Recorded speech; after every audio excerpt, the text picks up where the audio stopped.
things that we took for granted. We've lost dancing.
This year we've had to lose our space, we've lost dancing.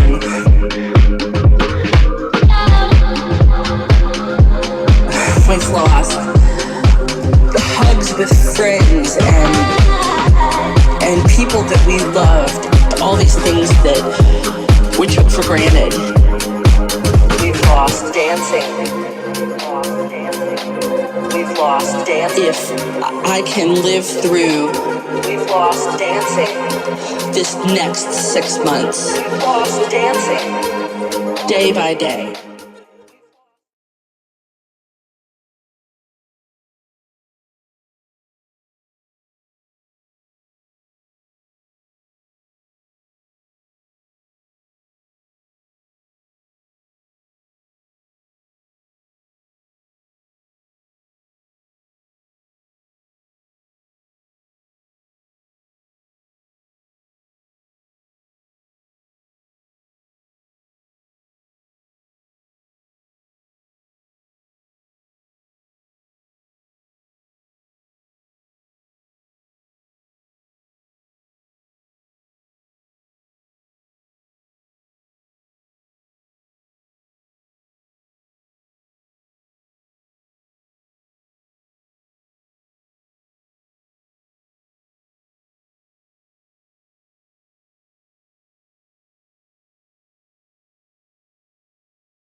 session. And everybody, I'd like to tell you that after this session, we'll be having the Q&A, and we are also having a lot of virtual audience. So we'll be getting questions from the virtual platform also.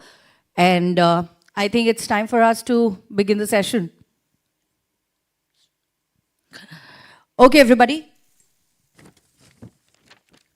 But before I go ahead, I'd like to mention our partners. So our communication partner is Kalera. Our banking partner is Standard Chartered Bank. Our diamond partner is PayU. Our diamond partner is AWS. Our another diamond partner is Kia.ai. Our diamond partner is Paytm. And our networking partner is Buddy Loan. Everyone, now let's get ready as we are starting our next session. The topic of this session is securing the future of payments together with data security standard. And we are glad that we have with us our esteemed speaker for the same. Everybody, now let's welcome on stage our speaker, the Associate Director, PCI Security Standards Council, Mr. Nitin Bhatnagar. Can you hear a round of applause for Mr. Nitin, please?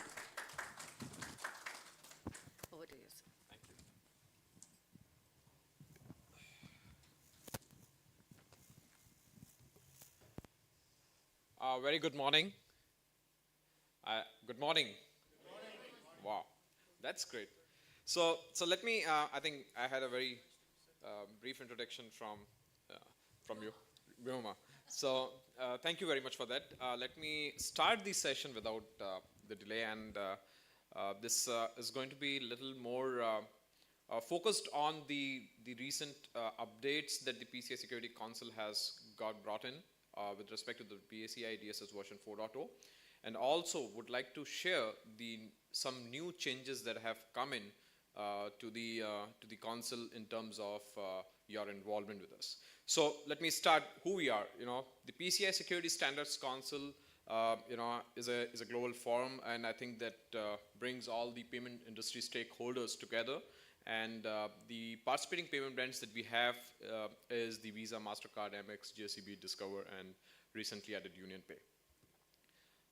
So moving on to the next slide, what we do, I think this is something very important that, I just wanted to convey to the audience is PCI SSC develops and maintains the PCI data security standards and manages the programs. We do provide trainings, we do provide educational resources, we provide standard implementation and compliance support. What we do not do is enforce or manages these compliances. So when it comes to managing the compliances, it's the responsibility of each payment brand or the participating payment brand, because they are the one who have their own compliance programs of its affiliate payment card account data. So any questions that you may have pertaining to the compliance, please, have the payment brands privilege to answer them. So, but I'll try, but not all. Talking about the PCI SSC strategic framework, and before I look into more deeply into what has been going around, let me also introduce you the mission, that we have at PCI Security Standards Council. And our mission is very clear that you can see on the screen also is that to enhance the global payment account data security by developing standards and supporting services that drive education, awareness, and effective implementation of these standards by the stakeholders. And the foremost pillar, the four pillars that we have, the first pillar is increase industry participation and knowledge, evolve security standards and validation, securing the emerging payment channels, and increase the standard alignment and consistency. So the entire crux of the next few slides that I'm going to put across is going to revolve around these four pillars that we have at PCI Security Standards Council. Here I would like to first of all thank you for to NPCI for being their support throughout, in terms of their involvement as a board of advisors at the council, and also being an affiliate member. They're one of the affiliate members, from Asia Pacific region, and we today have 9 affiliate members globally. So thank you NPCI for that, and thanks for giving this opportunity to present, across to the audience. Talking about the spikes in digital payments, and I think we all know, and there was a recent report from the ACI Worldwide that indicates that around 70.3 billion real-time payment transactions were processed globally in 2020, and which has seen a surge of close to 41% compared to the previous years, which could be a pre-COVID scenario. And I'm sure these numbers would have, these numbers are already growing and would grow. And I think, as you see, the 3 in 4 transactions will be digital in 2025. Talking about the global threat landscape, I think when we talk about expanding businesses, and I think that means more target and data for the criminals, right? And as you can see on the screen, close to 86.2% of organizations were compromised by at least one successful attack. Talking about the second stat, 69% of the more than 2/3 of organizations were victimized by ransomware. I think this has been keeping everyone busy, when we talk about ransomware. And 91%, 9 out of 10 organizations have been affected by cyber attacks targeting the web and the mobile applications.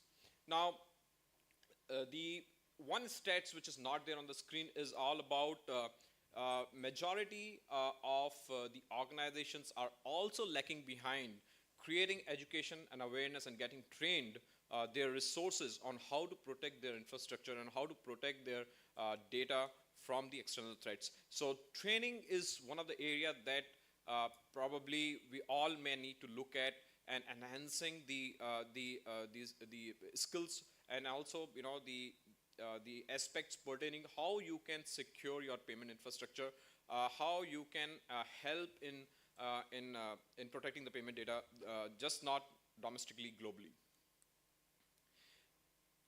Emphasizing on some top 5 learnings, and I think those learnings are very clear. The first learning is around securing the vulnerable loopholes, which probably highlights on the vulnerabilities which have the CVSS score of 6.5 and higher, should be mitigated immediately, and you should also run a data discovery and a classification tool across your organization. The second is strengthening the endpoint responses, ensuring that all the endpoints are monitored and use cases of the endpoints are configured properly.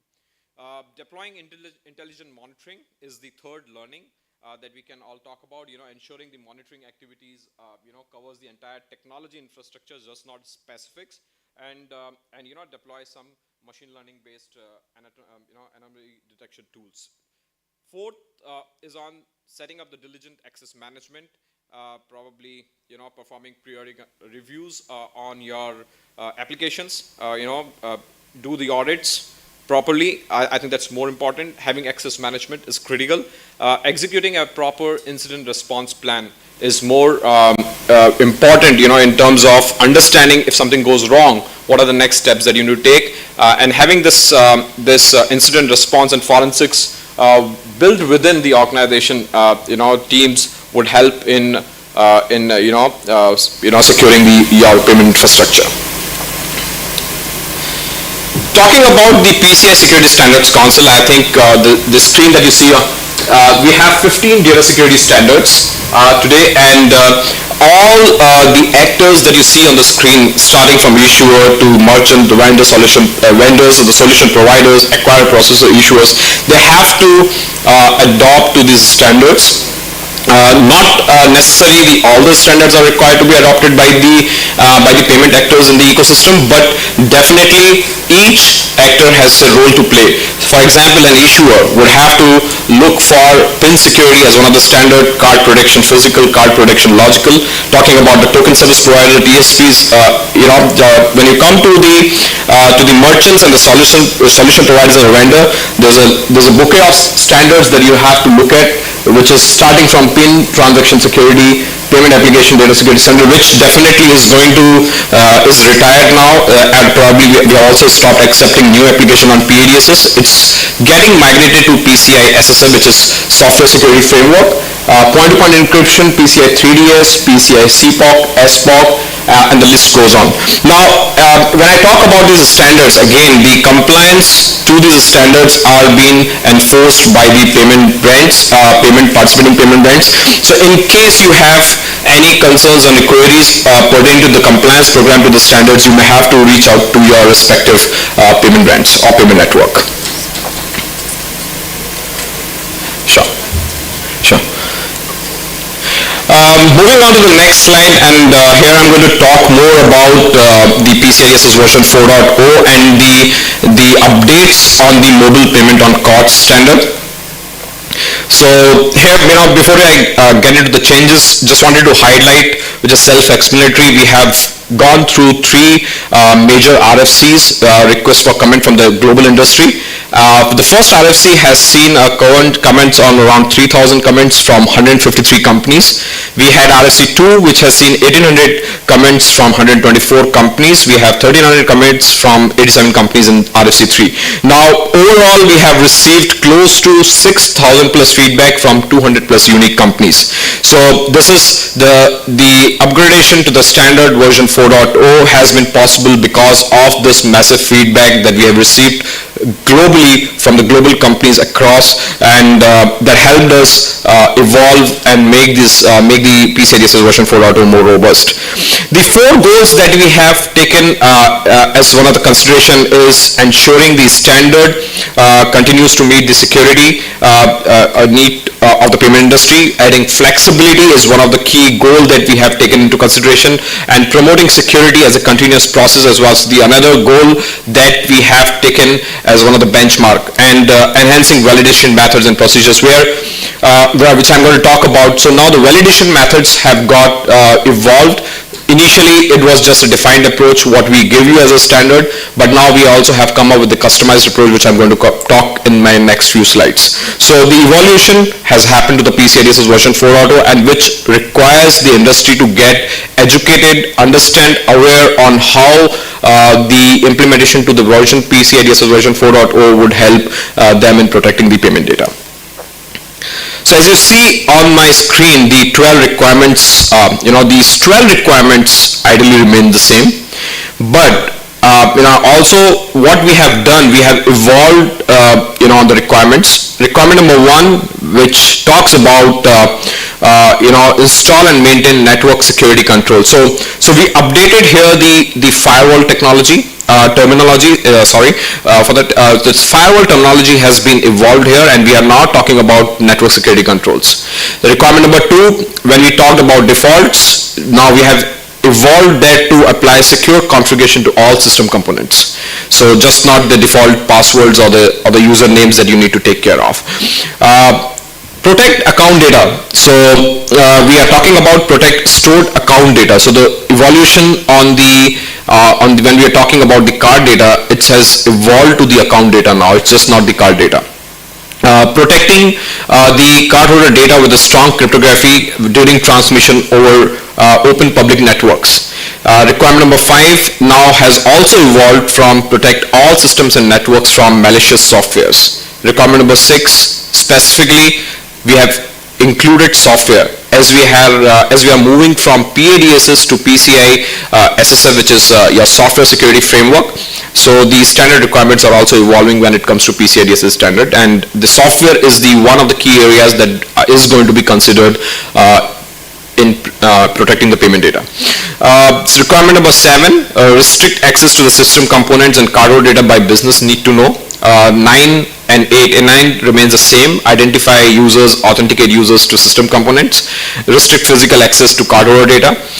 Requirement number 10 talks about log and monitor the all access and system components and cardholder data. Requirement number 11, test the security of systems and network regularly. And last requirement, which has got little evolved drastically, is supporting the information security with the organization policy and program. So this is what the 12 requirements looks like. They are still there, but they have evolved drastically, and there are some major changes to these requirements when we go in depth. Talking about validating to PCI DSS, I think it's one thing that the industry has always been looking for. How should we, because there are always a challenge when the organizations see in terms of implementing the PCI DSS requirements. So So talking about the defined approach, I think the defined approach is very straightforward, where you have the standard, we have the approach defined, and you follow those approaches and then implement the PCI requirements. Where the QSA comes in, assess your environment, and you follow the standard requirements of what's been mentioned in the standard, and then you are done with that. So what we have done is we have evolved validating the PCI DSS version 4.0, and we have added flexibility with different methodologies, the kind of emerging technologies that we are seeing. So we have also come up with the customized approach, and the entities can now define and implement the controls based on their risk appetite and the kind of the new emerging payment channels they may be seeing, or probably the new emerging technologies they may be using. They can now use the customized approach as one of the options to validate your PCI DSS standard version 4.0. So here the entities, who can do this? I think the customized approach is always a question to us that, will every organization across the globe will be able to accept or, adopt to the customized approach? The answer is yes and no. When I say yes or no, is the customized approach is only for those organizations who have a robust risk management processes, or they have a strong risk management team within their organization, and they have been doing PCI for a long, and they have been adding new technologies or new payment forms within their infrastructure or on their ecosystem. So that's where the customized approach will come into the play, and organizations can look at evaluating this as one of the approach to validate to the PCI DSS version 4.0. So I think many of you would be familiar here about the compensating controls and the customized approach. So let's not get confused between the customized approach and the compensating control. So compensating control intent remains the same when we talk about when you are stuck with implementing any of the PCI requirements because of any business or a technical constraint. That's where the compensating controls comes into the picture. While the customized approach is something where you have to use the defined objectives. There is not going to be defined objectives within the standard, but you have to derive something of yours, test it by yourself, make sure you document yourself, and it's something that you need to evaluate within your organization, and the QS's role is very limited here. So QSA is just going to come and review those customized approaches within the organization, not create something for you. So the customized approach cannot be understood with the compensating controls. Compensating controls have a different intent altogether. They are still there with the standard, but the customized approach is where you have to use the standard in terms of meeting your new set of requirements that have generated because you are using some new technologies, or you are deploying something on a cloud infrastructure, or you are probably trying to build a new application altogether to protect the payment data.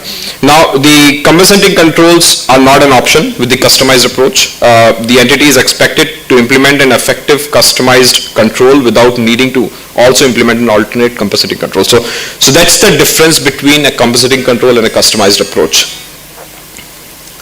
So the customized approach, let me go a little more in deep on the role, which I just highlighted. So every customized approach that you are going to adopt has to be developed by the organization.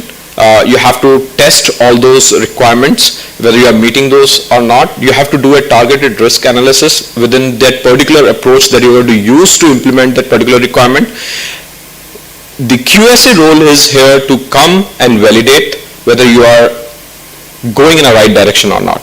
The QSA role in terms of their independence of the QSA requirements that they have, they are going to come and only evaluate your customized approach, not define or develop something specifically for your organization. So that's something that you need to take care of, and the roles are very clear. The approach that you take is your responsibility at the end of the day, but the evaluation will happen and reviewed by the QSA to make sure or ascertain that you are going in the right direction. So here working together, with the QSs is going to be a very key element. So you need to make sure that you are working very, very closely with your QSs to understand what are the nitty-gritties that may come by when you're implementing the PCI DSS version 4.0. So I'm going to talk more on that, when we talk about the timelines and the implementation, the implementation timelines that an organization, a large organization, should be looking at when it comes to implementing the PCI DSS. So this slide is largely, which entities can use the customized approach. So entities that complete a self-assessment questionnaire are not eligible to use a customized approach. So if you're using an SEQ as one of the options to meet the PCI requirements, obey the compliance requirements of the regulator or any entity that you are reporting into. So the SEQs they are not eligible for the customized approach. So PCI, what you see on the screen is PCI has come up with a lot of guidance when it comes to understanding on the standard itself. What else? So we have come up with the guidance. So initially in the 3.2.1 standard, there was limited support in terms of how you should be implementing the PCI DSS requirements to meet the certain objectives. Now here we have come up with the guidance specifically how you should be approaching to certain requirements to implement them, and there are some supporting implementation support guidance document also uploaded on the PCI document library, which is going to be helpful and useful for you to implement the PCI DSS version 4.0. So the next slide largely talks on the support that we are giving. So we have included cloud and other technologies as one of the key areas within the PCI DSS version 4.0. So though PCI DSS has always been a technology neutral standard, you may not see all the technologies being mentioned in the standard, but yes, definitely when it comes to securing the payment data, these standards can be adopted to secure any data or information which is critical for an organization. So the standard has gone beyond the traditional way of looking at it. So the DSS version 4.0 helps you in meeting whatever the objectives that you have to secure the payment data within your organization.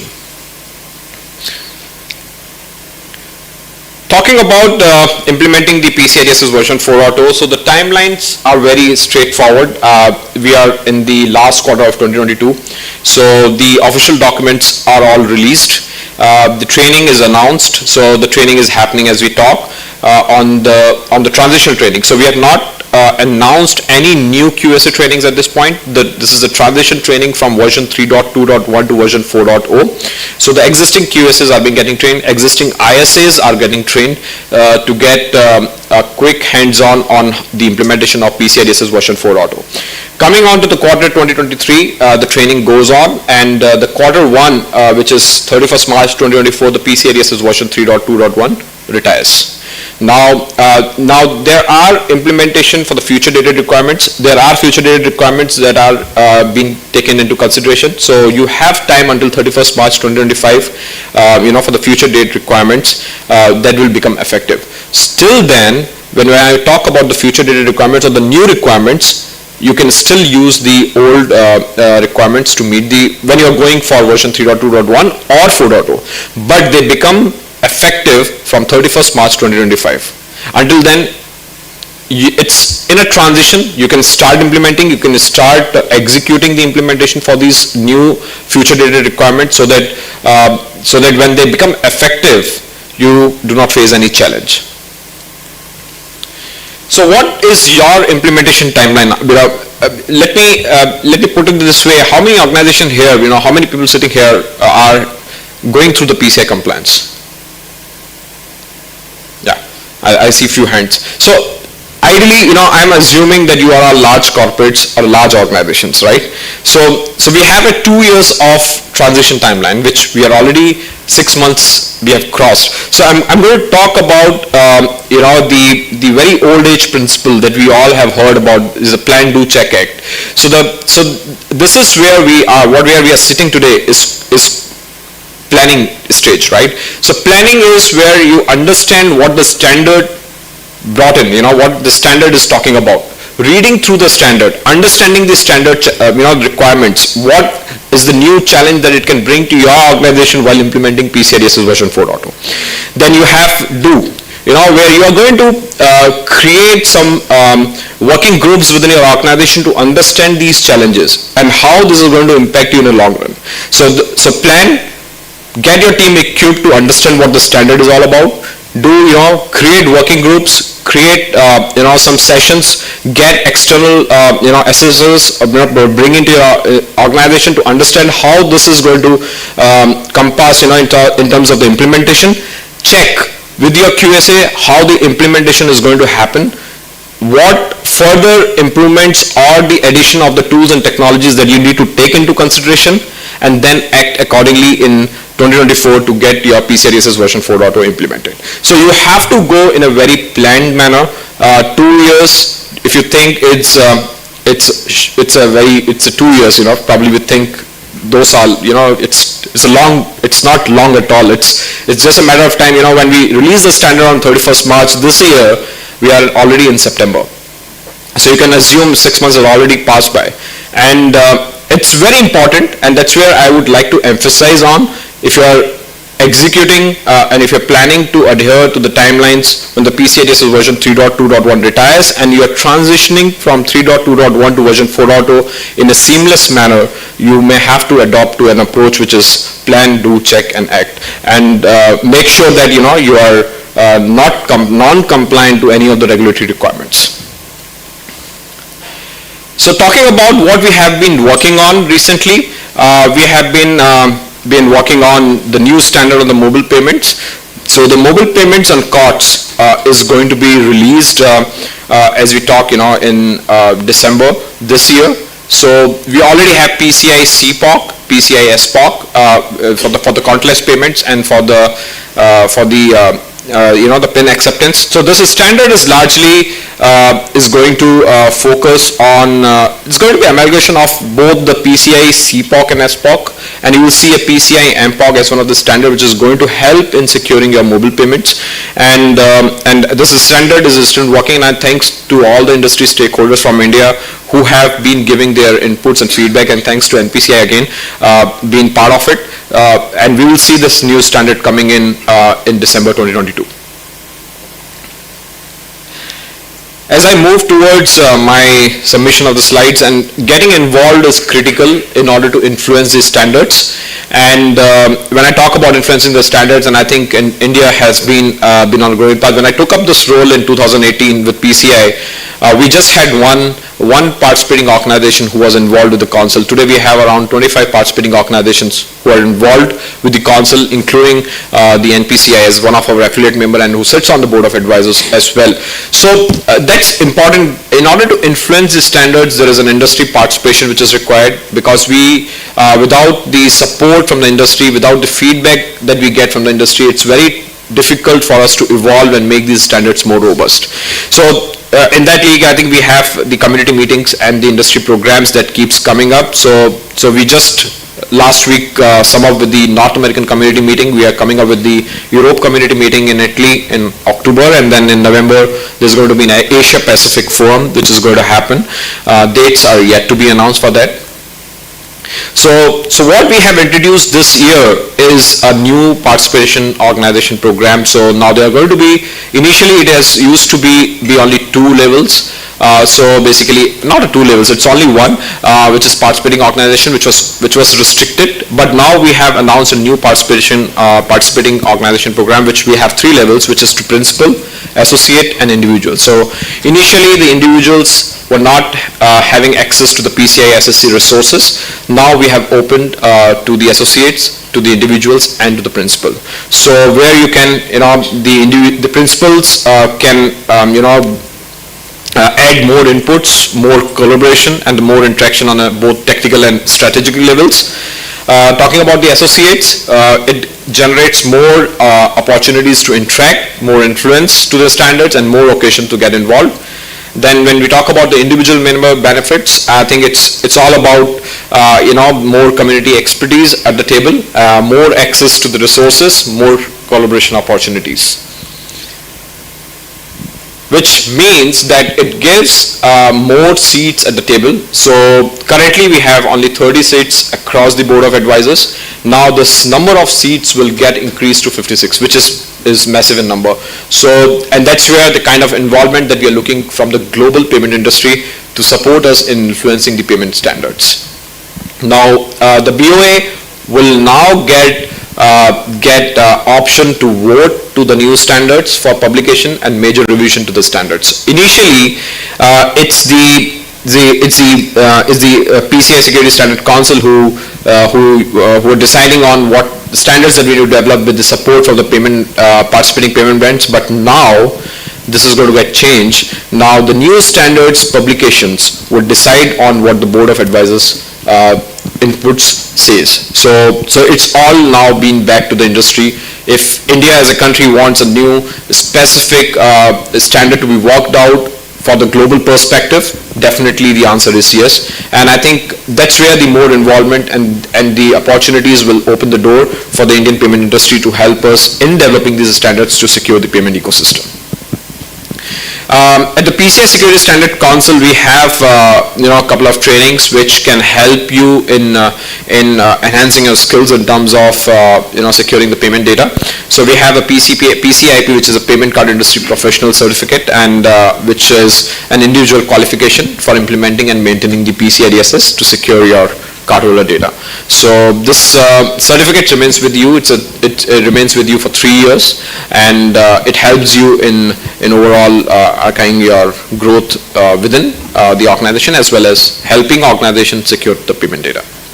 The second that we have is ISA in addition to the QSA. So ISAs helps you so ISAs are almost equal to the QSAs, but if you're ISAs within the organization, then it helps you in running your own show. Means you can audit your environment, you can understand the challenges that you may have, what probably the QSA may come in and probably will tell you, and certainly you have you don't get time, because when you bring in the QSAs and they come up with their implementation challenges, you take some time to implement them. But this is something can be avoided when you have the ISS within. So ISS can do the similar audits like the QSA does, and because they have been trained equally, the QSs and ISs are trained by the same trainers, same platform, same content, and also the good part is that ISs can sign off on the reports.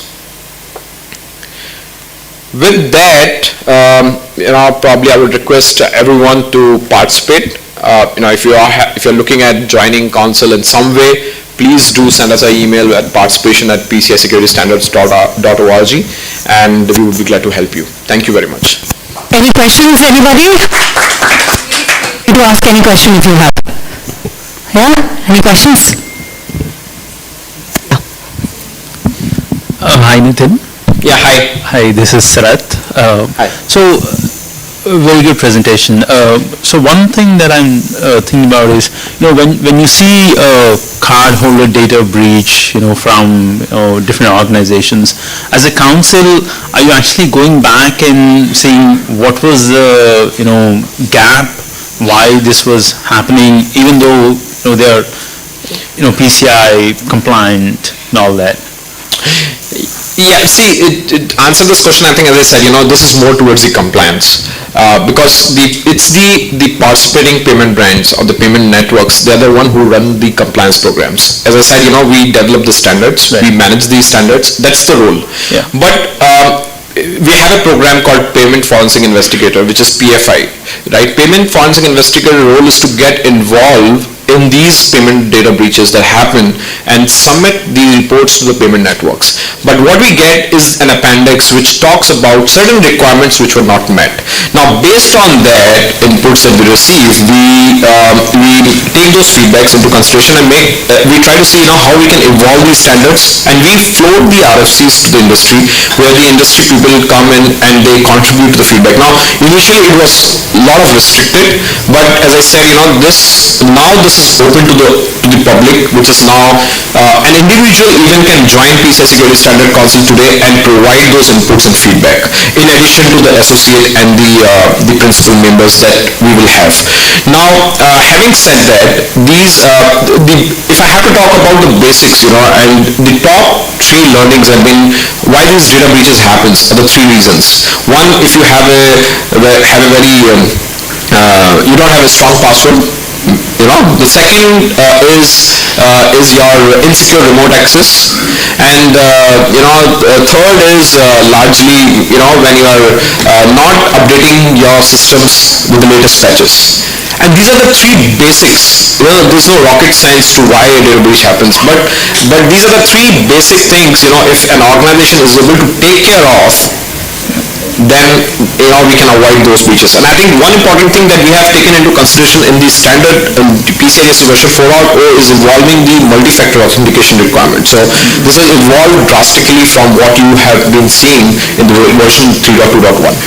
Okay, got it. Yeah, thank you. Yeah. Yeah. Any other questions? Yeah. Yeah? Hi, Nitin, can you hear me? Yeah, I can. So, Nitin, just one more question. As CERT-In has come up with the guidelines that any data breach has to be reported within 6 hours. So, is PCI also planning to bring up on some timelines that if there is a breach, then they can inform the council and then, It doesn't get to report to the council, but typically if there is a payment data breach, at least specifically to a payment data, probably you have to report to the payment networks. Right. And that is immediately that you identify there's a breach. And then the PFI investigation process starts. So I think these are different requirements altogether, but yes, you have to adhere to what the local government rule says. At the same time, what is your obligations towards your partners in the industry. Yeah, thank you.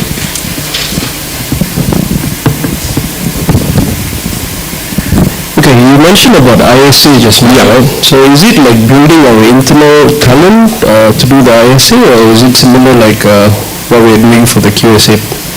So ISA is something an internal security assessment program. So QSA is unqualified. So ISA has to be sponsored by an individual organization. For example, an X organization wants to get ISAs within, so that organization will sponsor you.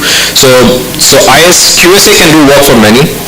ISA has to be only restricted to that particular organization, right? So ISA, is a training which is a program which is to help the organizations build their internal expertise and help internally to secure the payment data. Understand well in advance what are the challenges that are going to come across when the QSA comes in. So prior to that, you're ready when the QSA comes in. So it is a hassle-free journey for you towards the compliance to the standards. Okay, so basically, yeah, basically.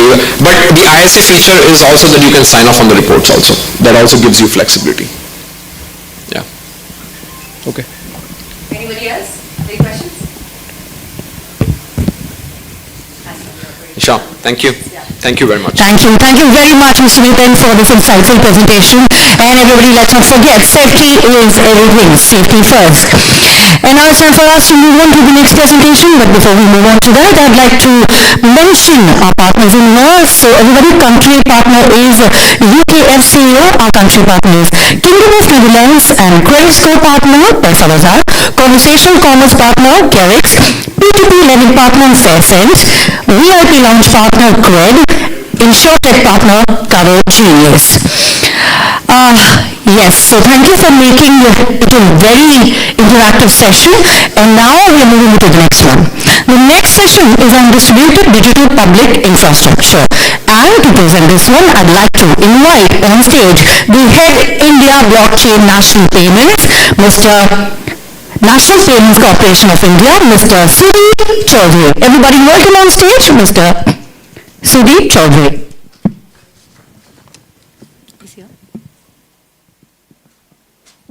I couldn't hear the applause properly. I'm going to introduce him again so that you applause properly and add that extra energy in the room. Once again, everybody, welcome on stage, Head India Blockchain National Payments Corporation of India, Mr. Sudeep Chaudhary. better now. Thank you.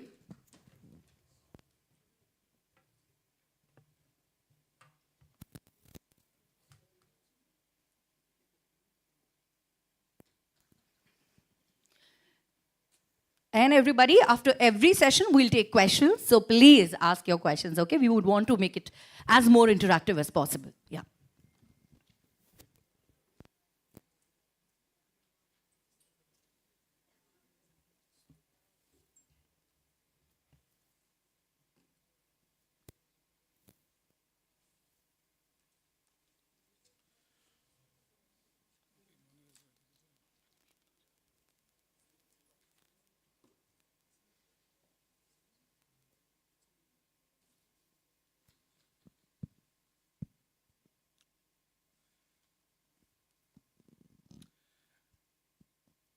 Very good morning, everyone. My name is Sudeep Chaudhary, and thanks for the introduction. I would be introducing you to a concept that we've been working at NPCI.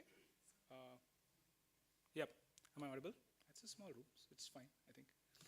Yeah, so I will be introducing you to a concept that we've been working in our kitchen for some time now, and it's beginning to come out in next few months.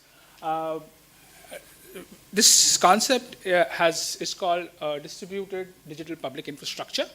There are many names by which people know these kind of infrastructures. One is digital ledger technology is known for it. We have also heard about blockchain, but this is essentially the ends and not just the means. So what does a digital distributed public infrastructure mean, right? A digital distributed public infrastructure provides digital goods to be transacted without a central enabling party becoming a bottleneck or a single point of failure for the transaction to go through.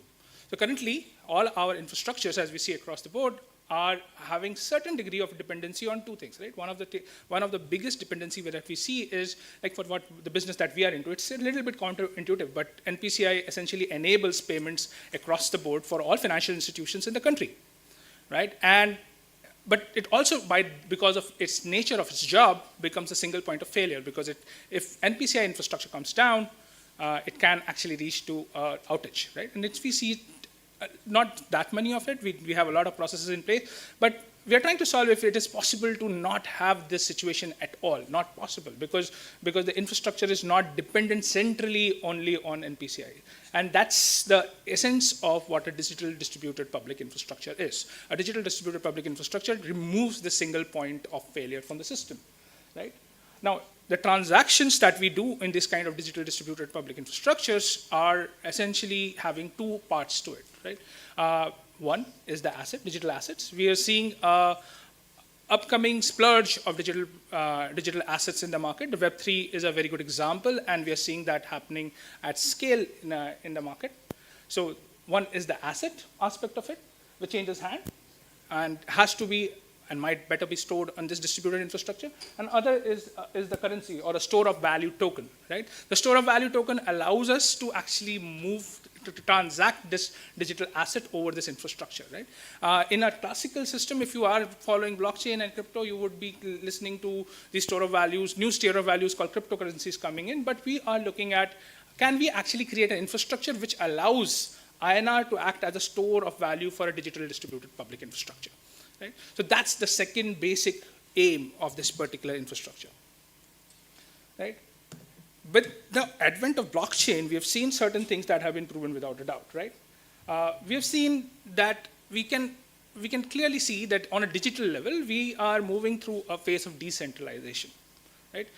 You might be a proponent that is distributed way the only way. Answer is never a single or simple as that. It's not a black and white.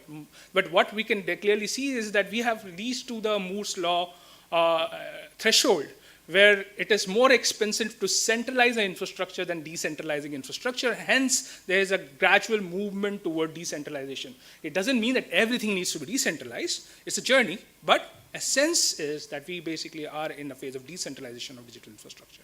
The second thing is that we are seeing the DeFi expand pretty rapidly, which means that there is innate demand of market for certain kind of products. what does this Web3 do which was not possible for Web2 products? And we started looking into this, this aspect. When we looked at it, self-sovereign identities was something new. So far, everybody has identities, but identities are held by custodians at all points, right? So we see if you have a Facebook ID, and Facebook goes down, your ID is useless, right? Not to say, even in financial regulated industries, if your bank account, you try to operate your bank account and bank servers are down, you will not be able to operate it, right? So because the custodianship of that bank account is essentially with the bank system. I mean, I'm simplifying it. There are modes that they have made sure to enable this to happen, but essence still stays the same. The custodianship stays with a central entity. So we're seeing this really nice concept, which seems to gather traction, that what if digital identities are actually held by the user and entitled by the user? That's one thing that we are seeing. Another thing that we are seeing very commonly is that the entitlements of digital assets that are linked to it. So my insurance, if my insurance company goes bust, should it actually be, should the IRDA actually honor that? Or should or is there a way to find out that my insurance policy is actually active or not active, given that my insurance company has gone off? Idea is that my insurance should be my ownership because I paid for it, and IRDA is a body in our country which actually prevents people to sabotage it, even if in case of failure of those institutions. And because of that, I should actually be able to claim my insurance, right? But currently the infrastructure is not created that way. So we looked at it, this looks like a good idea, but in the Web3 world, we saw that the entitlements are designed differently, that ownership is with the user. Right? So if you held any sort of digital asset, might be a NFT token or any sort of certain asset, it looks like that the ownership does not depend on the counterparty anymore. That's a great concept. So we looked at it further closely. Right? And then we have heard so many times about the things that we know about blockchain and distributed technologies, that there's a better security mechanism in place, then the encryption happened at a data level rather than at a stream level. We have value chain optimization that is possible and reduced costs because of that. So we hear this umpteen number of times in various places. So those things are there, but we saw that those three things are essentially for the value chain, for the businesses to actually gather from, and the first two things are basically for the user. So we started, maybe the users can get something out of this decentralization as well. And we started looking a little bit more into it. Right? What we observed is that that people, all these Web3 infrastructures, be it Ethereum of the world or any distributed infrastructure that we are looking in the market, had certain principles around which that they grew, right? One of that is that they always grow around shared value system. And what does that shared value system mean? Let us just entitize that, right? And we saw that they have certain set of rules that they have laid out, that how will I participate in this distributed network? They have also said that how can I change the rules of this network, right? How can I make certain amendments to these rules? So there are standard SOPs that they have created, and which all the community has decided to agree upon and follow, right? And most importantly, if there's a transaction done on it, everybody has a method or a process that they have come to agreement that this is how I'm going to settle this transaction, right? So these three things seem to be a common trend between all distributed technologies across the market space, right? So, and one word that popped up again and again is that we have a community of developers, a community of companies, a community of startups and VCs who are working, who are share this common value system or share this, and hence they are coming together to build a network of financial services out of this particular distributed network. Right? So we see that the technology leading to a community, leading to a network. Now this concept of community has not been nothing new, right? And we started thinking to ourselves that what is the role of NPCI in this particular space? Now definitely they are hitting transactions, so definitely it is relevant to us that what do we do? What is our role in it, right?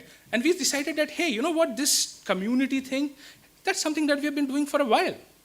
Right? We've been building these communities for we essentially NPCI, if you look at it, represent the trust of financial system, because we've been at the center of this being the payment rails. We've been at the center of this system for a while, And there are so many banks, fintech companies, many of them who are here today, who have been participating in this community for some time. And that has created financial networks and of transactions and capabilities that exist within this country today. And we said that, okay, what if we decided to transform our network to a distributed system rather than a centralized system? And we started building a community which allows other decentralized community to actually build into us. And what will we stand for? Why will people come to us? We started evaluating all these things. Right? Can we build bridges to all the various Web3 communities and distributed communities in the market? And then we decided to create a distributed digital public infrastructure. And this distributed digital public infrastructure would provide people certain capabilities to leverage certain rules that we already exist. And what are these rules? Now, look at India. If we thought of India as a community, an Indian financial system as a community, we already have agencies which are deputed to decentralize the power from our central government. Right? We have SEBI, which basically looks at securities. We have IRDA, which looks at insurance. And we have several agencies which have been doing this for a while now. Right? So there is a sense of community that exists already. And we basically have a set of rules and laws that govern this piece of the land and the financial transactions that happen in this part of the land. What if we could encode these as part of our digital public infrastructure and allow bridges to all the other public infrastructure who are interested to work within the gambit of our governance, within the gambit of our compliance structures, and actually work with us, and hence to be able to prove that they are creating value in line with the rules of the land. And that is at the helm of digital distributed public infrastructure. Building bridges to these systems. And what will these bridges be? Why will they come to us? The first thing that comprises our infrastructure is essentially a proof of compliance infrastructure. The part of digital public infrastructure that is salient is proof of compliance. Now, compliant to what? The compliance to asset and identity standards. We have several digital dematerialized assets that exist in our country. CDS did that for us for our equity market. But there are so many other assets, insurances, for example. There are bond market, which is illiquid bond markets, which exist in our country. And then we have we also have our real estates and real estate contracts, which are also part of, which could be tokenized very easily and be put as an asset on a digital, because entitlement of a land is essentially a virtual concept. Land ownership is essentially, you don't see a land. If you see a land, you can't say that who owns it unless you go to a registration. It's a virtual asset at the end of the day. And that virtual asset, the entitlement is being a virtual asset. It's also so what are the standards for people to do that? Right? How do we create an identity and interact with our compliance with an IRDA regulated space or a SEBI regulated space? So that becomes a standard that we could bring in, right? Protocols and standard operating procedures to actually complete a transaction, to settle a transaction, what all they need to be compliant to, right? And last but not the least, geofencing. Very, very important aspect. One of the biggest problems we see in a distributed network today is the fact that we are, being a mid-tier economy, have concerns around wealth flight at mass, and essentially in form of AML and KYC, in the form of AML, right? In terms of money, in the money laundering format. And if we have to tackle this problem, one of the things is that why not create a geofencing mechanism? We already have it. Some of it is already there in our API infrastructure at NPCI. Right? We have already done some of these things. So what if we expand this to ownership of not just on the store of value, which is payment rails, which we already provide to the market, right? Currently we have only message-based. In future, we might even issue a token-based payment structure, right? And then also provide an asset transfer standards to it, and provide a geofencing capability for all the other networks to prove that they are working within the ambit of this country. Their servers are located in our country, their own entitlements are located in our country, and they're following the rules, the functional rules that they need to follow. And that creates what is called the proof compliance by default mechanism, right? Because you are following and you're registering into our system, the smart contracts abilities that comes with this infrastructure allows you that once your transaction is coming through, the smart contracts enables, it already creates a mechanism that you cannot be non-compliant, taking the heavy lifting of compliance away from you. So a compliance by default mechanism. Proof of governance infrastructure. Now, as you can see, right, we are talking a little meta here, right? We are talking at a philosophical level. Now, we don't want to be in everybody's business. We want to make sure that securities companies have standards and platform to work with, but we do not want to manage the security system. We want to be managing payments is itself a big deal for us, and it takes a lot of time and energy. Right? Getting into securities or getting into insurance would be a very, very tall hill to climb. So we want to make, but what do we do for these infrastructures? We want to create a proof of governance mechanism. Because we're building this infrastructure, we want to make sure if these regulated spaces within our industries want to create their own distributed or non-distributed infrastructures which can operate on scale with Web3 techs, then they could actually get checked. Their governance structures and the fact that their network is following the rules that they agreed upon is actually being checked at certain level. And that's something that we are building. Third is proof of health. Now, this is one of the biggest problems with a distributed infrastructure. It is like the problem of connecting all our rivers in the country. You have heard about that problem, right? The problem with that great concept is great concept. We will not have, we might be able to safeguard water shortages at a certain level, but what happens if some area floods? Or what happens if there's a LIC IPO and suddenly we have a huge spike in our securities market, right? And activity is suddenly off the roof. Would I be able to make my payment to my food bill? Just because because LIC is actually heating up the system. So we can't have a system which can only work, which is interconnected and not think about the problem that one overflow actually impact the other overflow, other part of the network as well. So how do we solve for that, right? How do we create a proof of health where one infrastructure, if it goes to splurge, actually creates more infrastructures for it, right? So that's another, and then these individual infrastructures which are responsible for particular parts of our universe, our distributed universe, are also healthy. So the proof of health is the third aspect of this particular infrastructure that we are building. The last is the interoperability infrastructure, right? The last but not the least, the very, very important part is that we have so many distributed infrastructures, some natively grown, some non-native to us, right? Some already grown in Ethereum or a Polygon, and a lot of people doing a lot of good job there.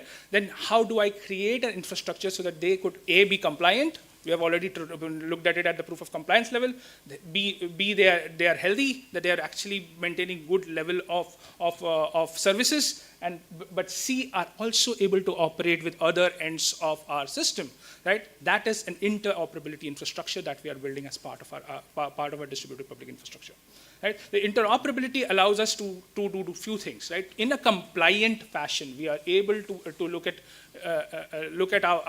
do an insurance contract, and that insurance contract is able to talk to tokenized or a message-based store value exchange. Message-based store value exchange, we already know is IMPS, right? We have it in our country. UPI is a very high volume space, so let's just park it for some time. But IMPS, a message-based system which exists in our country, can that interact? Can this infrastructure itself, IMPS infrastructure, be on this distributed public infrastructure?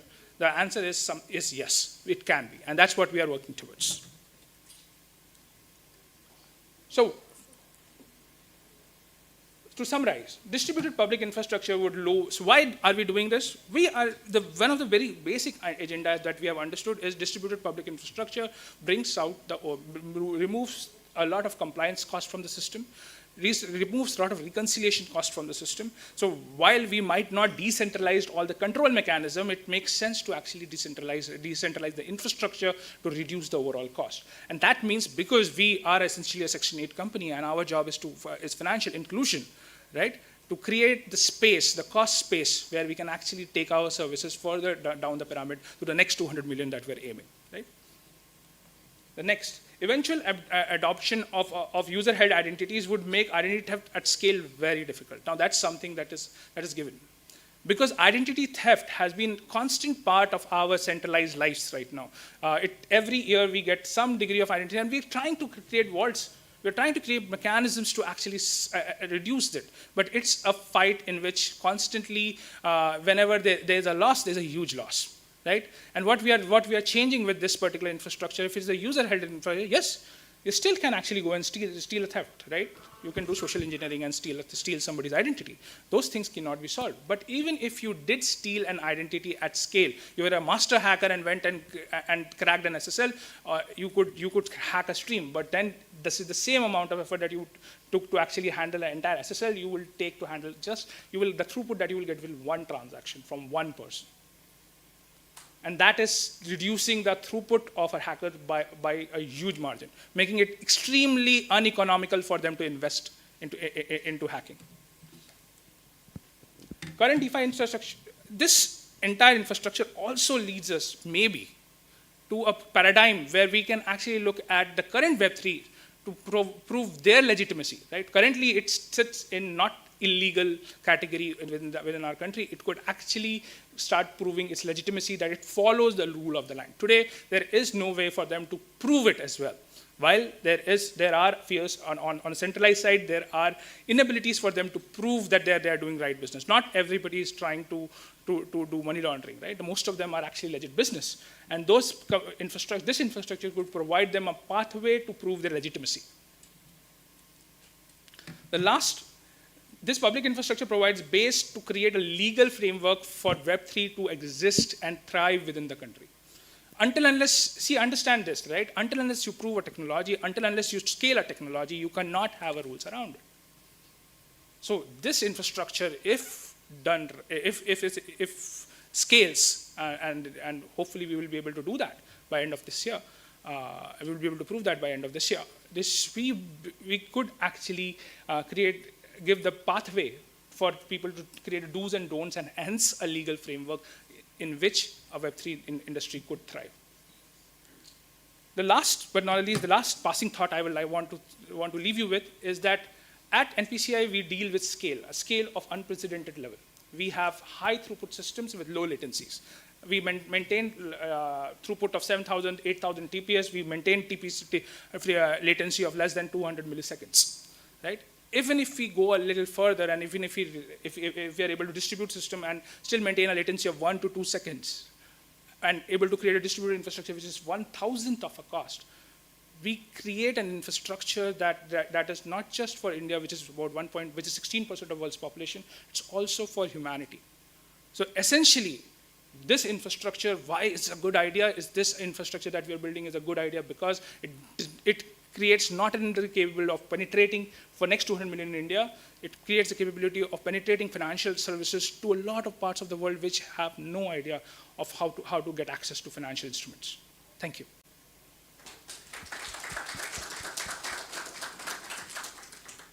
Any questions? Yeah, thanks for the session. It's a nice presentation. So when we say this distribution infrastructure, is it an application on blockchain we are talking about? It is an application of blockchain, yes, but not just blockchain. Okay, so my doubt will be, I'm taking this crypto as a classic example because that is the application, that's the best example for blockchain. So almost all cryptos are subject to forking of the blockchain. Absolutely. Okay. Absolutely. So if NPCI launches something like this, or RBI launches something like this, what is the chance of it getting exposed to a forking? There are two aspects to this, right? First of all, what we are talking about is an ecosystem of blockchains. Even if we are talking in a blockchain language, and not necessarily every part of that ecosystem is a blockchain, right? It could be a centralized application in the mix. It will work equally well. But at the center, it is.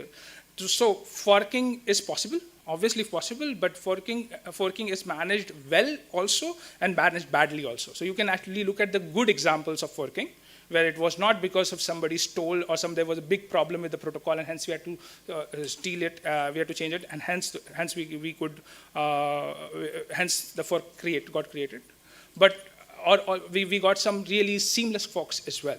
Right? So we're looking at that as examples. Secondly, there are two parts to this infrastructure. One is a permissioned regulated space. One is an unregulated space. Unregulated space is going to work the way they are. All we are giving is a capability for them to prove that they're legit. They're following the rules. They're at a transactional level.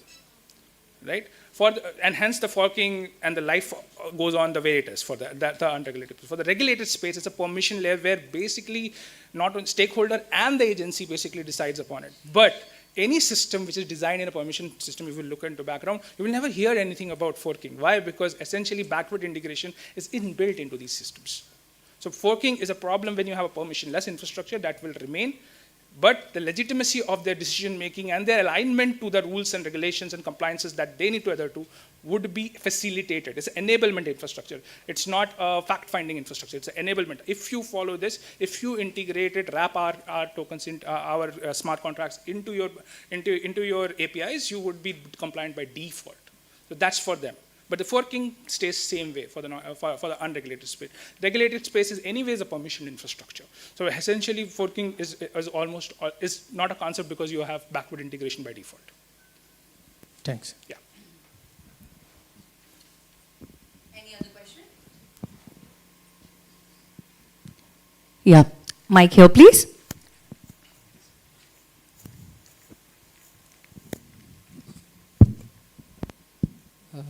Hi, nice presentation. Hi. So, are we going in direction of CBDC, this particular thing, or is it different? So look at it this way, right? I mean, we've seen in news, right, and that finance minister has already said that CBDC is something that we are working in the background. They are working on the background. So essentially, if CBDC comes in, which is essentially nothing but tokenized in the world of in the technologist brain, it's just tokenized store of value exchange, right? Which is very common in the crypto world, right? But it is now having a regulated industry entity on top of it. So yeah, it would become one of the store of value exchange mechanisms as a part of this infrastructure. But again, it is an ambit which is larger than that. Right? We also have IMPS, which is a message-based infrastructure, which works absolutely fine as well for most of the use cases that you have. So it will also be part of it, right? And tokenized payment, yeah, of course it would be a part of it because essentially that infrastructure would be also a distributed infrastructure and it would be provisioned as for the lack of better word right now, I will say call it an L2 to our entire infrastructure, particular functionality that it provides to the overall infrastructure.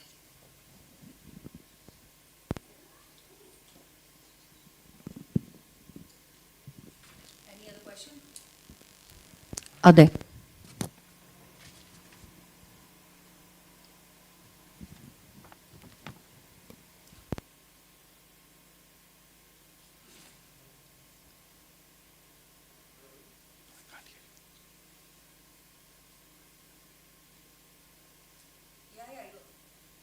You're audible. Just speak a little louder.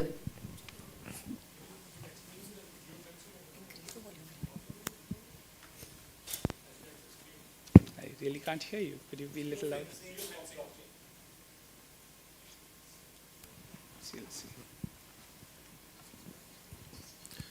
Can you explain the geofencing of blockchain?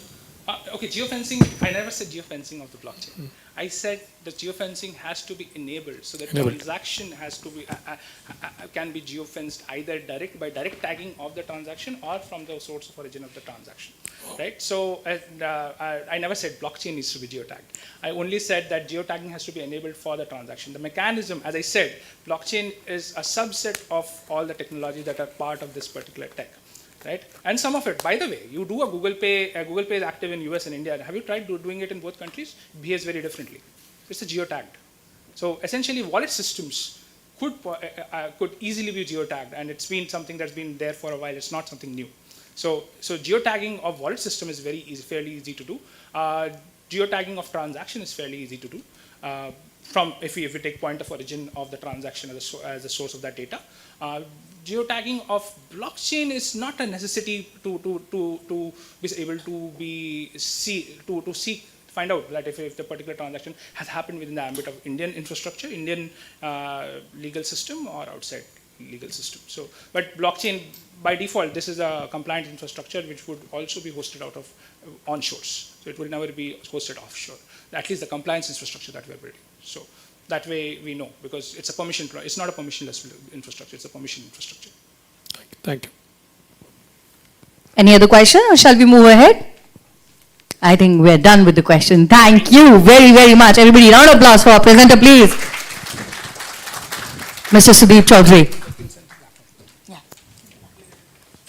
All right, everyone. Thank you for being here. We are starting with our next presentation, but before that, I'd like to mention our partners. So everybody, our co-agenda partner is Lyra. Another co-agenda partner is PayPoint. Our session partners are Feedzai, Bureau.id. Our session partner is Rico. Our gold partners are Jakarta and Payten and Innovity and Beams VC.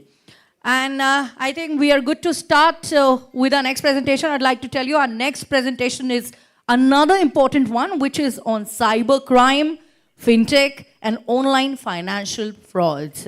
So shall we start, everybody? Are we all ready? Are we all ready? I don't know why I'm really excited for this one. And everybody, I'm very happy to share that we have a speaker here with us to present this one.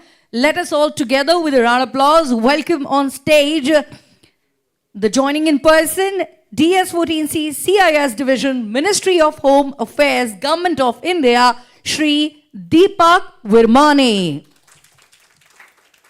Welcome, sir. Over to you.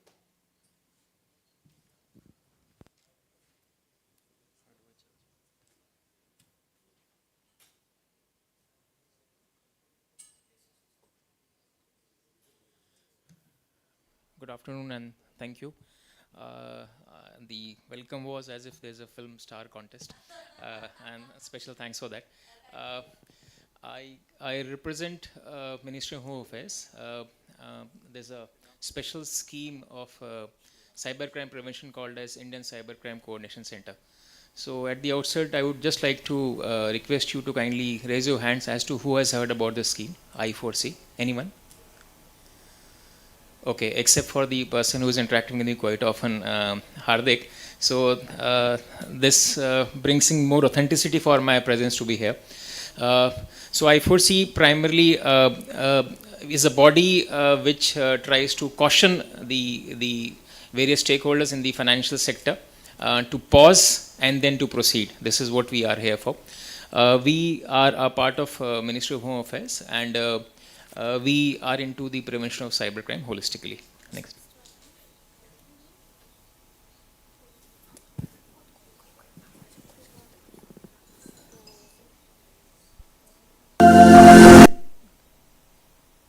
Sorry, yeah.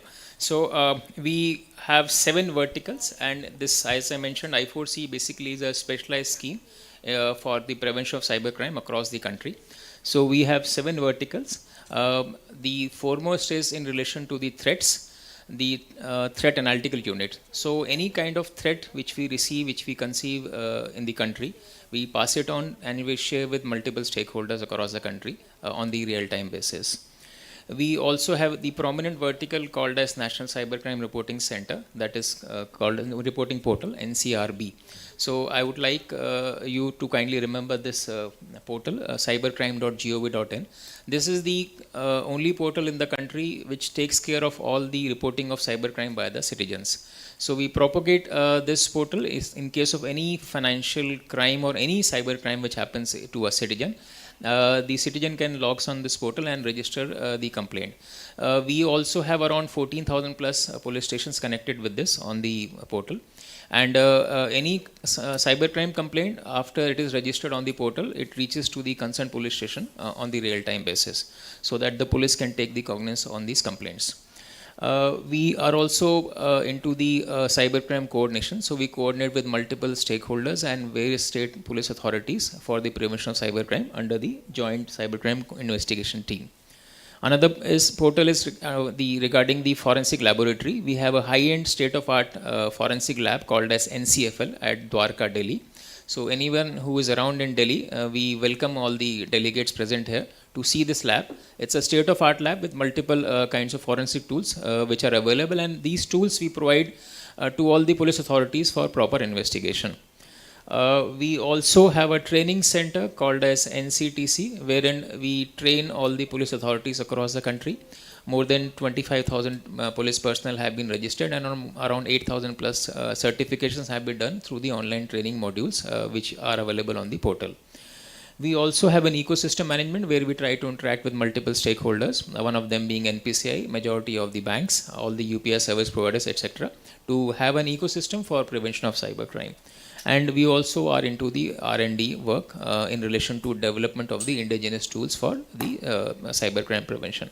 So as I mentioned, we are in touch with multiple stakeholders, and this is a regular activity. We have a small team of around 40 people. Most of them are either the government servants or the private experts. I have joined with one of my colleagues, Jitendra ji, who is an ACP with Delhi Police, and one of my technical colleague, Rushi Mehta, who is with us right now. So we have a team of around 40 persons. We try to interact with multiple stakeholders for the prevention of cybercrime.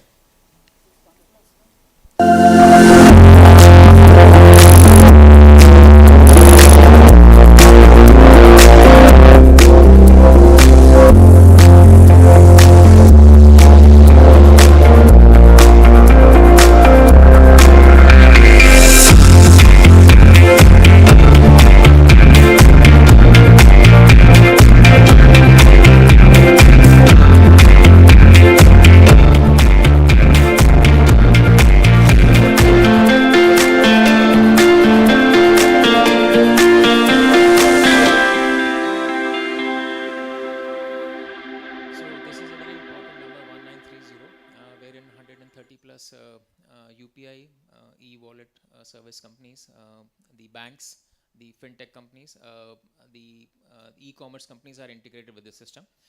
We are propagating this number very aggressively.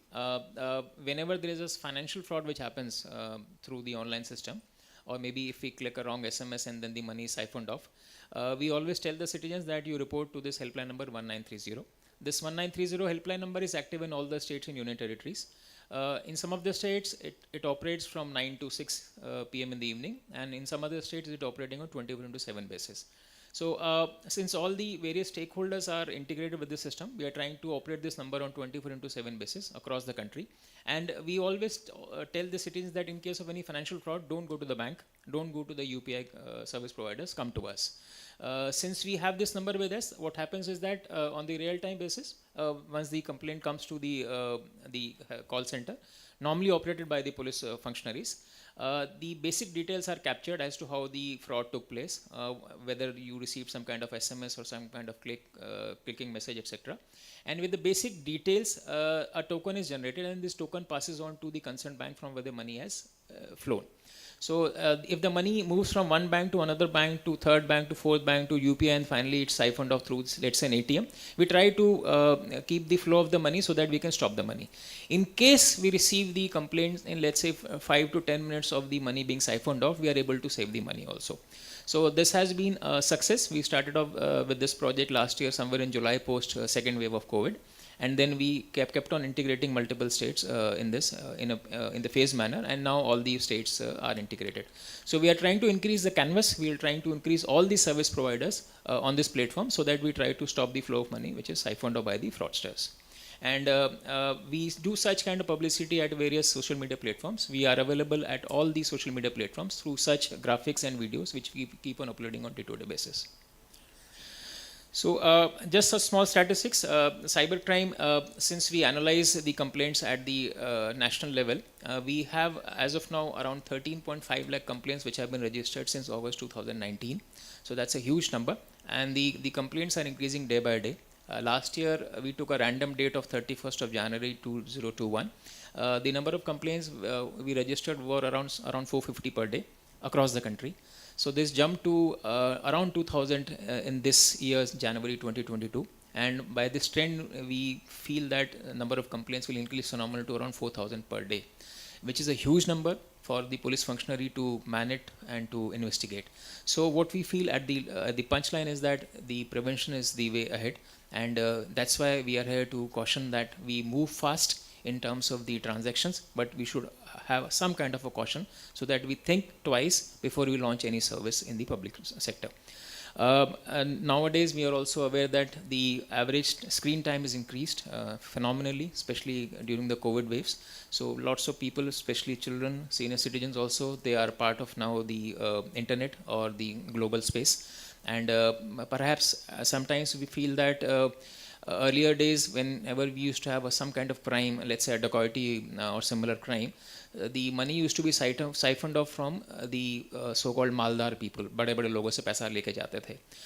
आज जब cyber crime हो रहा है तो हम लोग ये देख रहे हैं कि गरीब इंसान को पैसा लूट रहा है. So the paradigm shift has taken place. Instead of the top big, let's say, persons, we are having the money siphoned off in the cybercrime arena from the lower strata people also. So that pains us a bit more. So when we analyze these kind of complaints, we also see that a majority of the complaints of the cybercrime which we receive on the portal, they pertain to the financial frauds. The figure is around 55%, and that's a huge number. So even if we receive around 4,000 complaints per day, the number of crimes which happens on the financial sector side for cyber financial fraud is around 2,000 per day. And this is just the reported ones. And we also feel that very strongly that majority of the cyber crimes are also unreported. So perhaps the ratio can be 1:10. So if we are receiving, say, around 1 complaint, 10 perhaps are not been reported. And even if, let's say, we receive 1 lakh complaints per day, in a period of time, so 10 lakh complaints were not reported. Out of these 1 lakh complaints, on an average, the conviction rate is around 2 to 3%. So around 2 to 3,000 people are getting convicted. Out of the conviction, some people go to jail, which is also less. So if you see the graph, it boils down to somewhere around 10 lakh complaints perhaps should have been reported, and the conviction is very, very, very less. So all the more reason to be a bit cautious when we launch our services in the open arena in the financial sector. As I mentioned that nowadays we are receiving around 3,000 complaints per day, and 55% of the complaints which we receive on the portal, they belong to the financial frauds. We are also monitoring some of the hotspots of the cybercrime. We are aware of the places like Jamtara, Mewat, Girit, Bharatpur, etc. So there is a special focus of the government to monitor such places, since the frauds emanate from these places. The calls, fraud calls, or the SMS are being sent from these places.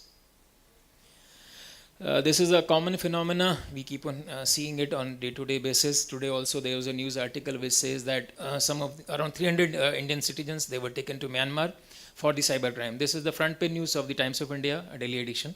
I was reading it while I was in the flight.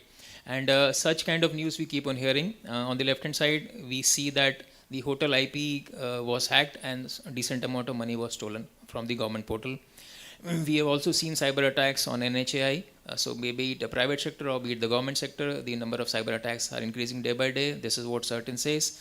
And some of the cooperative banks, they don't have the decent amount of cyber security. The cyber criminals try to attack and take the money away from these places. So what we do in I4C is that we have a gamut of various government entities. So we interact with all the various entities across the country as well as abroad in relation to the prevention of cybercrime. Be it the telecom sector, we are in aggressive constant interaction with telecom sector in relation to prevention of bogus SIM cards, in relation to misuse of the prevention of the misuse of the headers, footers of the SMSs. We are in touch with banks, RBI. In the evening, we are having a detailed meeting today with RBI officers to discuss about the cybercrime issues in relation to the banking sector. We are in constant touch, and we are also thankful to NPCI, especially CEO Sab and Hardik ji, for inviting us in this conference. We are in constant touch with NPCI as to how we can make the UPI much more safe. We are in touch with the Ministry of Corporate Affairs in relation to the shell companies which are operating in the country, especially where the money is being siphoned off across the borders.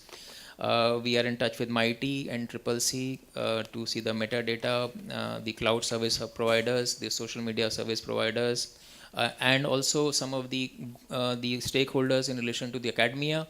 We are also requesting UGC to have a course curriculum of 15 days for all the students across all the streams in the graduation side, so that any doctor or a teacher or an arts graduate or any person whosoever is getting graduated should be aware of the basic hygiene of cybersecurity.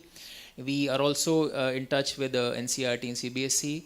We hope to see the light of the day in the next year by inculcating some of the cyber hygiene from 6th standard onwards in all the schools, and the course curriculum are being made according to that. We are also in touch with various other academies for the training of the police authorities, judicial officers, public prosecutors.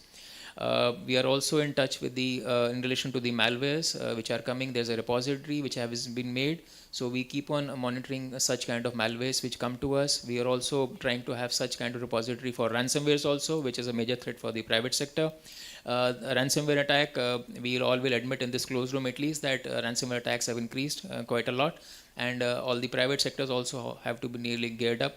There was an incident on one day at around 8 a.m. in the morning when we received a call from one of these police authorities that there is an attack through bot at 20 odd private sector companies. So such kind of attacks, they keep on increasing on the weekends also, and also after the office hours. So we are seeing a trend, a change and a shift of the trend in relation to the non-working hours, so that the police authorities are not geared up at that time, and even the banks are also not geared up. So with this background, we are requesting all the banks and UPS service providers to make their services available 24/7 basis for all the police authorities and other multiple central government agencies. We are in touch with all the cyber security agencies, with MEA, with CERTIN, NIC, etc. So this is the whole gamut of exercise which keep on doing just to make our place a cyber safe.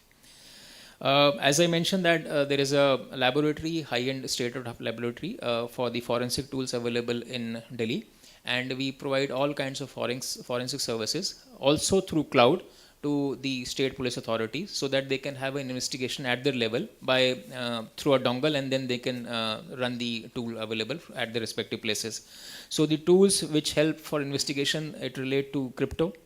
We have certain tools for crypto. We have tools for video forensic, clouds, network, etc.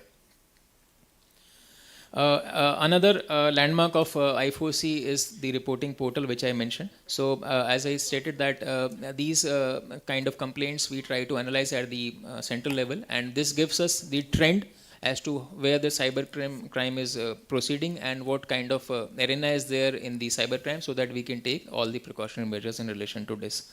So this portal is available at the all India level, and we are also coming up with the mobile app soon. We are trying to launch the mobile app in a month or so. The helpline number, as I mentioned, our helpline number is 1930, and most of the major stakeholders are a part of this now, as all the government banks, private sector banks, the payment aggregators, e-commerce companies, fintech, etc. And till date, we have been able to save around 135 crore rupees of money, which was siphoned off by the criminals. We just tried to stop the flow of money at the mid, and even at certain places where a purchase was done through the e-commerce companies, we tried to hold the transaction, and the purchase was also stopped at some point of time. So we are trying to replicate and publicize this number 1930 across the country. I would solicit your personal intervention so that at least in your organizations this number can be propagated, 1930.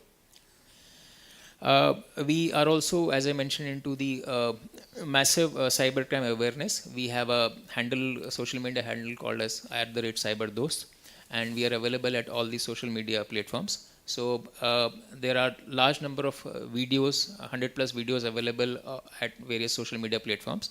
So maybe you can replicate those videos. They relate to the fintech fraud, they relate to banking fraud, they relate to OTP, do not share OTP, they relate to do not share KYC, they relate to don't scan QR code for receiving the money.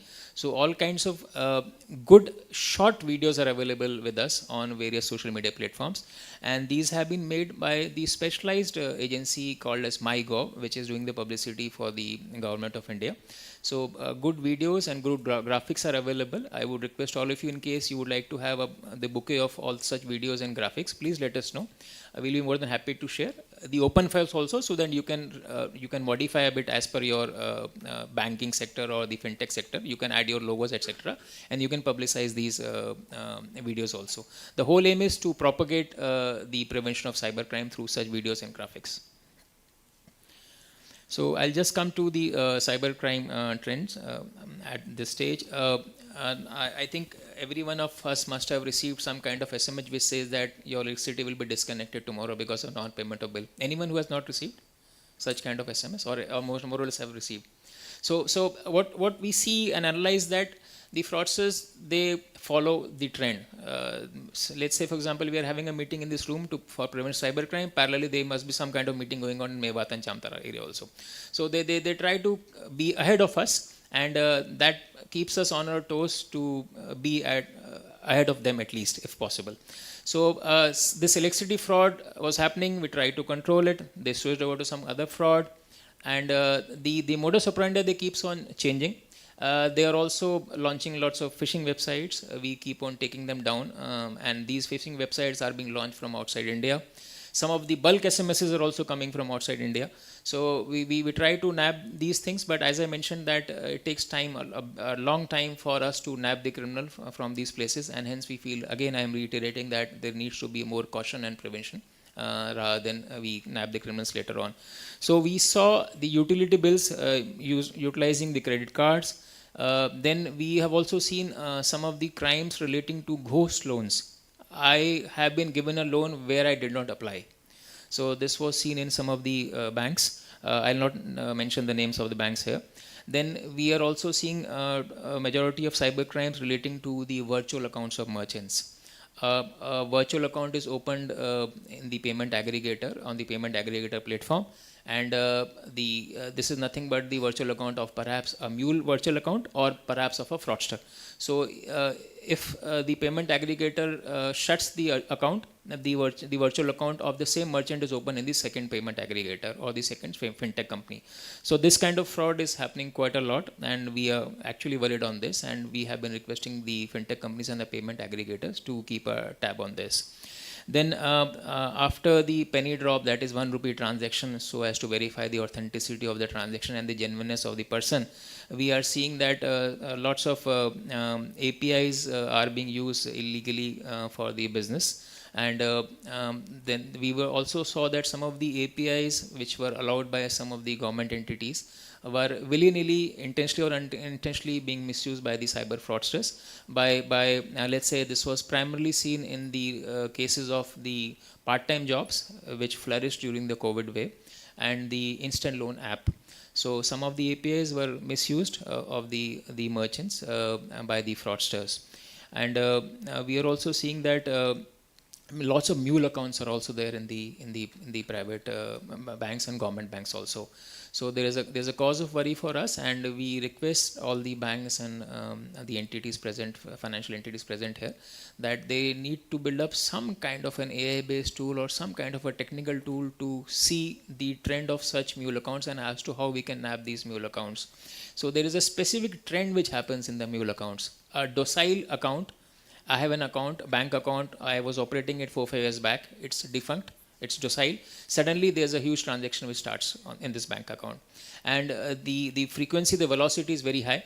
So this bank account receives a lot of money, and the money is also debited immediately. So at the end of the day, you have a bare minimum amount which is there in such bank accounts, in such mule accounts. So there's a trend which we can analyze through the various technical tools, and I think the role of fintech companies is very important in this sector to help and guide the banks as to how such mule accounts can be stopped. This is a common phenomena. We see on day-to-day basis such kind of fraud SMS which keeps on coming, and the fraud pre-activated SIM cards are also being misused by the fraudsters. So all kinds of bogus SMS we keeps on receiving on day-to-day basis by these fraudsters. The fraudsters, they either try to send the messages individually, or they try to send the messages through the SIM boxes. So with the help of a Symbox, maybe a Symbox of having 502 channels, I can just with a click of the button can send the SMS to 512 persons, and the IMA also change very frequently. So second time if I use the Symbox, the IMA gets changed. So it's very difficult to nab the Symbox also, to nab the criminal also. So the various police authorities have also seized a large number of pre-activated SIM cards. So this is also a place where the fintech can play an important role in terms of the technology to guide and handhold these TSPs, telecom service providers. And there is also an occurrence of the Symbox being misused for the international calling also.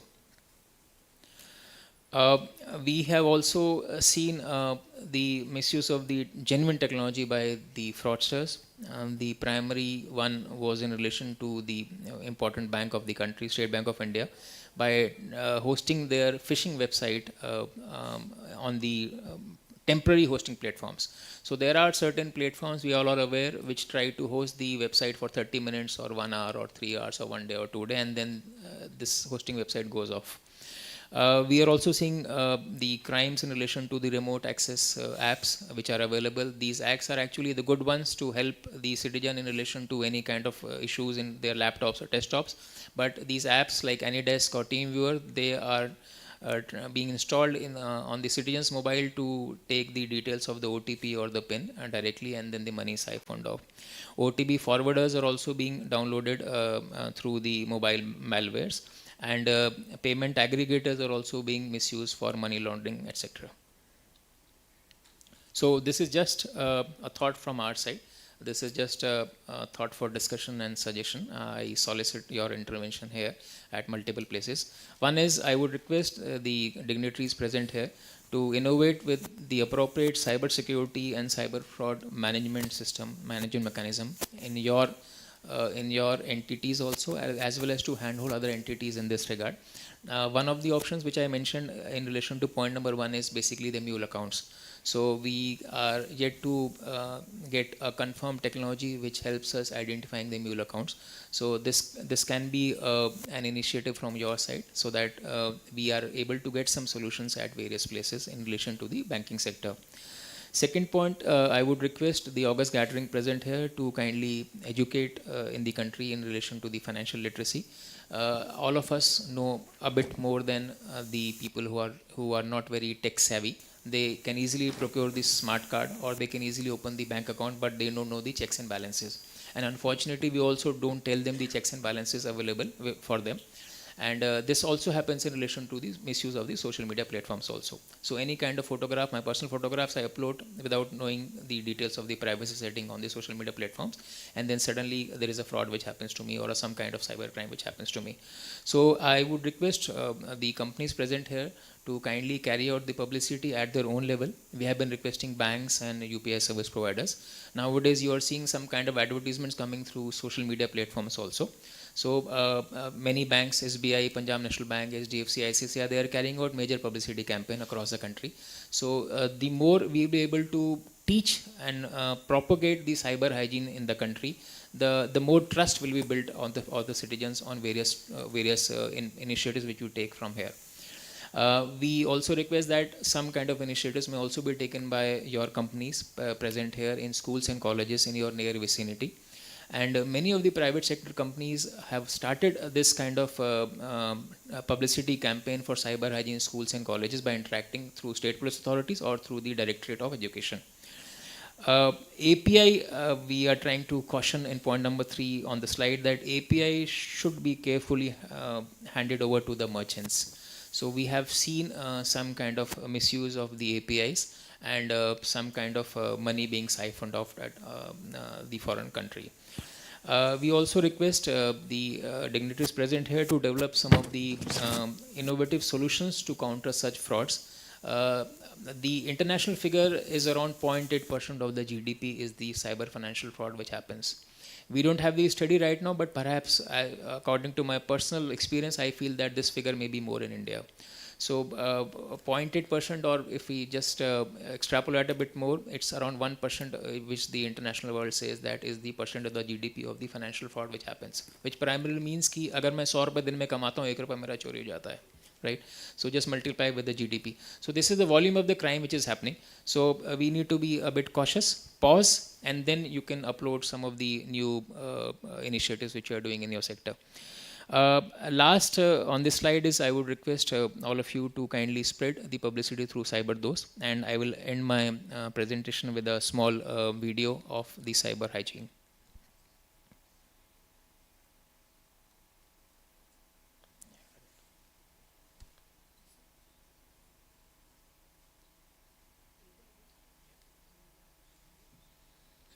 So this is in relation to the KYC fraud. This is a very small video, but we just try to connect it with the local language to the people, so that people just understand that the banks do not ask for the KYC. Can you run it?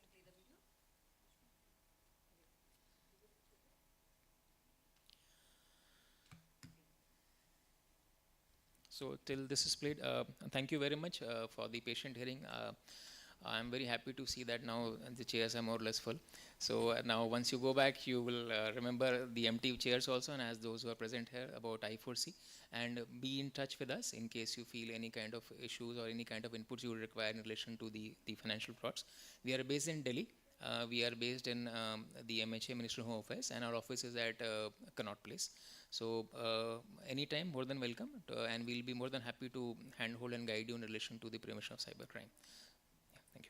So, yeah, we are doing the Q&A now. So I'm opening for the Q&A. So everybody, if you have questions, please go ahead. So Mike, please. Yeah, Rushi and Jitendra ji, aap aa jaye ek baar.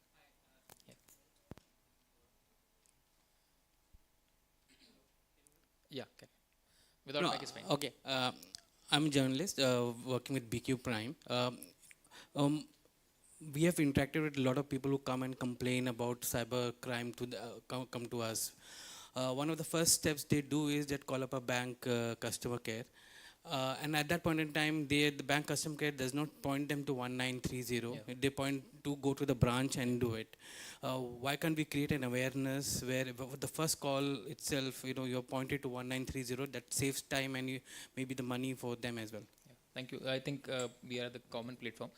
We have requested the banks to propagate this number 1930 in all the branches. And on their websites, as well as even when the SMS of transaction comes to us. So normally we have certain numbers written at the end, 1800, etc. Right? So we have also requested banks, please write this number 1930 also. So that we are trying to push it to all the banks to make it as a mass movement, so that this number is known to across the country.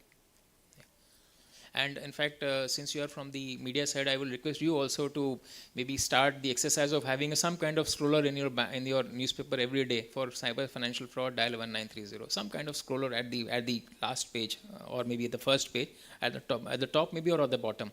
So you can be of great help to us also. This is a centralized one, right? So yeah, you don't have to go to a police station to file a complaint or nothing of that sort. No. So just because of, this is we are talking about the borderless place. Yes. It's a cyberspace. Yeah. So that's why we thought that citizens need not go to the police station. It's very difficult to identify a police station. So and just dial this 1930, where we are trying to integrate all the various financial entities in this. And what is the process of, if you are able to succeed in stopping that money transfer? Yeah. What is the process of getting the money back to the account? Primarily, the money which is stolen is a stolen property. So as per the banking regulation section 45, if I am not mistaken, or the Banking Regulation Act, and 102 CRPC, the money is recovered, it's given back to the citizen through a process of law, that is the court. So a simple application is submitted by the IO in the court of law, and a very simple order is there that yes, this money has been stopped, and the amount is refunded to the citizen. There are instances of some of the banks and some of the financial intermediaries. They are also, in case of smaller amounts, they are returning the money directly to the citizens without the process of requirement of the court order. You spoke about the fact that there's now you have all those vendors, international vendors sending SMSs and all, right? Yeah. We had a few years back, the TRA also started to do not call DND numbers, yeah. But it's not effective in many ways, right? Because if the messages are stopped, which are not required, it's a first stop of prevention, but it's not effective. What is being done we to are that? seized of this matter, and as I admitted that there's a gray area. When you register, let's say to send an SMS, there are three things which are required. One is registration of a principal entity. Let's say a bank gets registered. HDFC Bank is registered as a principal entity. Second is you register a header, that BQL something like that, which comes at the top. So that is a header. And third is you registered a template, what kind of message you are saying. So all these three things, if someone registers, then only one can send the SMS. The registration of these three entities are being done at different places. Let's say one is getting registered at Airtel, second is getting registered at Voda Idea, and third is registered at some other place.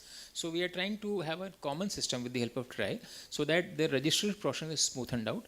And secondly, any transaction which is happening through Symbox or API base, we can try to stop the such SMS. We can't read the SMS right now because of the privacy issues. So we are tackling with that, and we are trying to come up with some solution.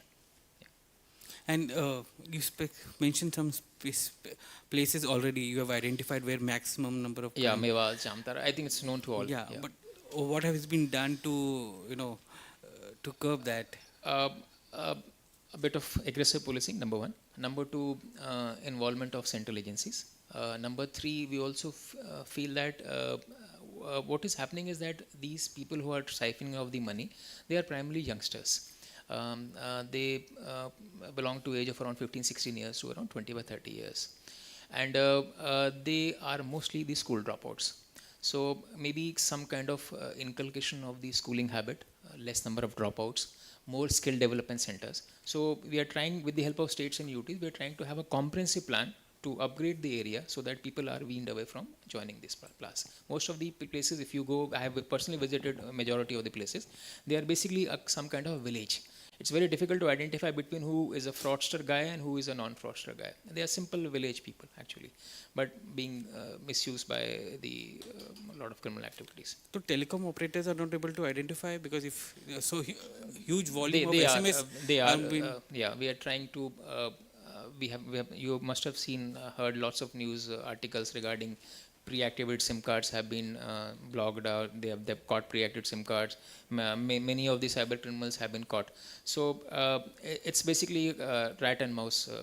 Rat and cat story. So this happening, we are trying to stop at least the spread of these areas to other places also.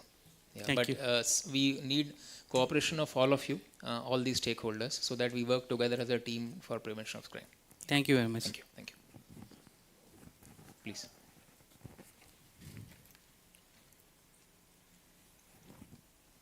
Hello, hi. I'm Vishaka. I'm a practicing advocate. So I do tend to fintechs a lot. So what I wanted to ask you is that you brought out a lot of issues that were present and where there was a gap that need to be filled. I wanted to know if there are any security standards or if there is any language or information available about your presentation on the website that I can possibly share with my clients and inform them, because this is not exactly legal advice, but it would be more like a cautionary. Yeah, we have, as I mentioned, we have @cyberdos as our handle. Right. So we are available at, you just type it right now. We are available at Instagram, LinkedIn, Facebook, Telegram, Twitter, public app, etc. So all the videos have been uploaded there. Okay. So you can just download those videos. In case you want videos to run in your companies also, you can let us know. We'll share the open files to you. You can have your, let's say, big bosses starting the video and then commencing at some other second in command, so that you can also modify the video part and you can run it at your places.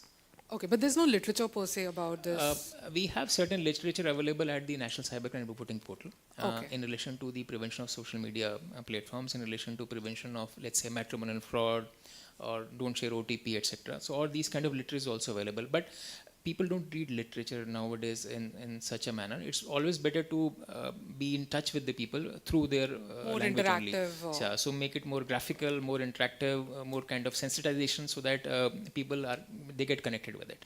Okay. Thank you. Thank you.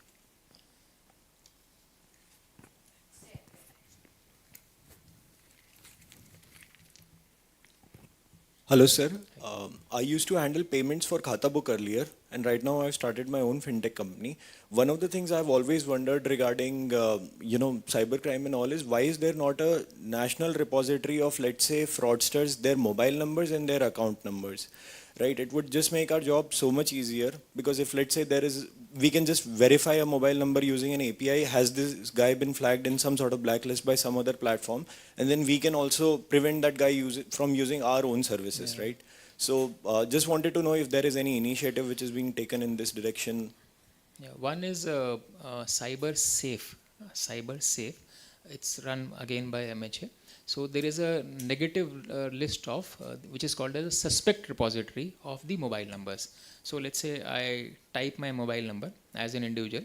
I type in, and the output which will come from that is this number is not in the suspect list. So this is available as of now, and we are also trying to do it at a common platform with all the TSPs.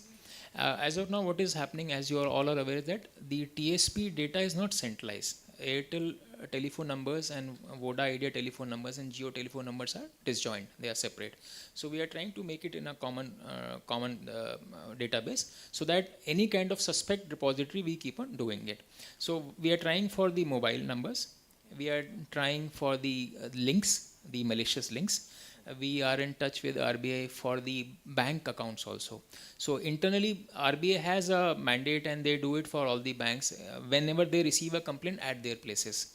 So we are requesting that whenever we receive a complaint at the portal, on the cybercrime reporting portal, what happens is that the fraudster is not aware of the bank account of the fraudster. If I am siphoned of rupees 10,000, I am aware of my bank account from where the money has been debited, but I don't know from where the money has actually gone. So that is 6th or 7th layer. Then only the money is siphoned off. So we'll capture the 6th and 7th layer and we'll try to make it a suspect repository. We are in the process. I think it will soon, maybe 6-7 months or so, we'll try to have in the phase manner these kind of repositories available for the citizens. So that would be extremely helpful. Yeah, thank you. Thank you. Yeah. Any other question? That's it? Okay.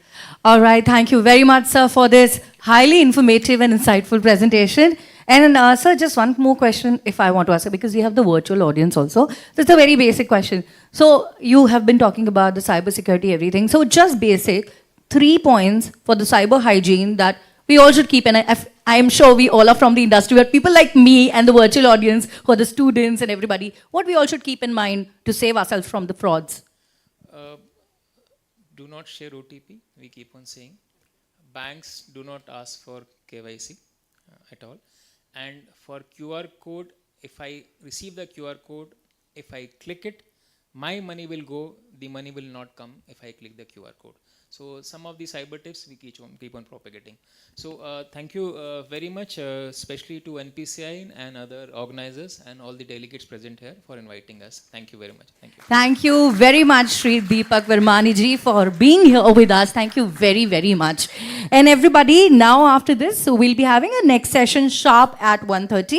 I'd like to tell you what that session is. The topic of that session is role of fintech in upholding sustainable finance. So I want you all to be here sharp at 1:30. Thank you. See you back soon.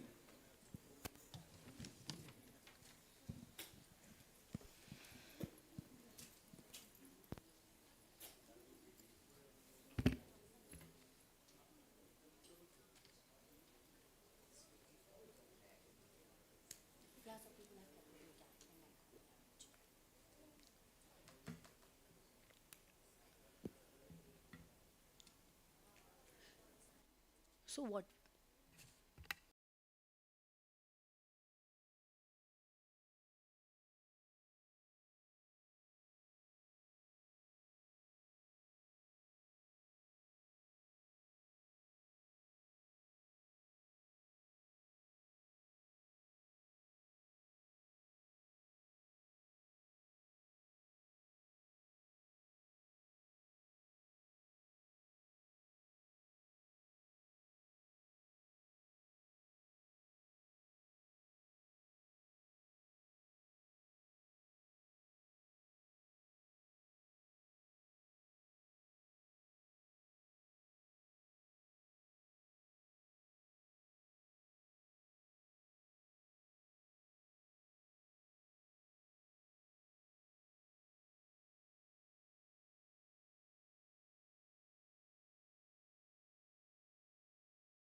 All right, everybody, it's time for us to start our next presentation.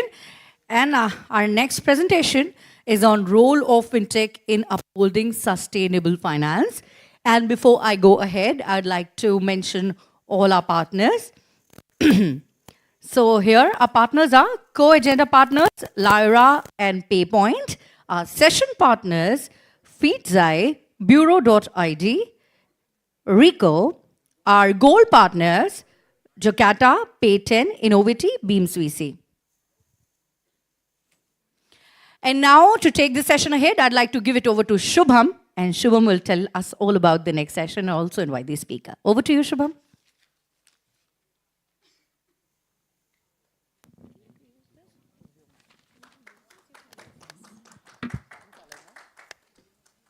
Thank you so much, Yoma, for the introduction.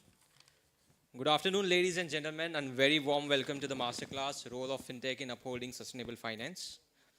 Environmental, social, and corporate governance, or ESG. These are the trendiest words in finance. Supporters say that being ethical and being profitable need not be mutually exclusive, benefiting stakeholders, society, and the planet.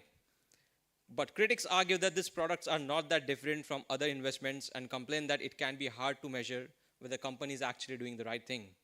So, is ESG just good branding? In the recent times, the impact of our day-to-day lives on the environment has been the center of attention. And that is affecting how investors allocate their money. There is this increasing understanding in society that we need to care about the climate, about social condition of employees, and governance activities, which has shifted the focus of the investment management industry. Fintechs, on the other hand, have been closely connected with sustainability by offering easy access to financial services. Fintechs have directly contributed towards the social, economic, and environmental sustainability in various regions of the world by supporting small and big businesses that are closely tied to the regional and international context.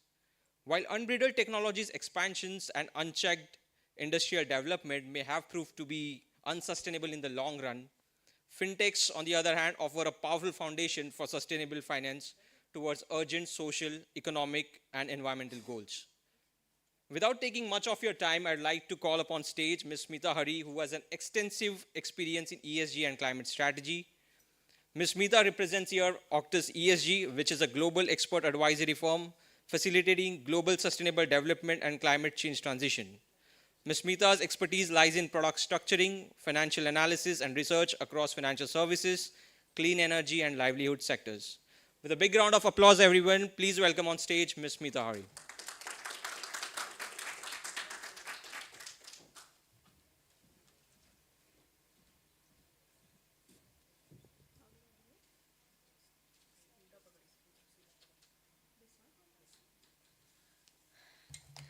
Thank you very much, Shubham, for that introduction.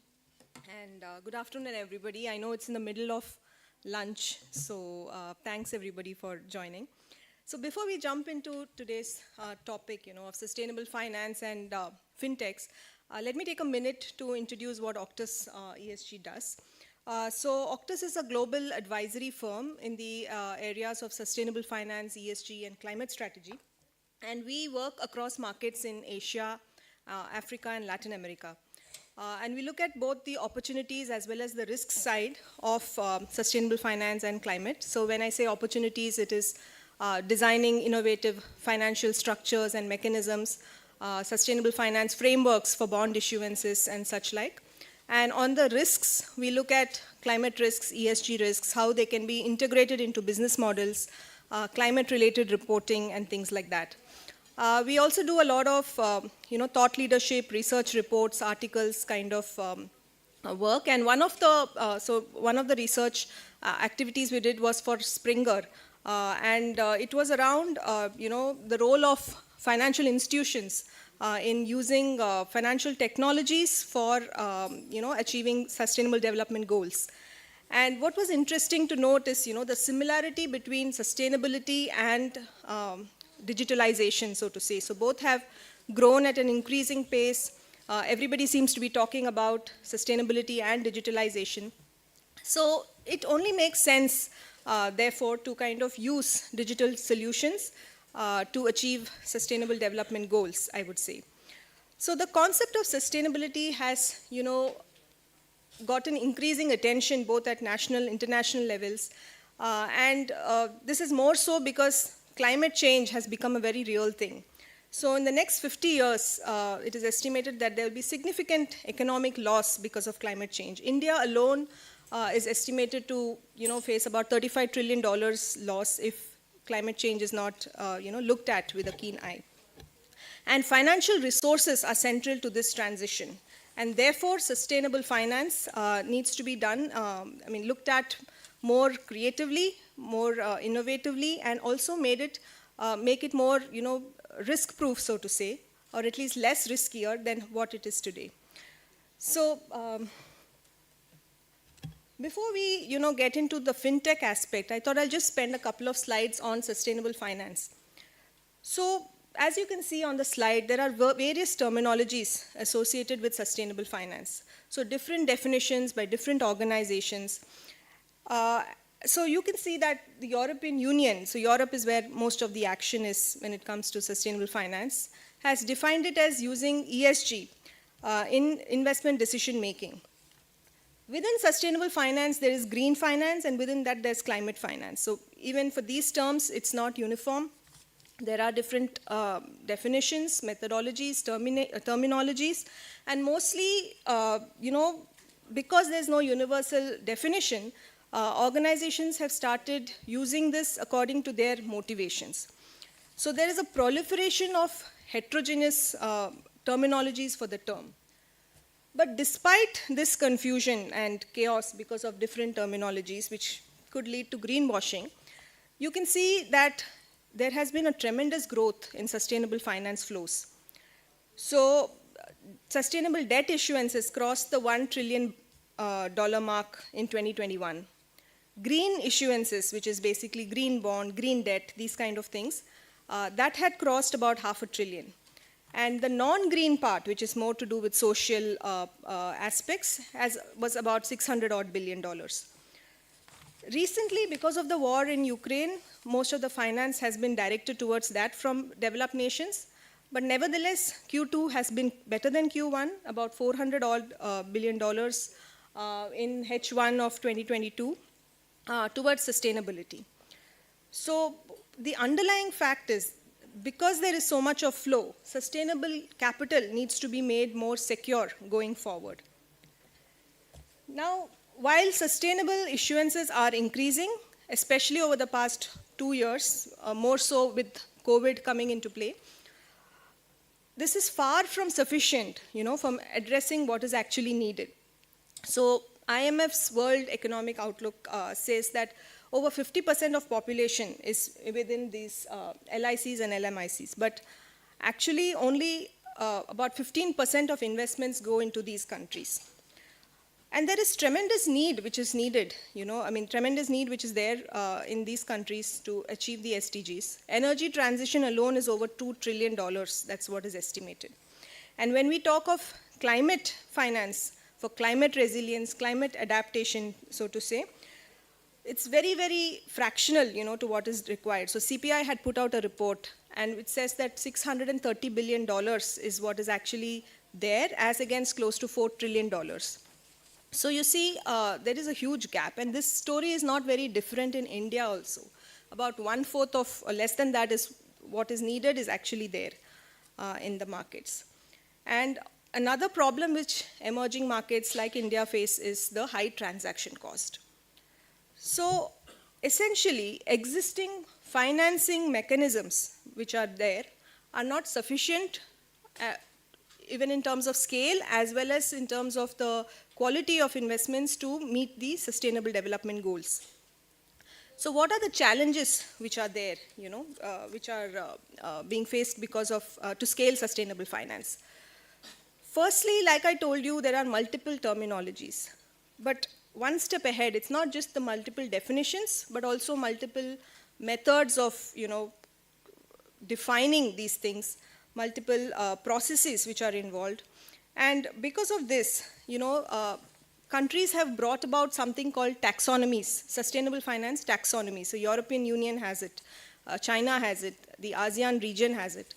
But because the world is so interconnected these days, and finance flows between the regions is so dependent on what each other's economies are defining, there has to be some level of harmonization. The world is moving towards that, but we are not yet there. So that is a big challenge for especially global capital flows towards sustainable finance. Next is, the demand for granular, new and updated data. So data is a huge challenge when it comes to sustainable finance. So lack of reliability, lack of comparability between the data, especially climate-related data, because it's a very new topic. Across the world, people are learning about it. Some regions are more advanced, but nevertheless, there is a learning process. And therefore, data management is also going to get more cumbersome after, so many climate-related disclosures, sustainable finance disclosures are becoming mandatory. So this is a huge challenge which sustainable finance is facing. Again, the data-related challenges are exacerbated, I would say, by people not really being able to connect sustainability with the bottom line. So making sustainability a business case is not something which is widely accepted across economy. So yesterday I had attended the Swedish ambassador's session, and Sweden is ahead of most countries for sustainability. And there were some very interesting statistics which was there, which mentioned that Sweden looks at sustainability not because regulations ask them to, or not because investors want to invest, but because they want to make it a business case, because they want to make their businesses competitive. And that, I think, is a very interesting fact to pick off from such markets where sustainability is way ahead of curve. And also in countries like India, where transaction costs are very high, especially for small ticket loans. So the administrative, certification, reporting, verification, which comes with such kind of issuances, is quite high. Also, because the transaction costs are high, sustainable finance issuances like green bonds, etc., are restricted largely to the larger players, like some of the bigger corporates in the country, and not so much the smaller players. So how to make it inclusive is to bring down transaction costs, to make it more transparent, and these things like this. So this brings me to the next slide on digital sustainability, which largely can be used to address most of the challenges I spoke about. So what is digital sustainability? It's basically leveraging technology to further sustainable development. So technologies like AI, ML, blockchain, these kind of things to further sustainable development, either financial or non-financial. And improving sustainable outcomes, accelerating climate action, etc. So there are a lot of models which have come up within the fintech space, within general technology space to address these concerns. So when I talk of digital sustainability, there are two ways to look at this. First is using the technology itself to address sustainability issues, right? So for example, climate-related action, using IoT sensors, for example, in agriculture. The other point is, and usually not spoken about so much, is how the technology is used. So using carbon-efficient ways in the back end, for example. So green data centers or green computing, for example. Digital technologies can be used for a variety of use cases, which I will talk about shortly. But when we talk of digital sustainability, developing economies are more, these things are more relevant to developing economies as well, because we are hugely vulnerable to climate change, and using such technologies can help very easily, or rather with a lot of prudence to kind of come up with solutions. Fintech has been one of the primary adopters, obviously, of cutting-edge technology, and I think the biggest advantage of fintech is financial inclusion. And as all of you may agree, that is something which is like on top of the list when we talk about advantages of applying digital technologies. Analyzing alternative data, like utility bills, other things like this, can help in bringing people who are out of the formal financial circle to come into financial technologies. Transparent data mapping and insights. So this is another huge advantage which can be used. Risk identification, again, when we talk of sustainable finance, risk is a very important component, and many people do not understand how risks can be addressed, how risk can be analyzed in the first place. And using different kinds of technologies, different kind of models, climate risk identification is fast becoming a very important area where people are focusing on. And the other thing is on scale. So obviously, because digitalization is not constrained by geographical borders, enhancing sustainability is possible because of achieving large-scale outcomes, so to say. And finally, reducing footprint. So this is a very obvious, relatable thing, because it's paperless, because branchless, carbon footprint is coming down. Although there is an ongoing debate about fintech sector's impacts of using large-scale energy, e-waste, etc. But again, using renewable energy sources for this, being more transparent, and like I spoke about using energy-efficient mechanisms, these can be good ways of addressing this. So the evident gaps in sustainable financing can be bridged using fintech, which offers innovative solutions to scale up sustainable finance. Very quickly, I just wanted to touch upon some global developments when we talk of sustainable finance and fintech. So some key markets across the world. So Mauritius, for example, highly vulnerable to climate change, and therefore the government has realized the importance of increasing finance flows to climate adaptation, as well as looking at digitalization. So that nexus so they have, set up open labs, fintech innovation labs, these kind of things. India is also recognized as a strong fintech hub, as evidenced by the presence today, thousands and thousands of people. But, so Gift City, for example, their, incentives and established frameworks can, attract more fintechs in the sustainable finance space. As recent as last week, Monetary Authority of Singapore, for example, has kind of revamped its financial strategy, of which climate change and digitalization are very key to the whole strategy. So you see, across the world, there is action on fintech and sustainable finance, and many cases, many countries are talking of both in sync. Now, as we saw earlier, the gaps that are observed in sustainable finance flows can be addressed effectively, offering transparency and robust data measurement, while reducing transactional costs. So just wanted to spend some time on this slide, which talks about the technologies and the products which have been out there in the market, and many more are there. So blockchain, for example, it's like that it's a digital ledger of information. So how can it be used when you contextualize it with sustainable finance products? So that's what I want to try and bring out in this slide. So green utility tokens, for example, when we talk of carbon markets, carbon credits, for example, tokenized carbon credits can be created using blockchain. So this is basically the registries have complete data, complete transparent information, which is easy for buyers of such offsets to track from where the carbon credits have been generated, and complete information around that using blockchain. Another example is tokenized biodiversity offsets. So, there was a case in point in Australia, which is by the Commonwealth Bank of Australia and Biodiversity Solutions Australia, wherein they kind of did an innovative product around ecosystem protection. So the landowners in New South Wales, they were able to, the biodiversity credits which were generated, they could trade that in the blockchain marketplace. And people, or rather the larger developers, larger corporates who wanted to offset their carbon footprint could purchase these biodiversity offsets to kind of negate that. So that was a very innovative product.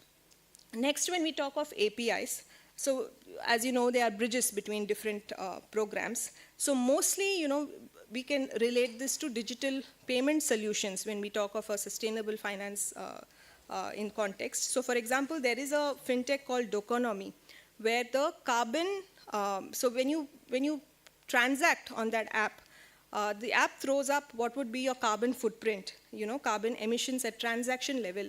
So they are tracked and they are reported to the user, and also there is a recommendation of how this can be offset.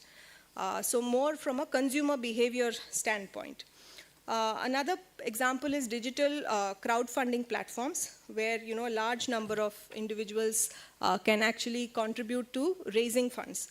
And Raise Now, which is a Swiss fintech, has done this for NGOs, non-profits. Of course, there are a lot of examples on crowdfunding, but this specific fintech kind of stores and tracks data and maps it to the outcomes of the funds which have been raised.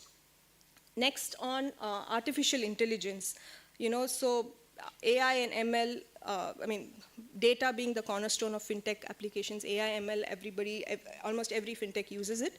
But this, when you contextualize it again to sustainable finance products, lending decision making, customer support, fraud detection, climate risk detection, these kind of applications are can be related to this. So for example, regulatory technology. So that is something which is fast coming up with all the regulations around sustainable finance, climate, etc., especially in Europe. So green regtech is what the term that is being used. And this enables, so technology enables innovation to kind of, say for example in EU, track the funds or the company's alignment with EU taxonomy. So EU taxonomy basically defines what is green and what is not green.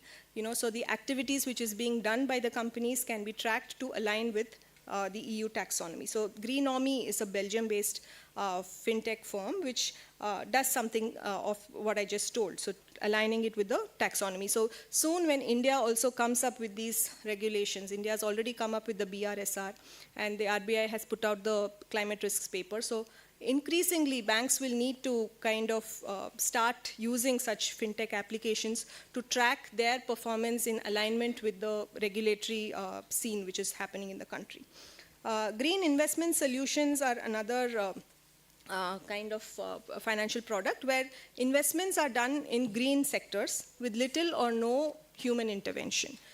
Green digital loans is on the other side, where loans are given for green projects.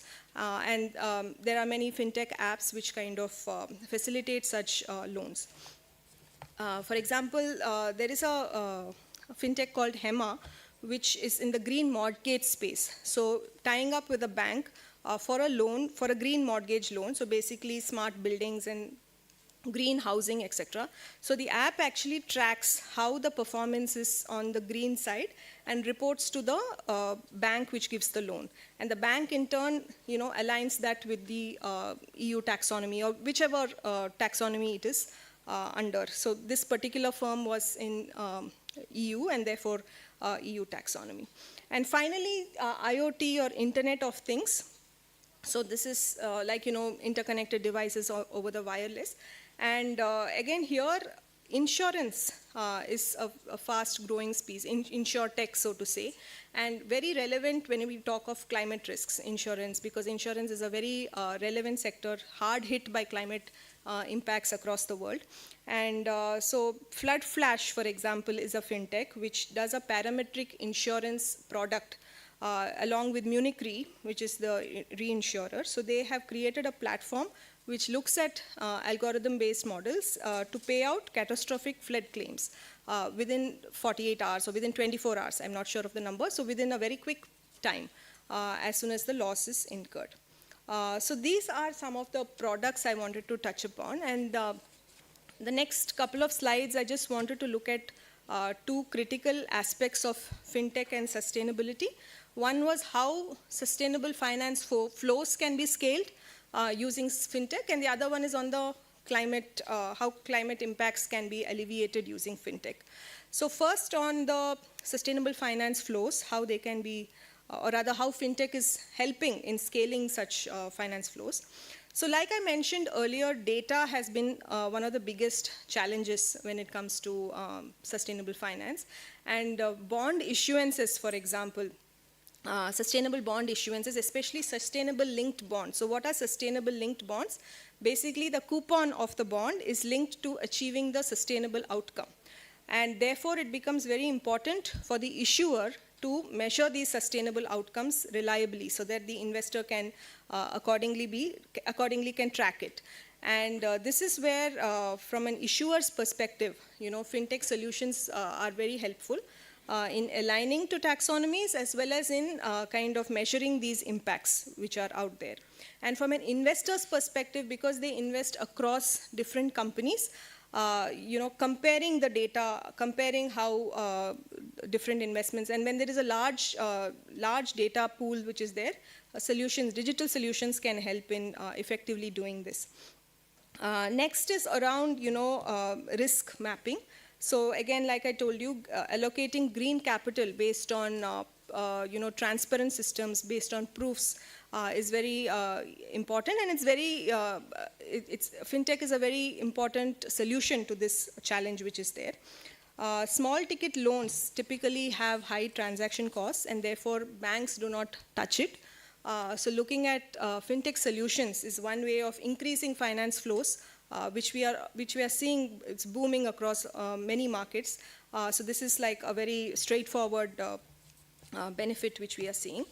Again, using blockchain for green capital raising. So basically helping in MRV monitoring, reporting, verification activities, so to say. One other thing, unique thing when it comes to sustainable investments is they are typically long-term, because the nature of sustainable interventions is long-term. So long-term investments needing the investor to stay locked in for a longer period of time, typically making it illiquid. So tokenization, which I spoke about in the previous slide, is it's a very unique way of kind of unlocking that liquidity and making it more liquid for investors. So there is a platform called Liquid Token, which works with asset owners and offers liquidity opportunities for such asset owners. Blockchain tokenization is also it's a good way of kind of unlocking capital to smallholders, smallholder farmers, for example, where it's traditionally it's difficult to raise capital for such small holder farmers, and using blockchain technology, it's easier to raise capital. And finally, technologies like AI, because using it for data collection, data streamlining, etc., for institutions like microfinance institutions, which work on the ground with the bottom of the pyramid, which will help in scaling, finance flows. So just wanted to touch upon a case study in this respect. So Ethic Hub, which is a Spain-based fintech, was one of the pioneers in, decentralized finance, so to say, which is, so basically what this fintech does, it connects farmers from two aspects. One is on the lending aspects, because farmers typically need money to, for their activities, whatever.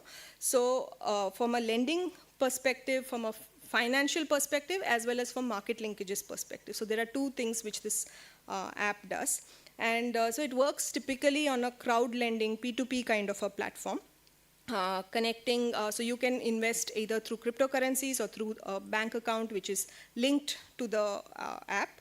And there is also something called smart contracts. So when you lend for a particular intervention, a smart contract is typically generated, which is built into the lines of code. So there is transparency and more reliability for me as an investor when I invest. So basically these kind of examples kind of scale sustainable finance. In this, of course, there are numerous examples. This is just one point in case. But I picked this up because there is a finance angle, as well as there's an angle of market linkages, which is very important for someone like a smallholder farmer to reliably sell the produce which is being produced. The next couple of slides, I again want to talk about climate change, which I spoke about. So climate change is a huge challenge. across the world, more so for vulnerable countries, developing countries, because we have lesser means of coping up with the climate impacts. And climate fintech, therefore, serves as a crucial intermediary, in this respect. So in terms of, so there are, of course, different use cases when we talk of climate impacts, but not just in mobilizing capital for climate interventions, but also change in customer behavior, consumer behavior. So that is fast happening across the world. So right from, carbon offsetting, carbon accounting, climate-related disclosures, raising climate finance. There was an interesting model which I came across by Ant Forest. So basically, they combine gamification with, planting trees, for example. So very unique models, so to say. And one very interesting, what should I say, parallel to sustainable finance is around the insurance space. So there is a fintech called Celsius Pro, which is an insurtech company which kind of builds index insurance solutions for physical climate risks. So basically the payout is linked to, so the data is sourced from different agencies, and the payout is linked to the data which is provided and not so much on the proof of loss which is happening.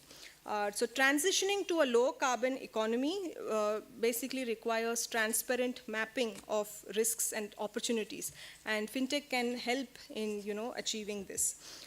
So there were so many other technologies which I had discussed earlier, many of them aligning with the grave climate impacts which are being faced. So this example, case study which I wanted to highlight is on climate-related fintech, but I mean, I'm not sure how it's pronounced. I think it's PISY. But so this was a blockchain. This is a blockchain-based platform which allows retail investors to participate in climate projects. I mean, renewable energy projects. So either solar projects or EV kind of interventions. So usually these kind of investments are more available for institutional investors or high net worth investors. So retail investors like you and me cannot actually go and invest in a solar project, but this fintech has enabled that.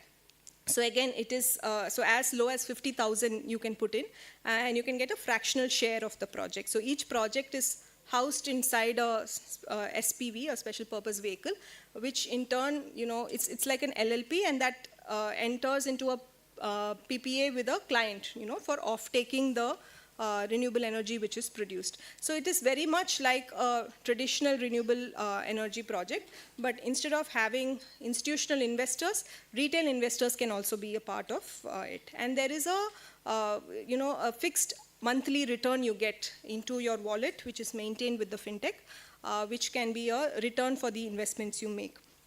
And the fintech undertakes due diligence, risk management frameworks, etc., because they are kind of responsible for the investors who are putting in the money.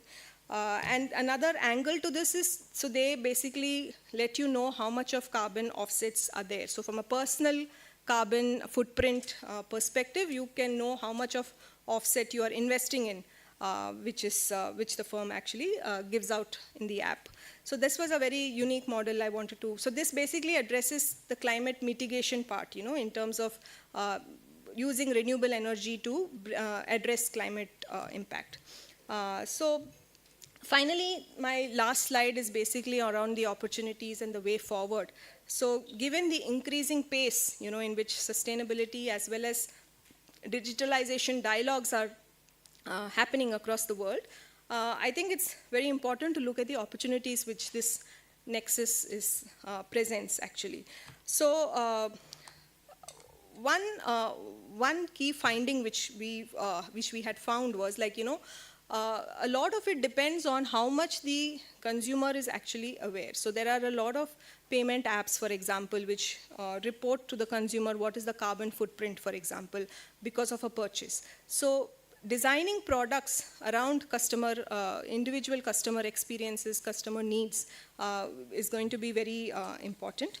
And SDG monitoring, Sustainable Development Goals monitoring is it's quite a complex process because it is, it kind of overarches different technologies. So using different technologies to, which can talk to each other and, having partnerships is actually crucial. So sustainability as a concept itself works well when there are a lot of partnerships. And when you throw in technology, there is all the more need to kind of see how can, how can there be a mix and match to get the desired impact. Again, product innovations is very important. We see a huge number of different kinds of fintech products which are available, but especially for the bottom of the pyramid, because that's where the need is most felt. But, instead of, so while there are product innovations, I think cross-sectoral product innovations is very important. So for example, a few years back, a large private sector bank had come up with an app which kind of, works along with a tech company, the government, from a subsidies angle. And there is a wallet-linked application for basically sanitary napkins. So the napkin manufacturer immediately can know what is the demand from the NGO, and the subsidy automatically kicks in. So it's all very transparent and transactional, and there is no subjectivity involved. So such kind of innovations for the bottom of the pyramid. So basically this kind of helped about 20 million rural women and children towards menstrual hygiene. So this was a very unique product which had, it was an Indian bank which came up with this. The other thing was on, calculating internal footprint. So greening internal operations is kind of becoming very important, not only in fintech, across different markets. And with increasing climate change impacts and talk about sustainability, I think looking at greening internal operations of fintechs is very important, because that is like the next step. And finally, businesses have traditionally focused on risks and returns, but having a risk-return impact model within the business model, aligning it within the core business strategy is will be the way forward. And towards this, a lot will depend on how policymakers, banks, the government, fintech providers come together and in a multi-stakeholder platform to kind of take it forward. So I'll stop there. Thank you very much for listening patiently, and happy to take any questions. Thank you, Smita, for this informative presentation. And I'd like to open for Q&A now. Can we roll the mic in there?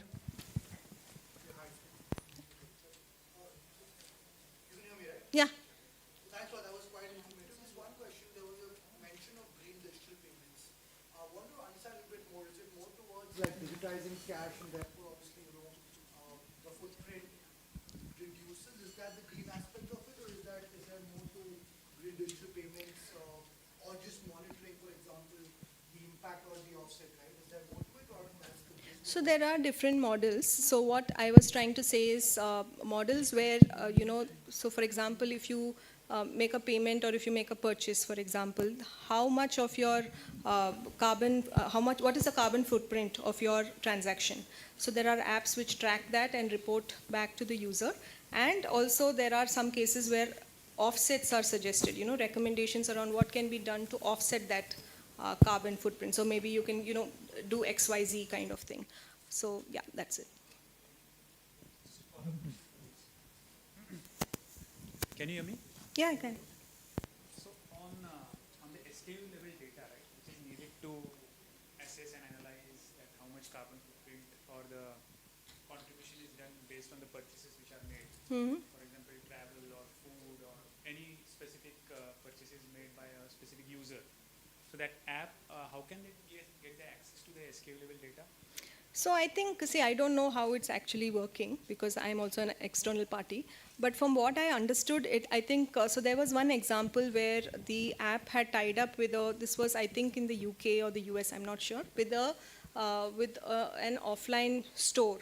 And they facilitated purchase. So it was like a multi-product kind of store. So you can purchase through the app from the store.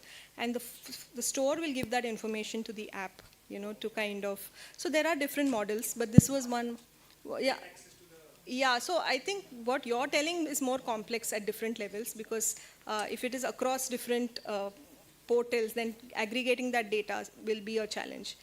Yeah. Yes, yes, yes. It's challenging, yes. Any other questions? No? I think it's Smita, that's it. Thank you very, very much. Once again, everybody, a round of applause for our presenter, please. Thanks very much. Thank you. Yeah. So everybody, the next presentation is another important one, which is on privacy concerns and preventing cybercrime for fintech customers. We'll start that presentation in next few minutes. Kindly be here, for our speaker can be here anytime. Okay, and I'd like to tell you, please ask as many questions as possible. We want to make it very interactive. Okay, so there are so many interesting presentations coming up, and wherever you are, if you're not in the room, make sure you be here. Also, a very important announcement that we have a special app on Apple phones, iPhones, and Android phones of Global Fintech Fest. So you can download that and you can interact with the delegates and network with them on the app. So please right away on your iPhones and Android phones, please download the app Global Fintech Fest. Thank you.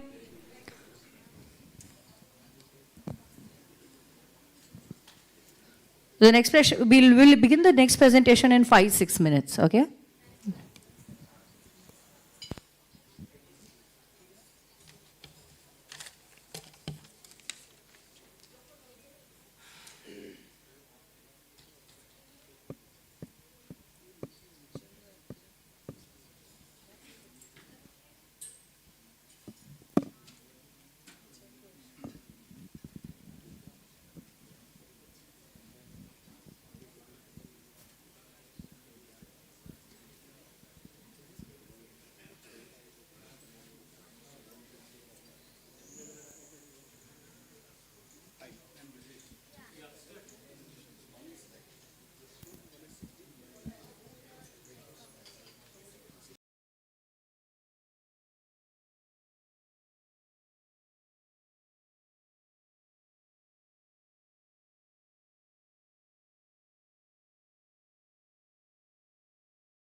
The real important one I'd like to tell you, as I have said it earlier, I will repeat once again, the subject of this presentation is privacy concerns and preventing cybercrime for fintech customers.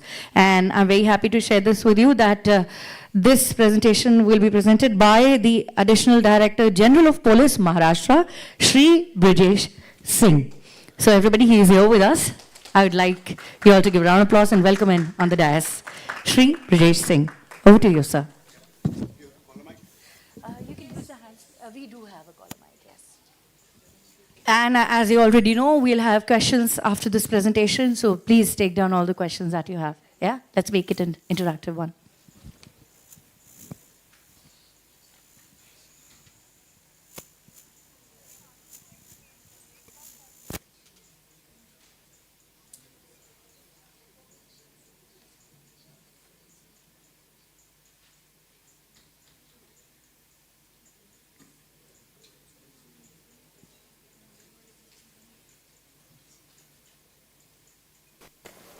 Check, check. Okay. So the Chinese believe in a system of yin and yang, like there are two forces in the world. But we Indians are non-binary. So our mythology talks of, a cosmic play of three forces of creation, maintenance, and destruction. Now, same is happening in the cyber world, where there are innovators, who are the creators. You are creating technology, you are creating wealth, you are creating knowledge. Maintainers like us, the police, regulator, and then the destroyers, the hackers, the financial cybercrime ecosystem, the nation states, which are acting maliciously. Now these three systems, feed into each other. Like if the hackers are attacking our systems, we are also developing them. And the maintainers are probably helping to maintain the good people's work. However, it's the first time in history that the bad people are winning. In 2020, the financial or the cybercrime ecosystem went up to $6 trillion. This is more than the whole GDP of India. So today, the third largest GDP in the world is cybercrime. Now, what should be done so that we bring this down, we protect innovation, and we protect good people? So, this is where we are, that financial literacy is different everywhere. We have the urban-rural divide, we have gender gaps in inclusion. We have, if you look at the world, I was just telling my friend that I recently gone to Tanzania, and when you go there, it's like a throwback. You feel that you've come back to 30, 40 years back, because what you saw 30, 40 years back when you were growing up, you see it there now. So the world is at very different places. And at this time, there is a 5G rollout also going. So financial literacy is different. Financial inclusion is a question, because somewhere you will have to be financially inclusive. And look at India, what they've done. By making finance and technology as a public good, the great work that NPCI has done, they are not charging for any transaction. Who could think that you can run a business, and probably one of the largest businesses in the world, without charging a single paisa? And that's amazing, that they have also created a platform which is giving rise to innovation. But see, innovation is, again, I told you, three kinds. So there are the creators, there are the maintainers, there are destroyers. And there are destroyers also sitting on this ecosystem. Now it's our job as creators that while creating these things, how we ensure that the bad people cannot take advantage. As maintainers of this ecosystem, for law enforcement, we find how we rein these bad elements. And for the RBI to see that the stability of the financial system, the integrity of the banks, and the interest of the customer is protected, while you all reap fruits of this great revolution. Now, high internet mobile penetration and omni-channel presence. So today, I last week met somebody, a friend of mine who had come from the US, and he was surprised to find the kind of payment options we have here. So it's great that, a kind of India stack was created, and you solved the greatest problem in the world, the problem of a secure digital identity. And once that was solved, you digitize the bank accounts, link them into this, jam trinity, Jan Dhan, Aadhaar, mobile. It was quite a stroke of genius that India could do this, and at such a large scale. Literally, I'm telling you, as every Indian, we should be proud of this, because wherever I go outside, people want to know how, you have done financial inclusion for billions of people with a unique national identity for everybody. So, and this also has given rise to peer-to-peer lending apps and things like that, and you must have recently heard about the so-called Chinese loan apps. So innovation happens in the positive space, innovation also happens in the dark space. And therein you saw that people started committing suicide, and there were extortionary practices. And in one case I saw it was also a national security threat, where the Chinese loan app company had a back-to-back arrangement with a Chinese company, and they were taking biometrics, they were taking facial scans and facial recognition data of all Indians. So also, probably a large indebted youth force is again a risk to the financial stability and national security of the country. So somewhere this is all linked, and while at times people praise the RBI by saying that, you've done great, and at times people start attacking the RBI that, oh, you are here favoring the large banks and stifling innovation, but that's the job of the regulator. And the job of the regulator is to see that the balance in this, this world of the three cosmic forces clashing is maintained. And to add to all this, we have Web3. And I'll confess something, I'm not a great votary of blockchain. I sometimes say that I was having cough, I had blockchain, there was no benefit. So blockchain I've been waiting for some innovation in blockchain, except cryptocurrency, which probably as a law enforcement officer I'm biased because it's a headache to us. Even in the Chinese loan app scam, once RBI started tightening them, they took all that money, put it in crypto, took it out. Now go and find out. Go figure. So it's difficult, but not that great difficult, not very difficult. With better compute, you're also now able to go into mixers and tumblers and also track these transactions. And my dear, anonymity is only on your account, right? Otherwise, you're writing a full ledger. The day I'll get you, you're giving me a whole record of your transactions, not only, but of everybody else. So crypto is a boon for police. The day I get you, my problem of anonymity is solved, right? Evidence you are giving me already. You are creating your own evidence. So thing is that all these fintech is web native. And since it is web native, it easily interacts with the crypto ecosystem. In India, by any count, there are probably 6,000 to 10,000 new fintech startups. And since they are new, their emphasis on cybersecurity, on data protection, on having other kinds of due diligence is probably low, because you understand, all innovation in California happened because of the California license, which basically means no rules, right? If you wanted to have a driverless car, set it on the road. Nothing is going to happen. I understand, but for a country like India, you can't have a lawless regime because there are costs here. And we are much more complex. Even civilizationally, we are much more complex. If you look at the other civilizations, they are 200 years old, right?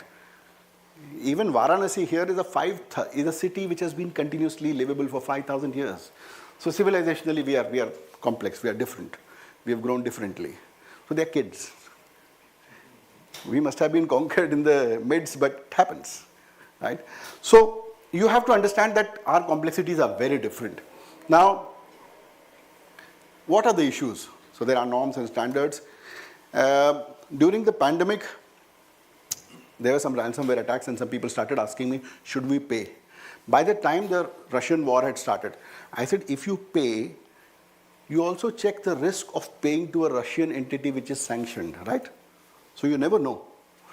And nobody also knew whether transacting in Bitcoin was legal or illegal in India.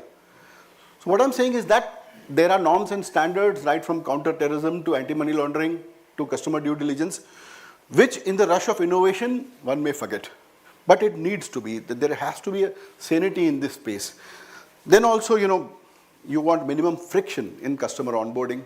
So that has been done by Aadhaar. It's a great innovation. And I really sometimes feel very sorry about us when we lost a chance in the Supreme Court case. If we could have linked mobile phones to Aadhaar, half of the financial cybercrime would have been solved. I have never seen a financial cybercrime being perpetrated from an Aadhaar-linked mobile phone, because we'll come and knock at your door. Now, we cannot create an ecosystem where we give masks to people to commit crime and then you cannot find them out. So you have to have built-in checks and balances. And somewhere we lost a chance. I understand privacy is a big thing. And there are these questions of eminent domain where people inherently do not trust the state and so on and so forth. But you have a social contract. You gave away these rights to be in a society, in a democracy, and you cannot come outside and question that. Right? You are not an anarchist. So somewhere you do not understand that by doing this, you are putting so many people to danger. Now, so today we have issues of interoperability of financial systems, consumer data which is being taken, especially in the Chinese loan app cases. After that, RBI has issued its digital lending guidelines. It's a wonderful piece of paper. And the best thing is that the RBI consulted everybody. So the RBI's digital lending group, it actually talked to everybody and got 800 technical responses and studied that and incorporated that into digital lending guidelines. And they are wonderful. Please check these guidelines. This is about, and I think it would put an end to all this Chinese loan app menace. Because you have big tech here, which was never supposed to be which was never supposed to be lending money, or you have WhatsApp, which was never supposed to be transacting money. But today, somebody is sending a link of an app which can be sideloaded, which is not available on a Google Play Store, which can be sideloaded from somewhere. It takes invasive permissions, it takes away all your data, then starts messaging your relatives. Right? This ecosystem is outside control. So somewhere the RBI has come and issued digital lending guidelines, which are good, which is a very sane step. But that too, I think, has come slightly late because work on concerns around loan apps started around 2020, where people had already started committing suicide. So issues regarding, all these diverse communication channels affecting the financial stability of the country. See, this happened with crypto. That I think almost 10 lakh crores of Indian rupees is outside on crypto. Tomorrow this bubble bursts, you never know where this money will go. So somewhere you need to have a semblance of regulation and sanity here. And I also come up with the issue of antitrust. Antitrust is like, I'm talking about a large company being also the payment system provider, being everything. Yeah? Like Google is like air today. So when Google starts a payment system, so you see that today, if you look at the volume of payments outside, I think GPay must be one of the highest. GPay, PhonePe, maybe one of the highest volume. Now they have an inherent advantage. So like competition laws, it's also a question of understanding that a large entity like this, which is not an NBFC, which is unregulated by Indian laws, it comes into this space and starts operating. So these are the inherent issues that we are facing. And who are the entities in this whole interplay? So we have the fintech creators. Look at the buy now, pay later thing, that as soon as you're checking out of the cart, at that time, somebody gives you an option. Okay, I'll pay for you. For a small fee, would you like to, But see, this was unregulated because till now in India, only banks are allowed. So the BIN number is of bank ultimately. But these practices of sort of taking up this loan, then selling it to somebody were rampant and they were unregulated. And somewhere this needed also protection. And hence, I think some sanity is coming there. Regulator is there, the customer is there. The Indian customer is very eager.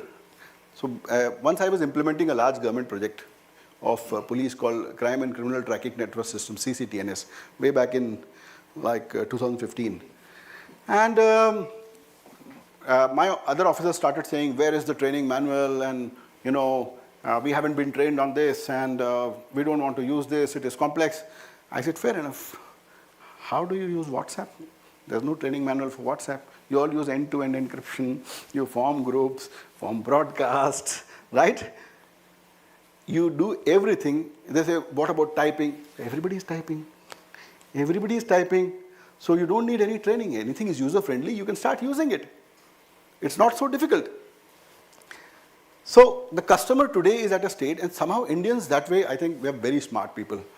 Even our people somewhere in India, ironically, knowing English has become also an enabler and also a barrier for a lot of people. So tomorrow when we shift to voice technologies or the vernacular, I think there would be great financial inclusion. Because imagine somebody who does not know English or the nuances of English. For him to read a consent document, understand and sign, I think is impossible.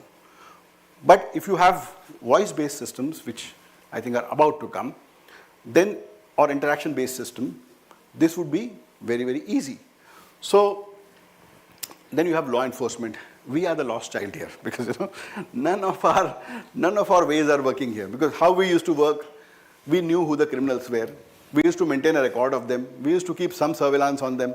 Today you can't do surveillance because privacy wale rakshas kood jayenge. So today the whole space of digital human rights is essential. I understand that, but this has also given proliferated everybody, right, from pedophiles to financial fraudsters to cyber criminals to a well-oiled international cybercrime syndicate to terrorists. And we can do nothing about it. We can do nothing about it because we have jurisdictional arbitrage. The bad guys collaborate in real time. We were investigating the Cosmos Bank case, and in that case, something very funny happened. So one of these mules, money mules, these people loan their accounts. So these money mules, this chap goes and takes out money from the ATM, and his handler is sitting in the car. So this guy goes there, and he takes out money and comes back, and he hands over 6,000 rupees. But he has withdrawn 25. He has kept it in his pocket. But that rascal has a admin panel with him in which he has seen how much money he has punched. Look at the complexity of cybercrime operations, right? That this guy has actually an admin panel where he knows from which ATM how much money has actually been withdrawn. He gives him 2 tight slaps, takes away the rest of the money. Now with me, when I want to investigate this, what I'm faced with 20,000 transactions, right? Which happened in 2.5 hours in 29 countries. 20,000 transactions. So even to get an ATM footage from somewhere, it would take me months. Right? To write a letterogatory would never work. To go through something called MLAT, which was, multilateral assistance treaties, which was invented to solve this problem of letterogatory, the average time is 1,300 days. Nobody keeps evidence till then. Nobody preserves evidence till then. So we are actually sort of disabled in this ecosystem. And somewhere we'll have to step out and find out ways. Some very good things have been done for what is wrongly called as child porn, but which is child sexual abuse material. There's an organization called NECMEC, National Center for Missing and Exploited Children, which is a consortium of all the platforms where they voluntarily report, right? Microsoft has come up with something called Photo DNA, where they maintain a facial recognition database of all lost children, all human trafficking victims, and as soon as a photo is uploaded, law enforcement has access to it, and they can find out the whereabouts of that child, or at least identity. Something like this needs to be implemented here. While we have taken technology as a common good, why don't we come up with the concept of safety as a common good? So I used to handle this organization called Maharashtra Cyber for 5-6 years. We had come up at that time with a simple website. It was called reportphishing.in. Now the simple initiative somewhere in 2017 was very simple, that when we spoke to banks, I asked them that, do you have a list of fraudsters? People who disputed transactions, repeated something with a number with a high risk score. Every bank came and told me that, we have a monthly list of 5,000, 6,000. Why don't you share? Legally, we have constraints in sharing. I said, can you share it with me? They were happy. We can share with law enforcement. And these are lists of fraudsters, right? People who have defrauded others. Now what we did was, we combined them into a single database, and we created a front end where people could go and report any phishing attempt. SMS, link, WhatsApp, call, email. You just report it, and we had created an automated workflow wherein a message would go to everybody. And I see that after that, a huge ecosystem has been created by I4C in the Ministry of Home Affairs, wherein they also have a cybercrime.gov.in, cybercrime reporting portal where you can register cybercrimes, even anonymously. There's a helpline number 1930, which is basically to prevent the flight of your money. So a lot is going on. But I call for an effort like NECMEC, that why don't we create a crowdsourced database of fraudsters, of malware, something like VirusTotal. Why don't we call it TrustTotal? Let's create a TrustTotal. And I'll be very happy to work with this. If anybody wants to put in their brains and time in this, I'll be very happy. NPCI is there. If you want to start this, we can take it out. See, once you start, innovate, go outside the realm of rules and laws. Yeah. So then, I won't have to take permission of anybody to do any work about it. So let's create a kind of common repository where you would be able to generate risk scores, and you give a backend to each institution where they can do their investigations. You also give an API of that to law enforcement. The law enforcement can on a real-time basis then start dipping into, because law enforcement naturally has access to customer details, customer authentication forms, and customer onboarding forms, and various kind of other things, and other digital Aadhaar we don't get. but other things you would be able to find out. And it would be hugely beneficial to everybody. So think of it, that safety, security as a common good. Like VirusTotal, let's create something. Just as we had created report phishing, let's create a portal where these things can be reported and then create an API, a real-time API. For example, you know what Tanzania did? We had these problems with this SIM swap fraud, right? That somebody basically gets hold of your credentials, then calls up your telecom service provider and tries to get a portability request, or you are stupid enough to dial that 18-digit or 12-digit number which they gave or something like that, or click a link with dials. Now, Tanzania did something very simple.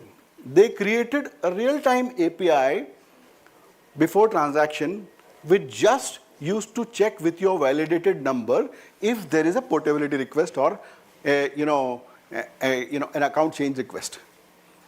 Yeah? This stopped the SIM swap frauds. Zero. Null.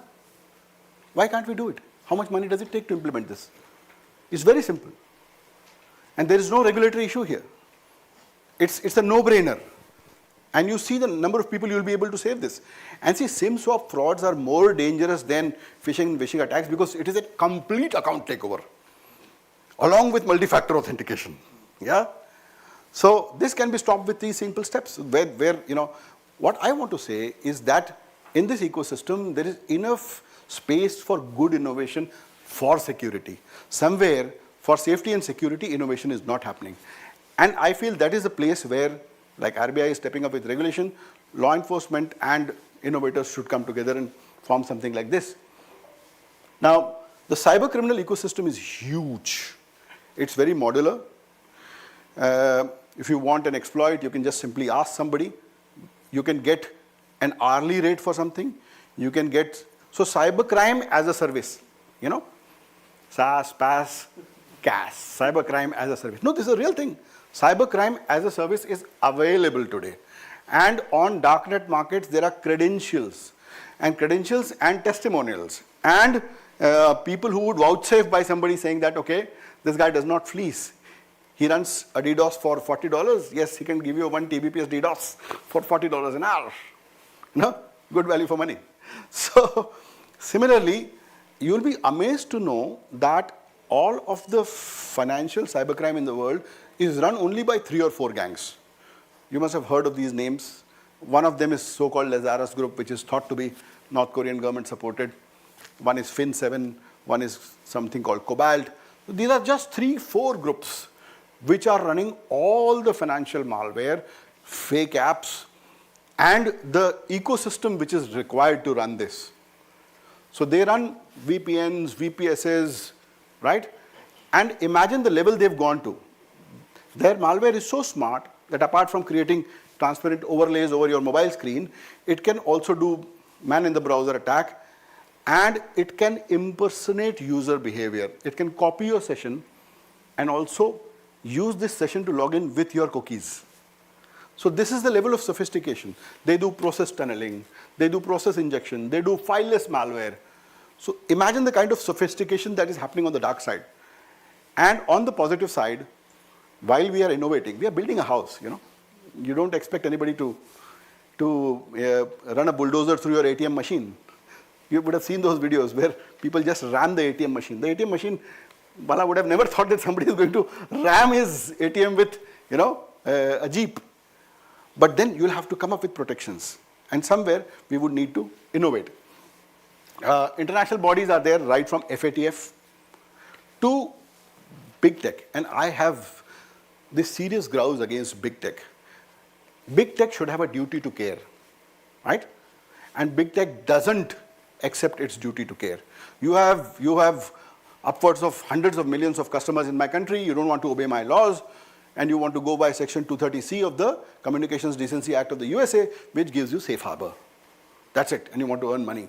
You don't want to look at the customers. You're destroying lives. You're taking away livelihoods. People are committing suicides. Recently, very recently, they have started acting. In last 1 month, Google has removed 2,000 Chinese loan apps. How many? 2,000. What prevents people from again springing up with new apps, right? But where do we have an ecosystem where we are analyzing apps which are put up in real time, flagging them, NPCI, RBI, law enforcement, we can sit together. Let us build this. Let us build this. Let us download the APKs. Let us, run it in a sandbox. Let us reverse engineer it. Let us find out what's actually happening, what permissions are being actually taken. And today the RBI guidelines are very clear about consumer data protection. It is asking you why, where, and what. Why are you taking this data? Right? Consent. Why are you taking this data? What are you going to do with this data? And where are you going to store this? So these are the clear questions which anybody who's using data has to answer. So these Chinese loan apps or any kind of new fintechs, they were not reporting anything to CIBIL or to Experian, because a chap who's taking loans here, his credit score should be affected. This is for protection of the good chap who wants credit in good time or loan in good time. But if people who have a bad credit history want to go out of the system, engage in a dangerous thing, then land up at a police station saying that police kaam nahi karti.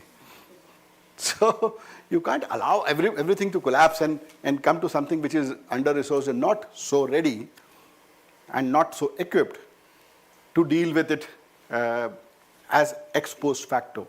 So you will have to build in mechanisms from day one.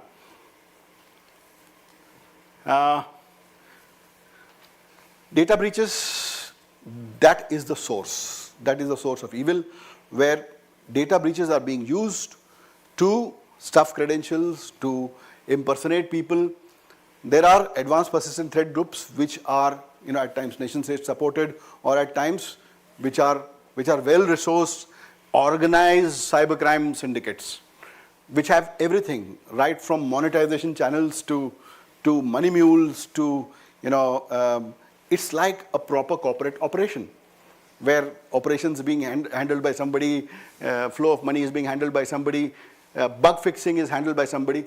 These guys also update their apps and run a real-time, ticketing system on the back end. So it's a very efficient DevOps operation, actually. So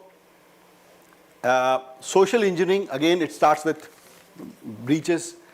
And then the whole aspect of a cyber kill chain, which basically, where attacks are now shifting to the infrastructure. From the customer to the processes, attacks are shifting to infrastructure.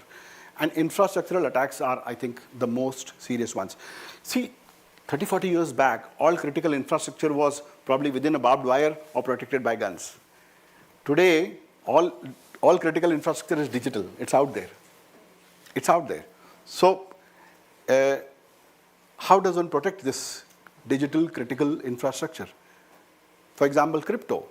10,000 lakh crores of Indian money is out there. You don't know what is going to happen, whether it's going to remain or tomorrow is going to, go fat in a bubble.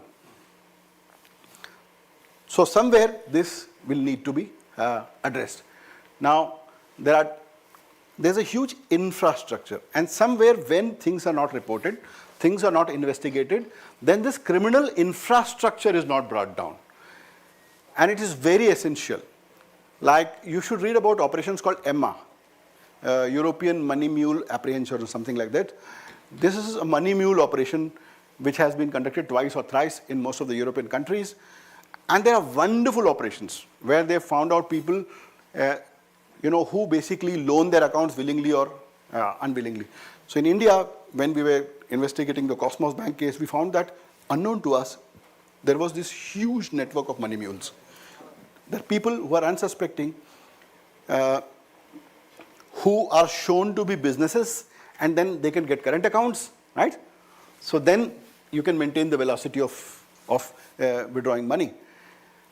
And money hops. Today, when somebody takes out a 20,000 rupees from your grandfather's account, the money hops. It breaks into 20 pieces and it hops 9 places. It's like, madhumakki ud gayi. Now, how are you going to trace it? So they have already calculated how your systems work, because law enforcement and regulation doesn't work in real time. It cannot. It's a post facto thing. आपने picture देखा है, खत्म होने के बाद police आती है.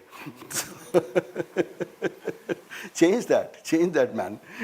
Change that. So somewhere we need to change that.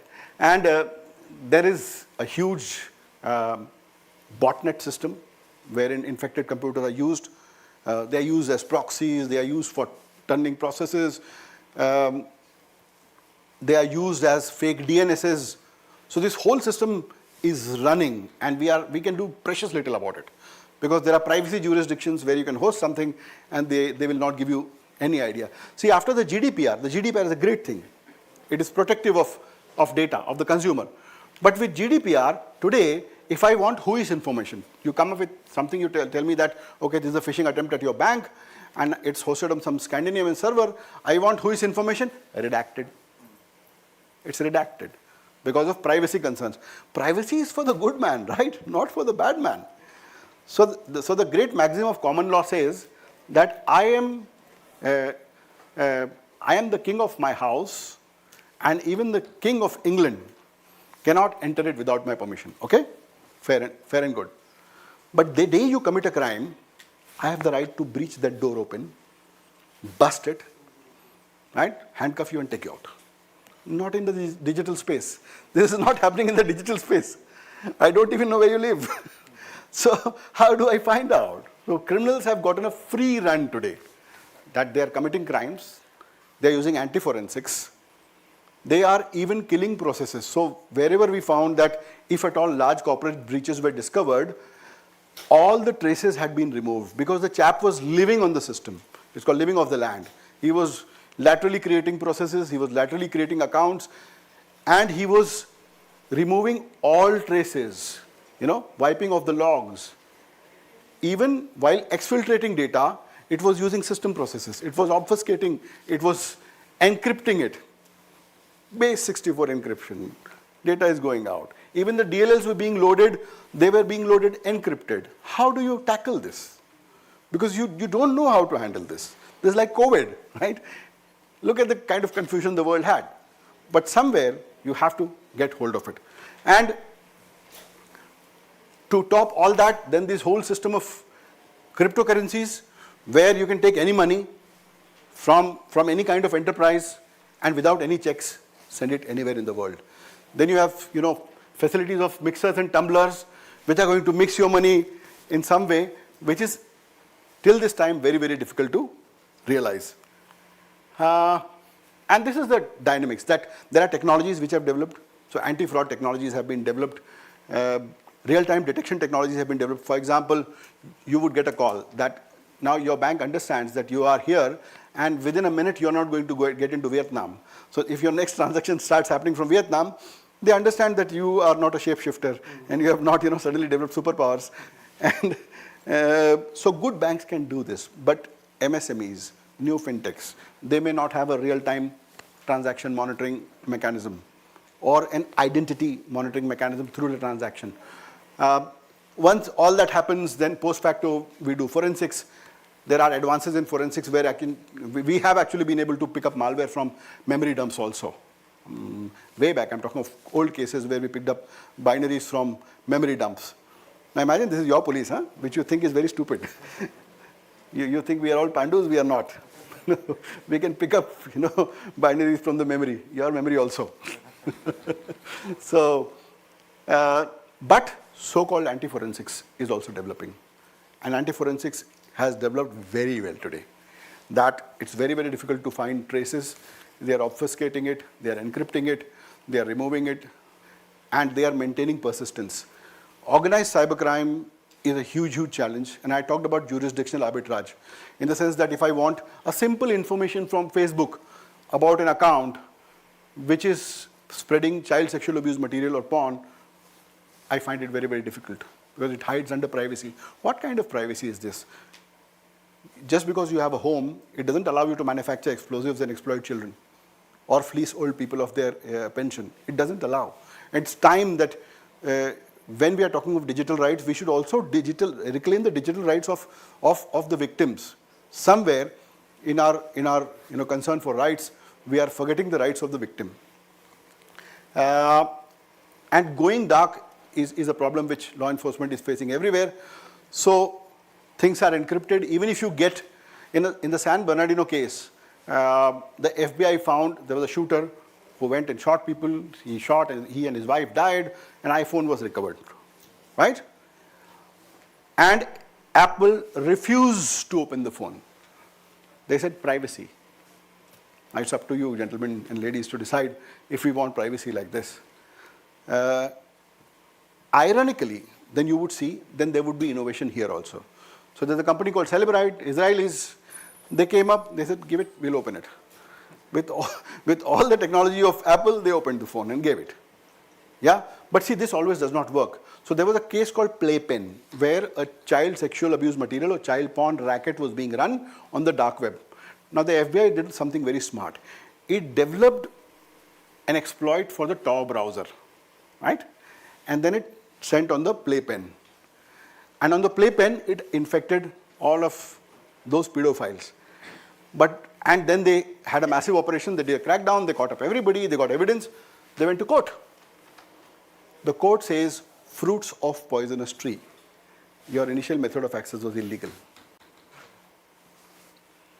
Yeah? So we have, law should not be against justice. Law should not be against justice. Privacy should not be against security. There is a midway. We have to find it. And it's up to us. We are innovating everywhere, and we need to innovate here also. So, finally, this is happening. RBI has come up with something very good. Since your data was going out, RBI has started tokenizing. Please go on your bank site and please do this. Like earlier I used to say, please do two-factor authentication. Today, I won't say that today. If you have a credit card, go and tokenize it. Simply with Aadhaar also, go and ask for virtual Aadhaar. So tomorrow, if some idiot, India is a strange country. Aadhaar was never meant to be a card, right? Aadhaar was a biometric identification based on an API. But we created an Aadhaar card out of that. We put our dirty photos also on that with a QR code. And some idiot then takes a picture of this Aadhaar card and uploads it on stupid S3 bucket, which is open. And then some idiot breaches it, and then some French researcher starts saying Aadhaar has been breached.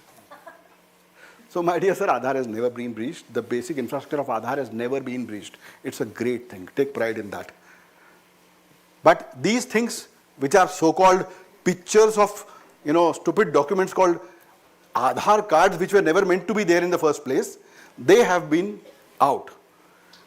Now, Aadhaar also has come up with virtual identity. So it virtualizes your Aadhaar, this thing. You can take a one time, you can take a multiple time, or you can take a short time thing. Similarly, tokenization has been done. Also study something called account aggregator system. That is the next thing which is coming. NBFCAA. The RBI initially came up with a circular in 2016, but this is about to be implemented. Imagine a single data aggregator which is blind to your data because your data is encrypted with PKI, okay? With your private key, it is encrypted, and you have a granular consent structure built into it. So if you want to tell your insurer that for the next 45 days, he should have your credit history or your date of birth, and not on the 46th day, you can build in this consent granular structure. So I think till now 6 licenses have been issued. This is something which is the next innovation, which will solve most of the problem of all kind of identity-related account takeovers. Today, digital identity is what is being compromised. See, with all multi-factor authentication, if there is social engineering, right, you are going to give him everything because you're doing it on his behalf. So with this, there would be, with account aggregator system, where you have a granular consent structure, which is a real-time API, where, it is a double-blind system, where the account aggregator does not have any access to your data. The account aggregator would not be able to do anything to your data. And the banks and everybody, they would also be happy because they're not carrying, today or tomorrow, something like GDPR, PDPR is going to come. Personal data protection is going to come. It's going to be as stringent. So why would you want to hoard data here? You wanted to know my home address, you don't want to use it every day. So you'll be very happy if a third-party account aggregator comes and say, hey, I'm ready to store all this data, encrypt it. I don't even want to know what it is. Once it is encrypted, it won't be used by anybody. So account aggregator is the next big thing after tokenization. AI/ML is being used for real-time transaction monitoring, real-time session monitoring, for any kind of anomaly detection, change detection, but it's cat and mouse. Because the dark ecosystem is getting to learn emulating the user behavior in real time. Like they are running a browser in the middle attack. They are running an invisible browser in your browser. Yeah, what do you do with that?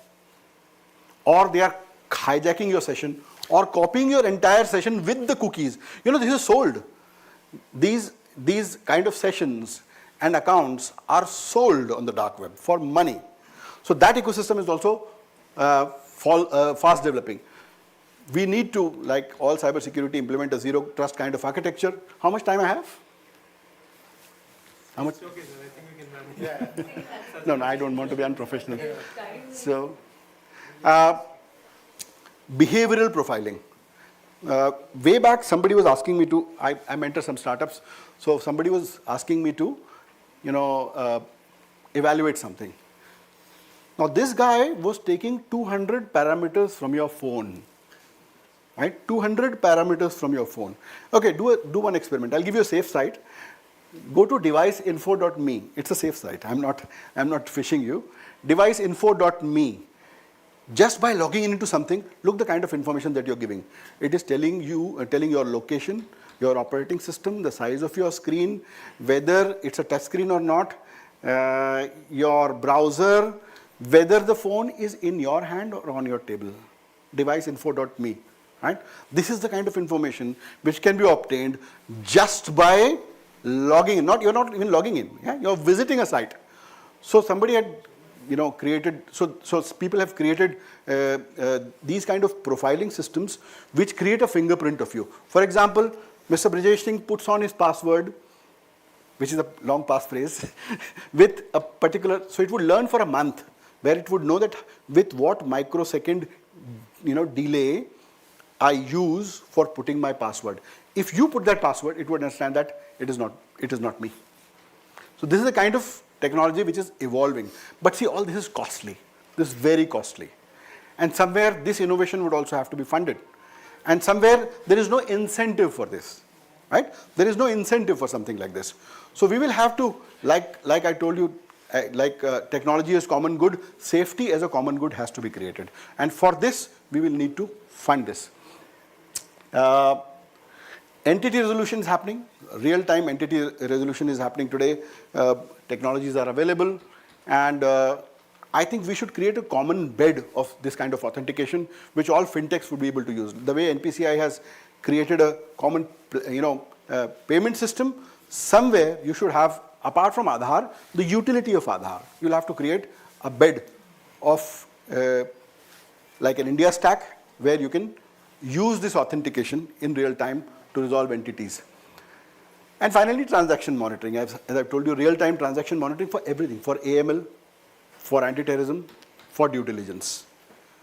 Because when we were doing the Cosmos case, we found that in 2.5 hours, 85 crore rupees, just went off. Why didn't Visa and MasterCard have volume and velocity checks? 10 years of transaction is happening in 2.5 hours. Why didn't they understand? Why didn't they have, like the stock exchange, the circuit breaker there, and understand that they should stop it in real time? They did not. Who is responsible for this? Yeah. So if technology is failing, again we are responsible. I always tell this to banks and fintechs. Boss, you are the one who gave me card. You are the one who called me up to take this service. I have given you my money. It's your bloody responsibility. Now you take care. You can't call me stupid. You can't call that you are stupid. You gave your OTP. You created the system of OTP. I did not create it. So somewhere we have to take this responsibility. We have to innovate. We have to consider safety as a common good. And we have to look to it that the good guys start collaborating. The bad guys are collaborating. If there are any questions, and if I have time, I'll be able to answer them. Yeah. Time's up anyways, but we can take 2-3 questions. Yes, please. I had one question. So as a customer, yes, I can go to the law enforcement agencies and report whatever is there. But if as an intermediary I find out something, is there any methodology to report? Certain has put compulsory reporting guidelines now. It would be normally a cyber breach, right? At the institutional level. Not maybe at an institutional level. So maybe I found out, say, retailer or omni-channel on the ground, he is doing something which is malicious.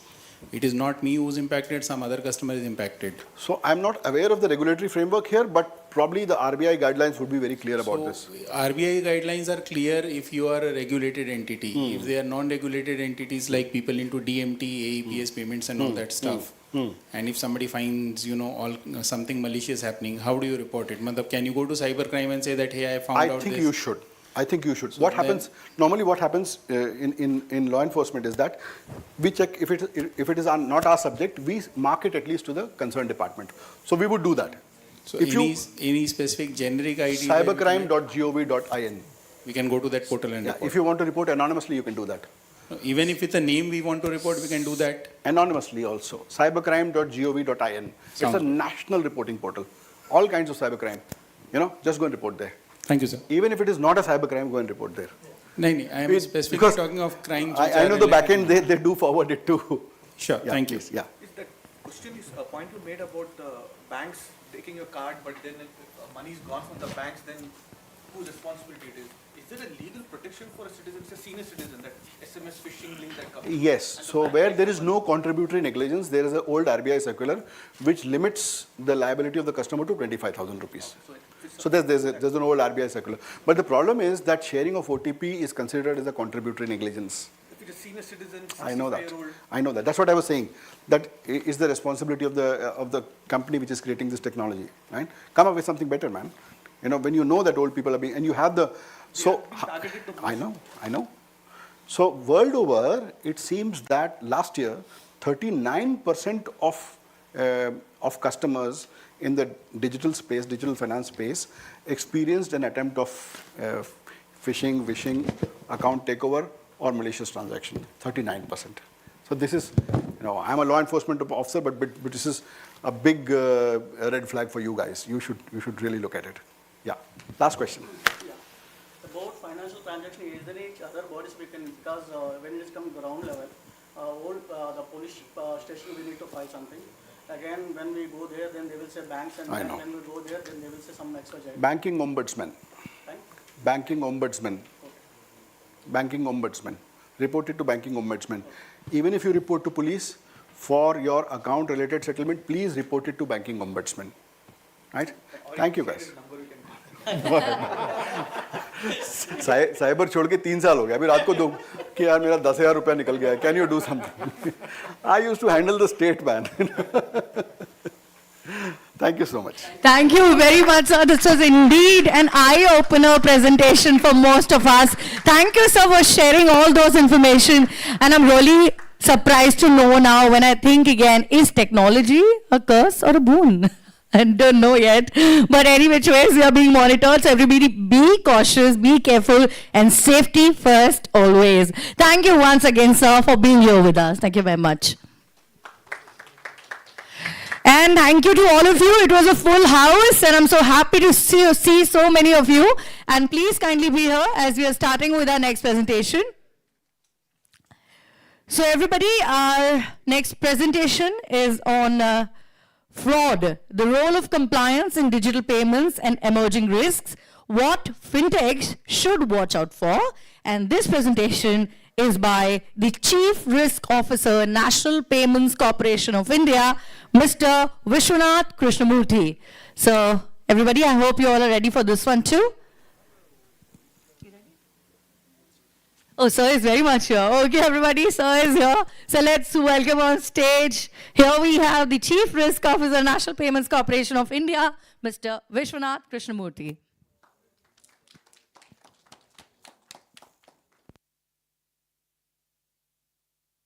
Good afternoon, everyone. That was a pretty interesting session from Mr. Brijesh Singh.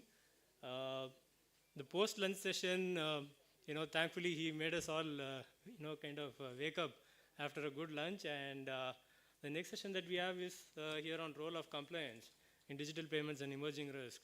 A little dry topic, I would say, but contextually speaking, it is a very important topic that we have now, and mostly sought after topic as well in today's world, because we have seen a lot of non-compliances happening in recent times, resulting in many issues across the ecosystem.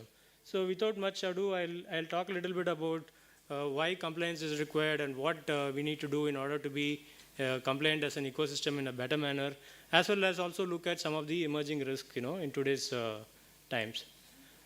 Just to give a perspective, just the global landscape, obviously, the numbers speak for themselves. In the fintech market of 2016 is about 31,500 billion, and it's going to go multifold times by 2026. The kind of growth is really humongous, and as all of us are aware, the main reason for this growth is penetration of mobile wallets, penetration of mobile phones, the fintech companies, digital lending space. So all these are the kind of areas which is for helping us grow this at this particular speed. While this growth is happening at this very rapid pace, we also have quite a lot of concerns around some of the areas such as data security, agility specifically talking in the sense that while innovation is happening at a very fast pace, the kind of controls that is required to keep pace with this innovation, to put in some necessary guardrails, etc., that is not happening at the pace which is required. So that is one of the issue that we see. Legacy systems, right? So today many of the banks and fintech players, while there are good solutions which are coming by, we also have to coexist with some of the legacy systems, and therefore this leads to some kind of incongruity between both the systems. So therefore compliance becomes a little difficult when you have to manage multiple systems. One is really a tech platform, the other one is relatively a legacy kind of a system. Of course, lack of technology expertise is another area as well. Today many of the tech changes which are happening, we find that there's lack of continuity, because many of the tech labor is also poached by other people, because we have a huge shortfall on this particular space. So therefore, for fixing up issues, etc., it takes a lot of time. So technology expertise is one of the significant challenges as well. And another important aspect is dispute resolution on digital transactions, right? So as an ecosystem, we need to do better on that front. This is an area where the longer we take, the customer is going to lose confidence in the ecosystem. And, I'm sure regulators doing quite a lot of things on this. NPC has also issued some circulars on this front on online dispute resolution as well. But the uptake has been pretty slow and not as per expected lines. While this is the global story, when we look at the India story per se, India leads the way in terms of fintech adoption. Now you can see there, those two big bubbles are India and China. And we are really topping the charts in terms of the digital adoption. While this has also been validated by in terms of some numbers. So while the average investment on the fintech space, it's around about 33 million. So this is seen in the year 2021. So it's a significant amount of investment which is happening in the digital space. Particularly the two areas where the huge investment is happening is on digital lending and on digital payments. These are the two areas where we are having huge amount of investments coming in India. And no wonder while the worldwide fintech space is growing at a CAGR of 27%, in India we're expecting it to grow at a percentage of 31%. So which is significant. As all of you are aware, and as Mr. Brijesh Singh said recently, in the previous session, so the mobile penetration and increase of internet users is the key to this. And of course, India being what it is, we have almost, in fact, we have the highest percentage of population, which is very productive population in the age group of 27 to 45. Worldwide, we have got the maximum numbers out there. And this is the segment which is actually pushing the digital evolution as well, right? So we have a huge, growth story ahead of us. And, with the almost like every citizen of the country having Aadhaar, this is going to propel at a much faster pace.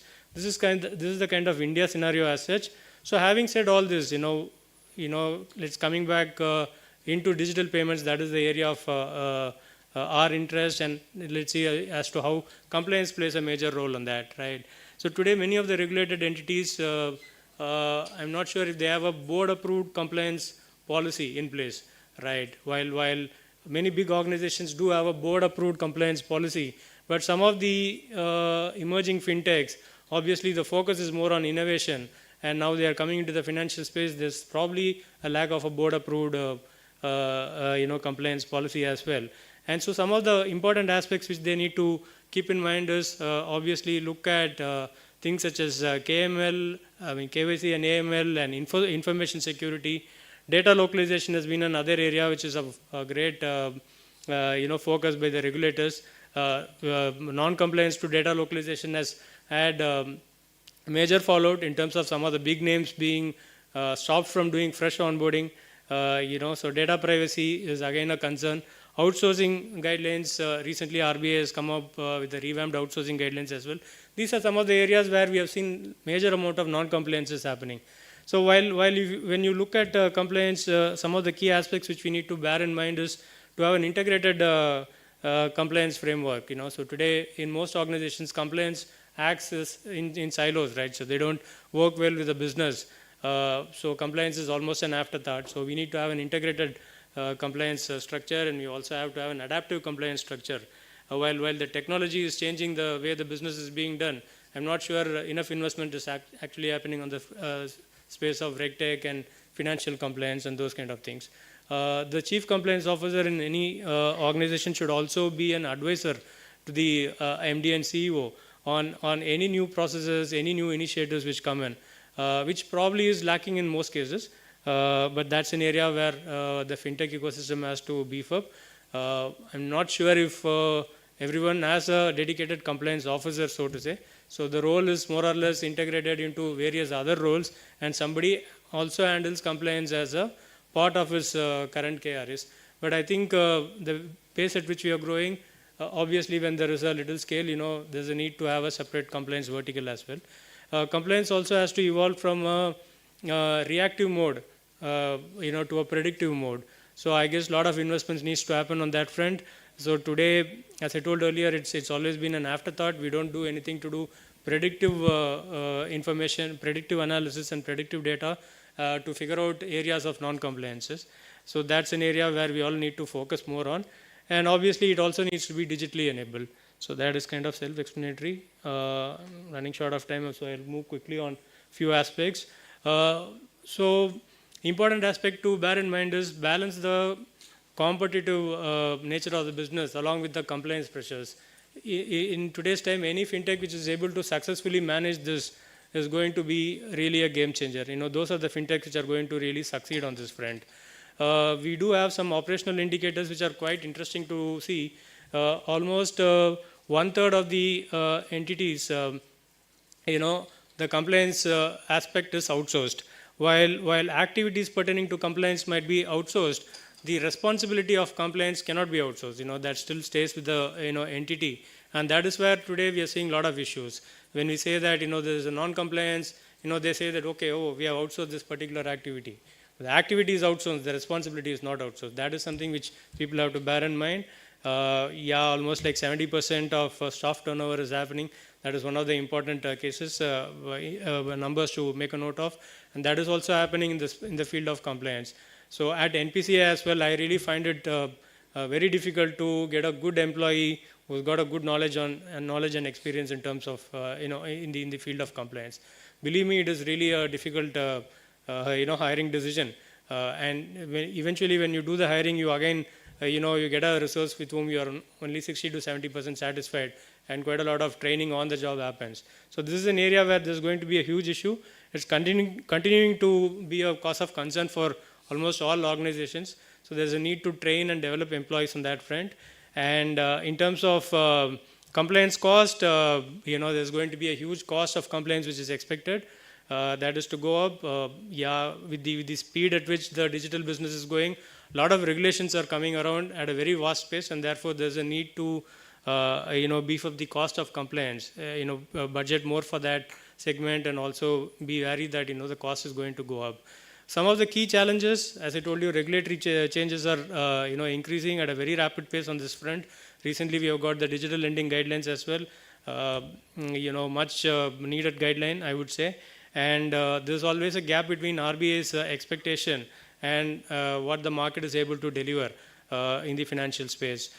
Quite a lot of occasions we have seen in recent past that RBI has also been extending the days and deadlines which they have kept for various compliances.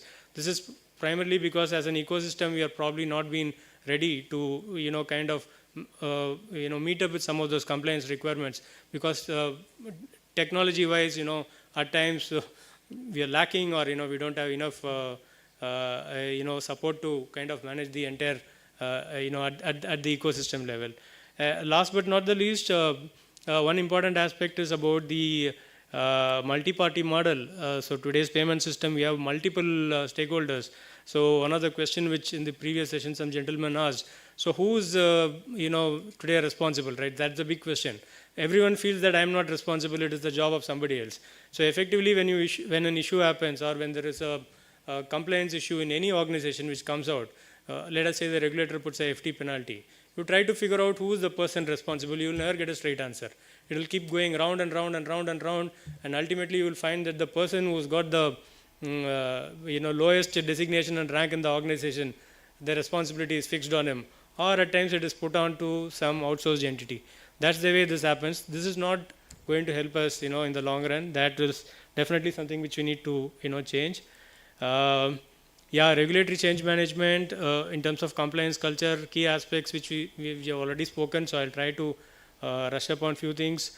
We can expect more and more regulation coming in this pace. AML and compliance is going to be really key. Mr. Brijesh earlier spoke about the issue of money mule accounts as well. So those are the kind of things which is still an issue today. Banks are again doing a reactive approach on some of these kind of things. Ability to tackle financial crime, while there are ways and methods available. So today a huge section of financial crime goes unpunished because nobody wants to take the effort in terms of taking the issue up to the law enforcement. Information security, I think since it was covered extensively in the earlier session, in the interest of time I'll skip that. What are the key aspects, of course, of compliance? Customer due diligence is something which is really important, validating the customer information. So today we take that for granted. A lot of digital onboarding happens. But when the digital onboarding happens, at times there are lapses as well on that. While it may be, we can extremely rely upon a digital onboarding methodology, but at times when we see red flags, it is important that we do a deep dive and do some investigation. I feel that is today, lacking. So somebody who's digitally onboarded suddenly turns up and provides a business of 2 crore. We are still happy with the digital onboarding, right? Do we actually go and check, whether that is legitimate business, whether the entity is there, whether the individual is there, whether the risk profile of the individual is mapped to the kind of business volumes which the person is generating? Those are the kind of answers where we need to do much more than what we are currently doing today. In terms of transaction monitoring, of course, quite a lot needs to be done on that. So today we are still doing, I would say, very few people have real-time monitoring capabilities. Many of them still do near real-time, while a big chunk of the digital ecosystem is still there on batch processing. So that in today's world is next to zero monitoring, right? That's what I would say. Fraud prevention strategy, again, this needs to be changed. This needs to change along with the need of the hour. So today, while many organizations are still doing real-time monitoring, but they're also sticking to the traditional method of monitoring fraud through rules. While rules are really effective for certain type of transactions, but when it comes to low-value transactions, and when you have to manage a huge number of transactions, volume of transactions is really high, like UPI. Rules alone might not be effective. You need to look at AML and model-based approach. That is what is going to give you the difference between a better success rate and an average success rate. So therefore, I strongly feel that both has to coexist. Today, we don't do much on in terms of big data analytics and using models effectively. That's the issue. That's the area where we need to, obviously work more. Avoidance of regulatory fine. Yeah, we know that regulatory activism is really high and much, much warranted as well. So, if we don't need to, if you are non-compliant, obviously there's going to be a lot of regulatory fines. Along with that, there's going to be a huge impact on the reputation. One aspect which many of them don't do is compliance audits, right? I'm not sure how many of the organizations and the people representing those organizations here, know about compliance audits and whether those kind of audits are done. So today, typically, we see audits happening only when there is a data breach, and then a forensic investigation or a forensic audit is undertaken. Other than that, in good times, no audit takes place, and there's least of preference. So, tying back to the earlier slide which I showed, there has to be a board oversight on some of the critical findings of the compliance audit as well. So that's a takeaway. I would suggest. Try to quickly cover some of this. Ongoing digitization and data governance. Yes, it's one of the big challenges. While we are trying to come up with a better compliance infrastructure, the digitization pace is going at a rapid pace.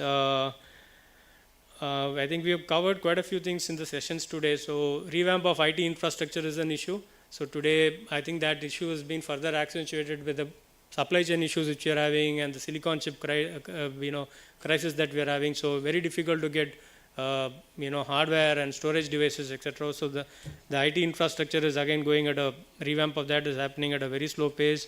Lack of adoption, that's an important adoption of collaborative approach by industry players. That's an important point because today everyone seems to be operating in silos. On the fintech space, obviously the merchant onboarding by the payment aggregators and the payment gateways and various intermediaries which are concerned, that's a key concern area. I have had various discussions with the RBI, and so this has been consistently coming across as a key area. So today, just to give an anecdotal example, let's say we get an entity onboarded as a merchant. Nobody has an oversight, neither the payment aggregator nor the acquiring bank. No one has an oversight as to who is the end merchant. And we have merchants who are coming out in the grocery segment, churning out 2 crores and 3 crores of sales turnover in a month. So this is definitely not possible. At some critical pace, obviously some deep dive has to happen and some investigation has to happen. That is something which is really a concern area. Downtimes are a huge issue. So today the digital ecosystem, obviously the trust which people have on the digital ecosystem is going to be there only if you don't have downtimes, right? If you have regular downtimes, obviously the trust in the system is going to be eroded, and that is another area where the regulators time and again pointed out issues. So things like technical declines, etc., are being very closely tracked and monitored.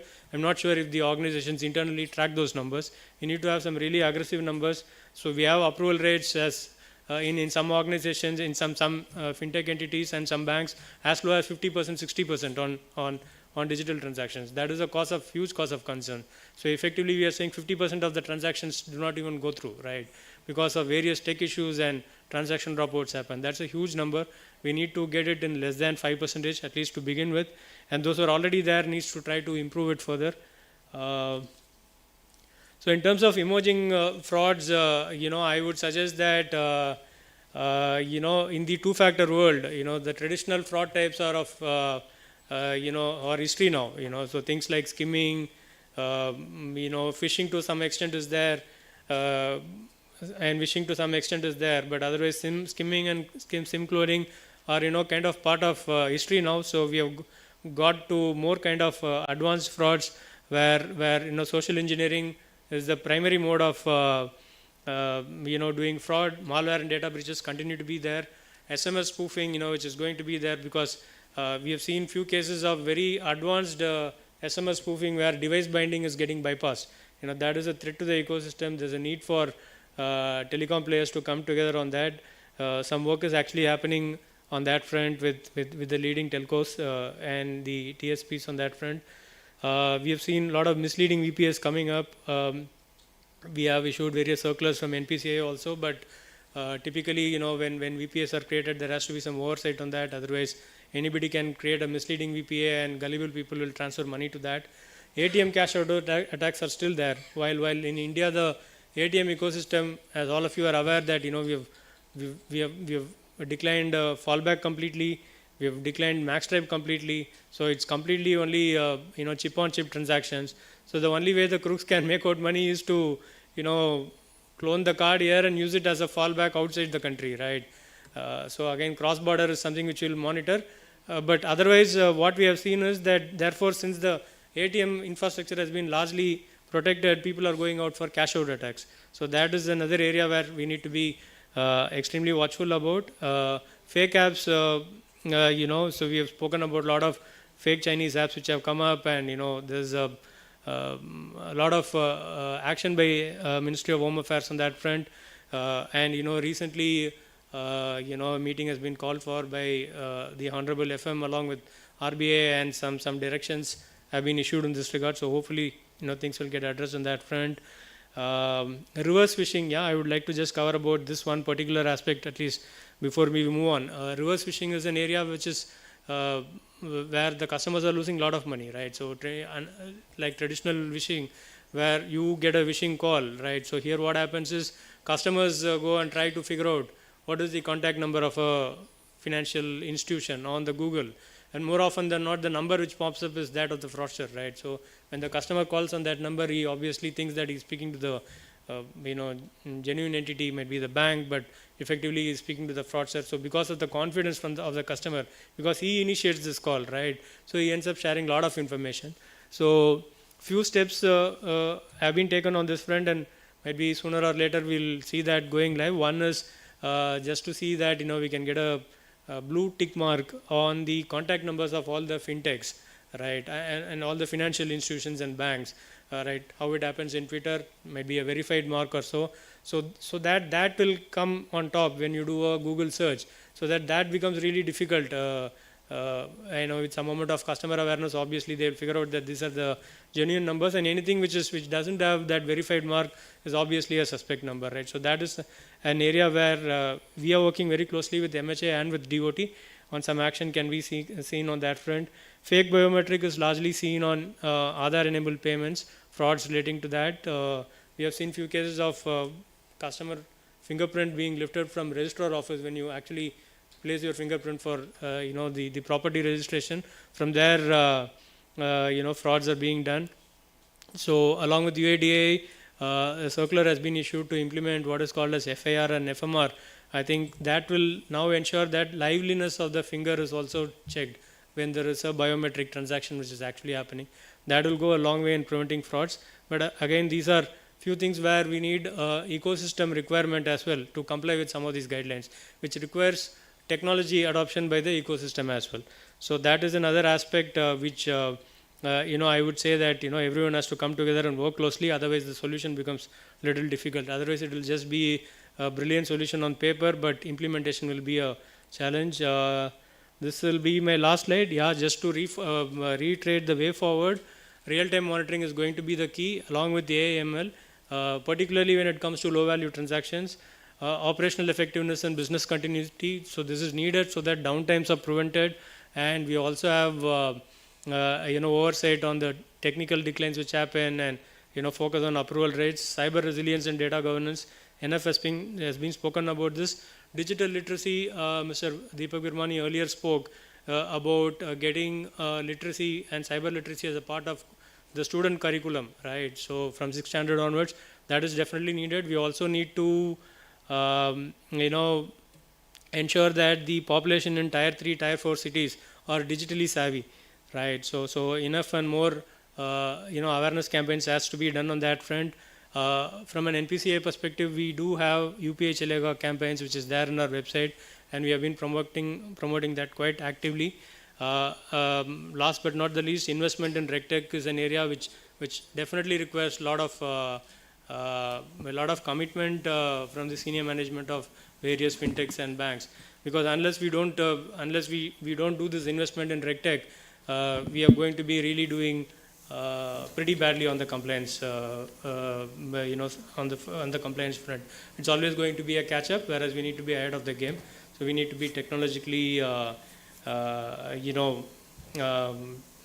technologically strong in order to kind of manage this. So with that, I just kind of conclude my presentation. I also have a brief 3-minute video, if you will allow me, because we started a little late. Sure.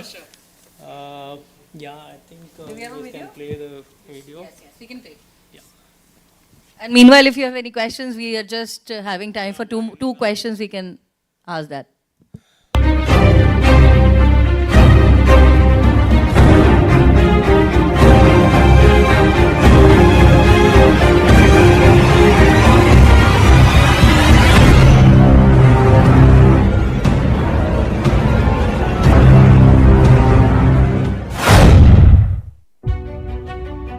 The payments industry has undergone fundamental changes over the past decades. The use of retail payments instruments differs among countries due to cultural, historical, economic and legal factors. Central authorities worldwide have been designing policies to build cashless economies while ensuring safe, secure and robust payment systems. There are multiple triggers that have been driving reforms across the global landscape of payment systems. Some of these are customer behavior and expectations, technological innovation, emergence of non-banking and fintech players, financial inclusion and the need for better payments instruments and settlement services. The role of compliance body in the system is to ensure certain principles such as customer fund protection, safety and security and customer awareness. Customer fund protection. The digital payments instrument being used by customers should ensure that their funds are protected from any losses. In case a digital transaction fails, the amount should credited back to the customer's bank account. Safety and security. The payments data is sensitive and it is mandatory for the payments instrument provider to maintain security by adopting new messaging standards and maintaining data security. Customer education. Customers are required to be educated and informed about the usage of digital payments instruments while keeping sensitive information confidential to avoid any fraudulent activities. Compliance body usually achieve their regulatory objectives in the changing payments landscape by two approaches: rules-based regulatory approach and principle-based regulatory approach. A rules-based approach generally involves rules that are precisely drafted and highly prescriptive. This approach advises participants on the actions they can and cannot engage in and provides no or limited exceptions and limited flexibility. On the other hand, in the case of a principle-based approach, the regulators tend to define parameters like goals and outcomes, along with the principles and standards to be followed at a high level. This allows regulated participants to define and follow their own approaches in order to achieve the defined outcome. As an optimal solution, a hybrid of both the approaches are followed, creating a balance and serving the ultimate purpose. So the regulations could be tailored to product specific based on the risk rating. AML and terrorism funding compliance should be fundamental to any participants in the payment system, and failure in this area should result in regulators preventing licensure and limiting business activities of the participants. The various risks related to payments demonstrate the need to put in place regulations as safeguards against market failures. The major objectives of a well-constructed payments regulatory system are to ensure stable financial services, educate consumers, protect consumers against fraud, provide a level playing field for all participants, promote competition by involving non-traditional players, foster innovation, combat money laundering, ensure efficient capital allocation and economic liquidity, ensure proper macroeconomic functioning. Hence, it is imperative to have a right compliance culture in order to mitigate risk and for early detection of various issues, so that trust in the digital ecosystem is maintained and more people adopt digital payments.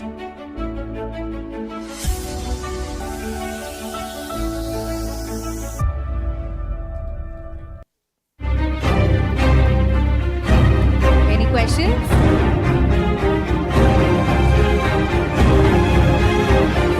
On your last slide, you have mentioned about AIML. Yep. So what initiatives you are taking on AIML for security? Yeah, so for the fraud monitoring piece at NPCA, we have invested quite a lot in AIML, and our solutions are pretty effective on that. So that is, the risk score is shared for every transaction to the bank, basis which they can take calls to either decline transactions or approve transactions as well. So we have a good, metric on false positive on that front, and very effective in also to kind of identify and prevent frauds. So that's what our experience has been. All right. So apart from RBI circulars, is there any generic portal where we can go on, equip ourselves and, I the think knowledge you related to should have a look compliances? at NPCA circulars as well. So it is there in our website. So today, I think almost 70% of the digital transactions in the country is processed through NPCA. So our circulars are also there in the NPCA website, and that's available for public consumption as well. Yeah. Thanks for such a wonderful presentation. I just saw the data point where you presented, West versus India in terms of fintech maturity and the penetration, 87% versus 46%. But what is the reason why we are sort of playing a catch-up game in terms of anti-money laundering? If you see the guidelines in the West are pretty strong. So is there a reason, I'm just trying to understand why we are lagging on this, AML guidelines? Yeah, I don't know how it is there in the West, to be honest, they don't have these kind of digital transactions, the volume or the load, I don't think they have seen these kind of transactions, right? So just to give you a perspective, we process almost like 10,000 crores on UPI every month, right? So that's the kind of, and we have crossed 6 billion transactions. So when you have this kind of scale, it's even more important that you invest in technology to mitigate some of these things or to identify some of these things. In West, I don't think they have this kind of a scale in terms of digital payments. It's predominantly card-based, right? So and how it operates is slightly different out there compared to us. So here, what happens is, as somebody said earlier, transaction goes to 20 people and with 9 different possibilities and 9 different channels, right? So it becomes all the more complex. So that's the reason investment in tech-based solutions for some of this is going to be really effective. In India, as we speak, I think there are some good technology solutions which are available for AML as well. Maybe we can connect offline as well on that. Sure. Thanks a lot, sir. Thank you. Thank you, everyone. And I think this was short by 5 minutes. Yeah.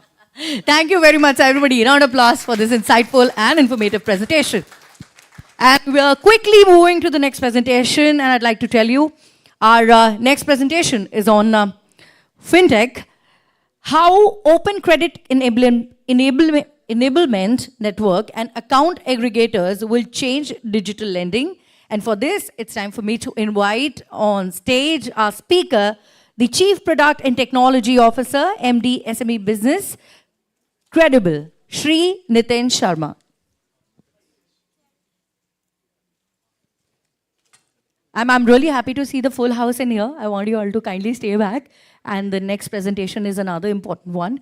And yes, here we have our speaker, Shri Nitin Sharma. Before he takes over the stage, I'd like to tell you that everybody, we have an app of Global Fintech Fest. I hope you all have downloaded. It's on iPhone also. It's on all Android phones. So go to the App Store, download it, and you can meet your, connect with your fellow delegates and network with them. Okay, please do that. All right, here we have our next speaker, Shri Nitin Sharma with us. Over to you, sir.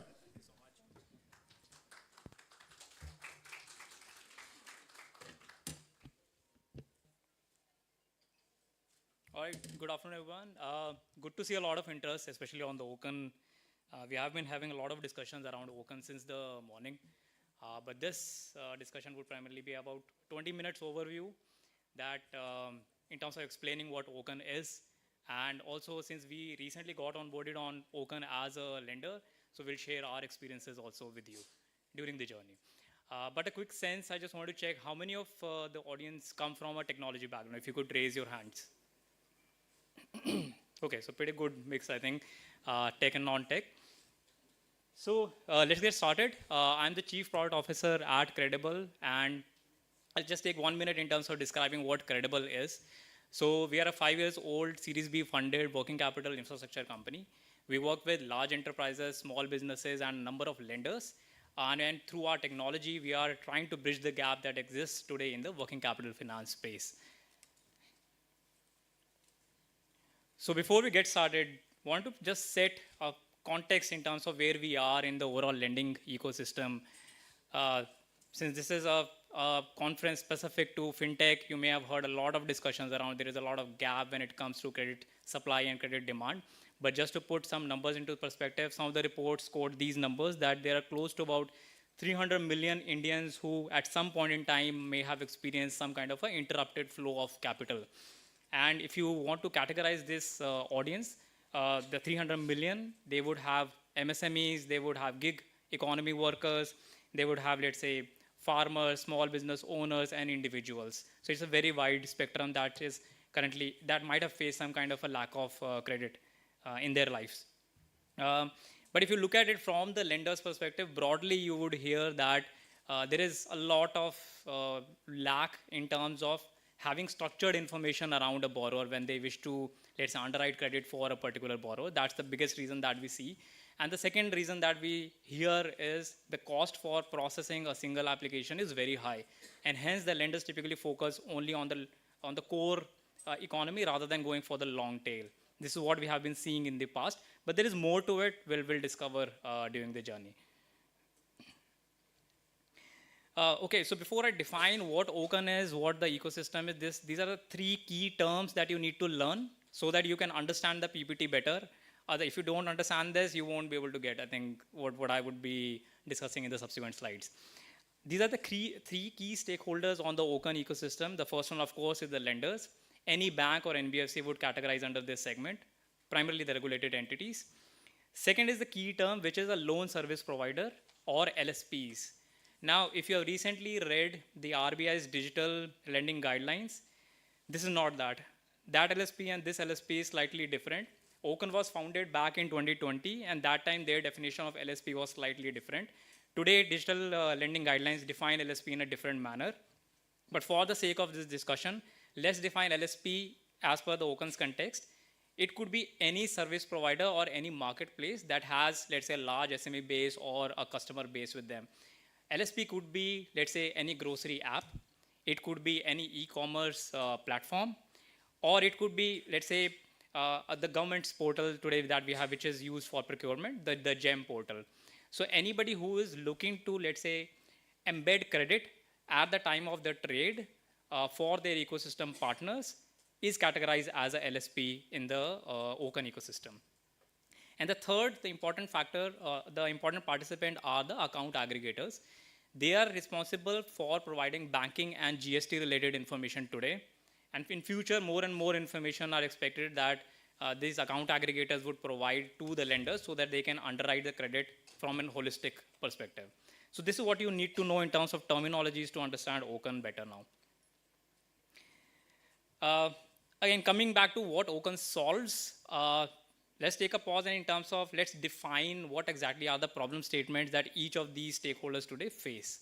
So let's start with the lenders. So if you speak to lenders, we touched base on some of these, that lenders would say that I don't know, I don't have access to credit-worthy borrowers. And the biggest reason is there is lack of reliable alternate data on the particular borrower.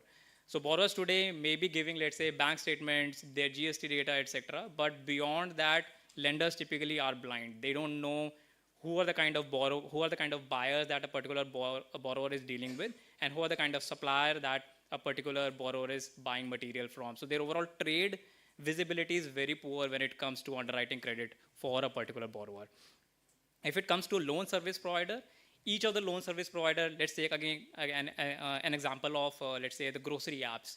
They would typically want all the suppliers on the grocery app or all the customers on the grocery app should have as broad access as possible through number of lenders. So they would want that, let's say, 20 lenders should participate on their marketplace. At the same time, they would typically want to have as broad financial products support as possible. So they may want to, let's say, provide them term loans, overdraft, sales invoice discounting, so on and so forth, different kind of products to their participants. But imagine a scenario where, let's say, Big Basket is going into the market and they are integrating with each and every lenders. Typically, from our experience, if you want to integrate deeply into one lender, it would take you a couple of months at least. But if you want to do that, let's say with 10 such lenders, it can easily take you a very long time. And imagine this happening across so many LSPs. So Swiggy is doing the same thing, Big Basket is doing the same thing, Flipkart, Amazon, all of that are getting into that. So that creates a lot of inefficiencies also into the system. So this is one of the pain points that today LSPs have, that to connect to a lot of lenders, they'll have to do one-by-one integration with them. Second is, even after, let's say, they have connected, today lenders have a very high turnaround time when it comes to from application to disbursement. It would typically take days so that the disbursement can happen to the borrower. That is the second pain point that LSPs today would have. From the borrower's perspective, similar story. If I am a borrower, I want to get credit, and I want to maximize my chances of getting credit, I would go to, let's say, 10, 20 lenders, and I would start applying loans with all of them without having any awareness that whether I fit a particular criteria of this lender, or this particular lender can provide the kind of financial product that I'm looking at. So there is huge awareness gap when it comes to from the borrower's perspective also. And a lot of times what happens is these lenders would then do a hard pull on these borrowers as well, which would adversely impact the credit worthiness of these borrowers, and the borrowers are not even aware. So this is broadly the kind of challenges that we see in the ecosystem across the stakeholders, which then leads to incorrect pricing of risk, low credit penetration, very high, low minimum loan ticket size and delays in disbursement. And to solve for this, of course, there are several companies, several fintechs who have been currently working on solving for this problem statement. But Open is one such government's initiative wherein they are trying to bring the three ecosystems together, LSPs, lenders, account aggregators through a common rail to solve for this. A very broad definition which we need to understand today is Open, first of all, it's not an infrastructure.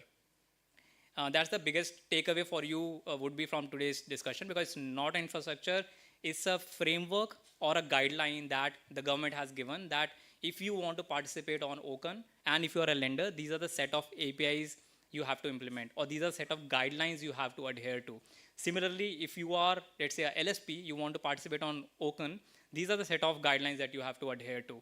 There is no such thing as an infrastructure that Open is providing today. So that would be the biggest takeaway in terms of defining what exactly Open is. And their aim, of course, is how do they standardize journeys across the borrowers and across the lenders. So whatever problems we talked about, that multiple loan applications, so many integrations that LSPs have to do, all of that can be taken care of. This is the vision that Open has been working on. High level, this is what the architecture looks like. What I told you, that in the middle we have Open as a rail, not an infrastructure, just a specification. On one side we have all the lenders, and on the other side we have all the loan service providers. Today there is only one loan service provider which is active on the Open network, which is GEM Sahay, but more and more LSPs of course would come forward, and there are several lenders who are already gone live on the Open network now. This is a list of lenders who are now live onto the platform. Of course, Credible, we have a technology company, and then we have a subsidiary which is NBFC. We are also live on Open as a lender. But apart from that, these are some of the prominent banks and NBFCs. I think as of yesterday, I had a discussion with the Open team. I think broadly 8 or 9 lenders today are live. Apart from that, then these are some of the account aggregators that are prominently working in the Open space. But there are several account aggregators that have been given licenses, so of course, I could not cover all of them here. From a loan service provider perspective or loan solution provider perspective, like I said, GEM Sahay is the only one who is currently active. And then GST Sahay is the next one, which is coming very soon. So any lender who is active on Open can start consuming loan applications from GST Sahay as well.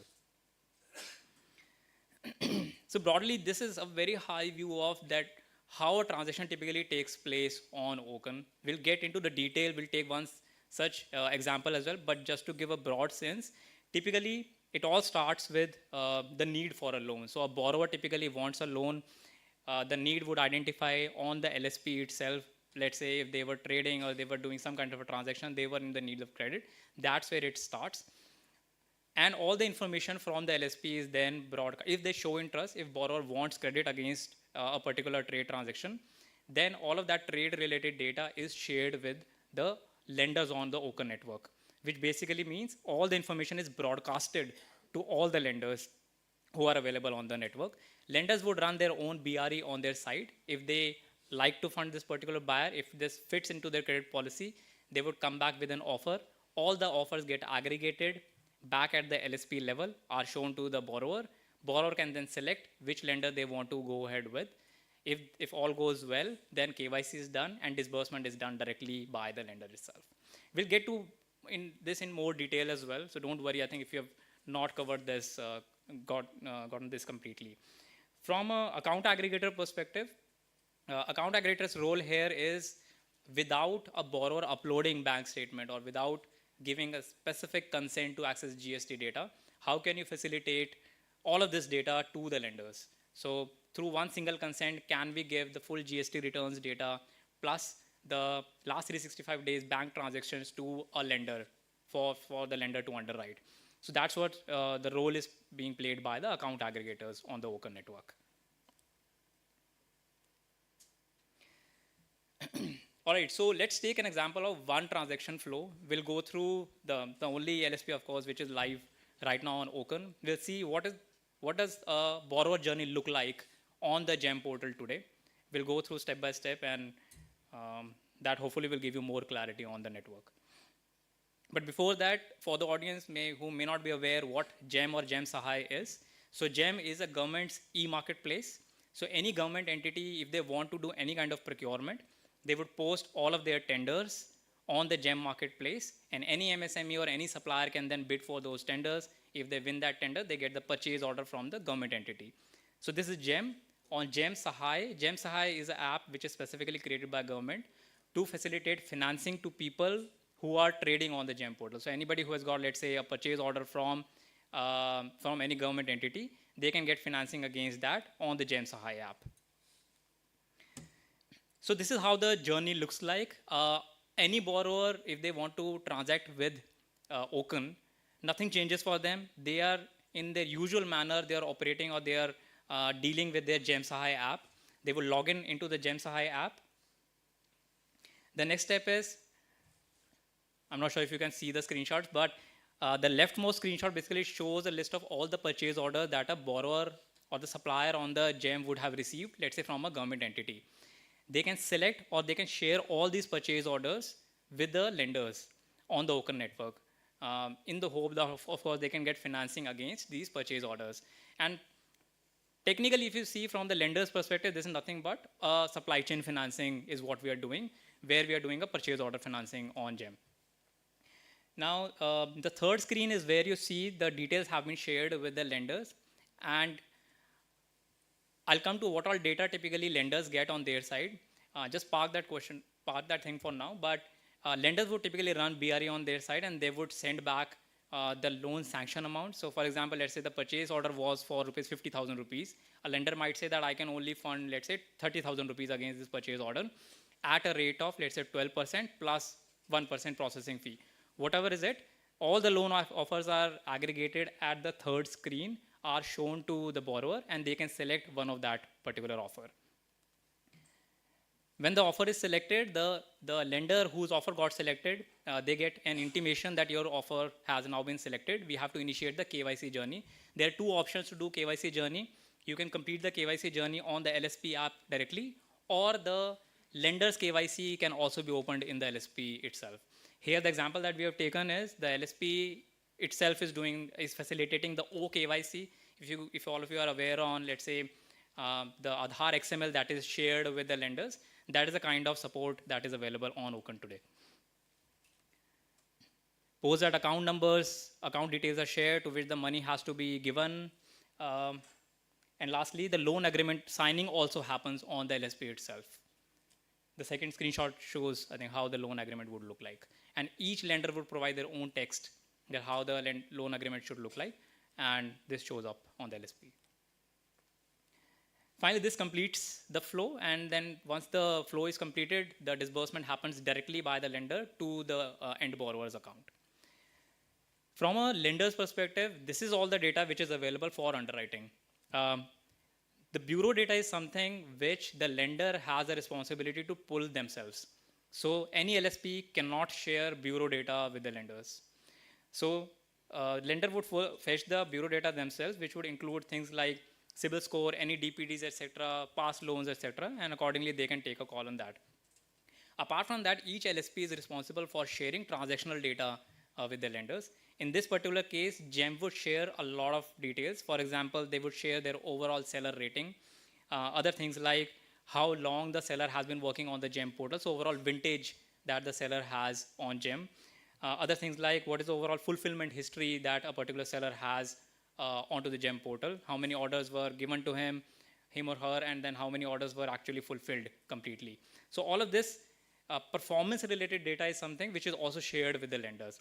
Now, collectively, it is a responsibility of the lender itself to underwrite this credit. Underwriting is completely a responsibility of the lender. So tomorrow, if NPA happens, you cannot claim any responsibility with Oaken. Oaken is just a provider of information. Credit model still stays with the lender itself. So won't get too much into the technicals here, but if you are a lender, these are the 4 set of APIs you are responsible to implement, which broadly is around loan application APIs, offer APIs, KYC APIs, and disbursement APIs. For people who come from technology background, all of these APIs are asynchronous in nature. Having said that, each lender has to give a response back on all the requests within 90 seconds. So that basically means within 90 seconds, you have to give your offer back to the Oaken network. Within 90 seconds, you are also responsible to make a disbursement, but that's where I think there is some discussion you, of course, you can have with the Open team. But it's as real time as an overall ambition that the Open team is currently following. All right, so quick recap, whatever we have discussed so far. We started with what are the credit problems faced by the ecosystem today. I think all of us appreciate that. That's the reason we are here today. Second, who are the key participants on the Open network? Third, again repeating this, Open is a protocol and an API. It's not an infrastructure. This is what you should always remember. Fourth is, we've gone through one transaction journey on the GEM Sahay LSP app. And we also we have seen at a very broad level what does the API implementation for lenders look like. And finally, what all data might be available for you if you are a lender for underwriting credit on the Open network. While it might seem a lot, right? So if you, for example, as a lender, if you want to get onboarded onto it, or as an LSP, if you want to get onboarded onto it, it may seem a lot, especially the last 2 points. Because when it comes to lenders, you may not be ready with the infrastructure to implement all these APIs to get onboarded on Open. Similarly, you may not have the full underwriting capability, especially on the Open side, that how can you underwrite this particular credit. But there are now a lot of companies who are working, especially on this part, that how can we make it easier for the lenders to come on board the Open network, whether you are a lender or whether you are a LSP. So on that, Credible also, so our company also has a proposition very specific to Open. So I'll start with Credible's Open connector. So this is a connector which is designed specially for the lenders. With this connector, any lender can get onboarded onto the Open network within just say, next 10 days. So if it would take, let's say 2 to 3 months for you to develop these APIs and host it on your side, but with this connector, you can get onboarded Open within 10 days. Similarly, on the second part, on the LSP side, Credible also has a business growth hub called as Upscale, which is primarily designed for the SMBs and has the full borrower journey. We are currently in discussion with Open to bring Upscale as a LSP app onto the Open network so that any origination can happen directly through the Upscale app. But more importantly, the same Upscale app can be embedded as an SDK in any LSP's existing app. So for example, same example, Big Basket can embed Upscale app as an SDK to get on board Open. Same way Swiggy can do the same thing. Finally, we also have a digital underwriting module. Whatever we have done on the Open side, all of that is available as a white labeled play. India's 2 of the top 5 banks are already using our digital underwriting module to underwrite their SME credit. And this is also which we have available to speed up your journey on Open. I'll skip this in terms of, I think a lot of this we have already discussed. That's it. I think in terms of what I want to discuss with all of you, a quick brief on what Open is. Happy to answer if there are any questions. Yeah.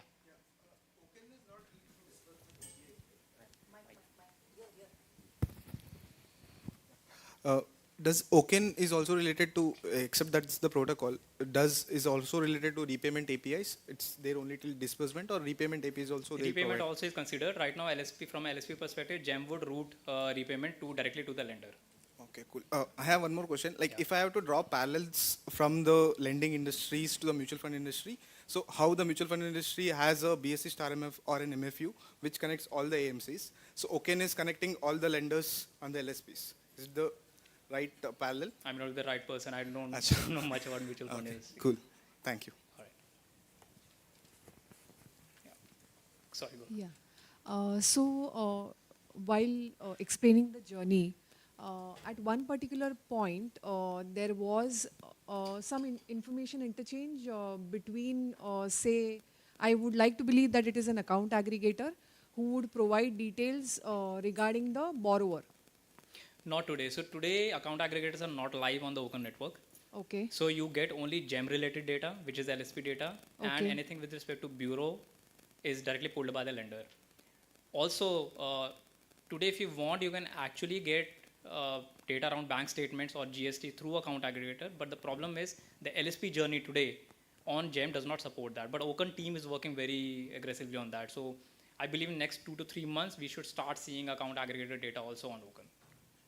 Yeah, so the next question is that if you want to embed this journey onto, say, ONDC, Yeah. or you want to embed this journey onto a seller's app, Correct. right? In that case, you would need that information because how would anybody discount those bills? As you said in case of GEM as well. So I am a supplier on GEM, Yeah. and I wish to discount the bills.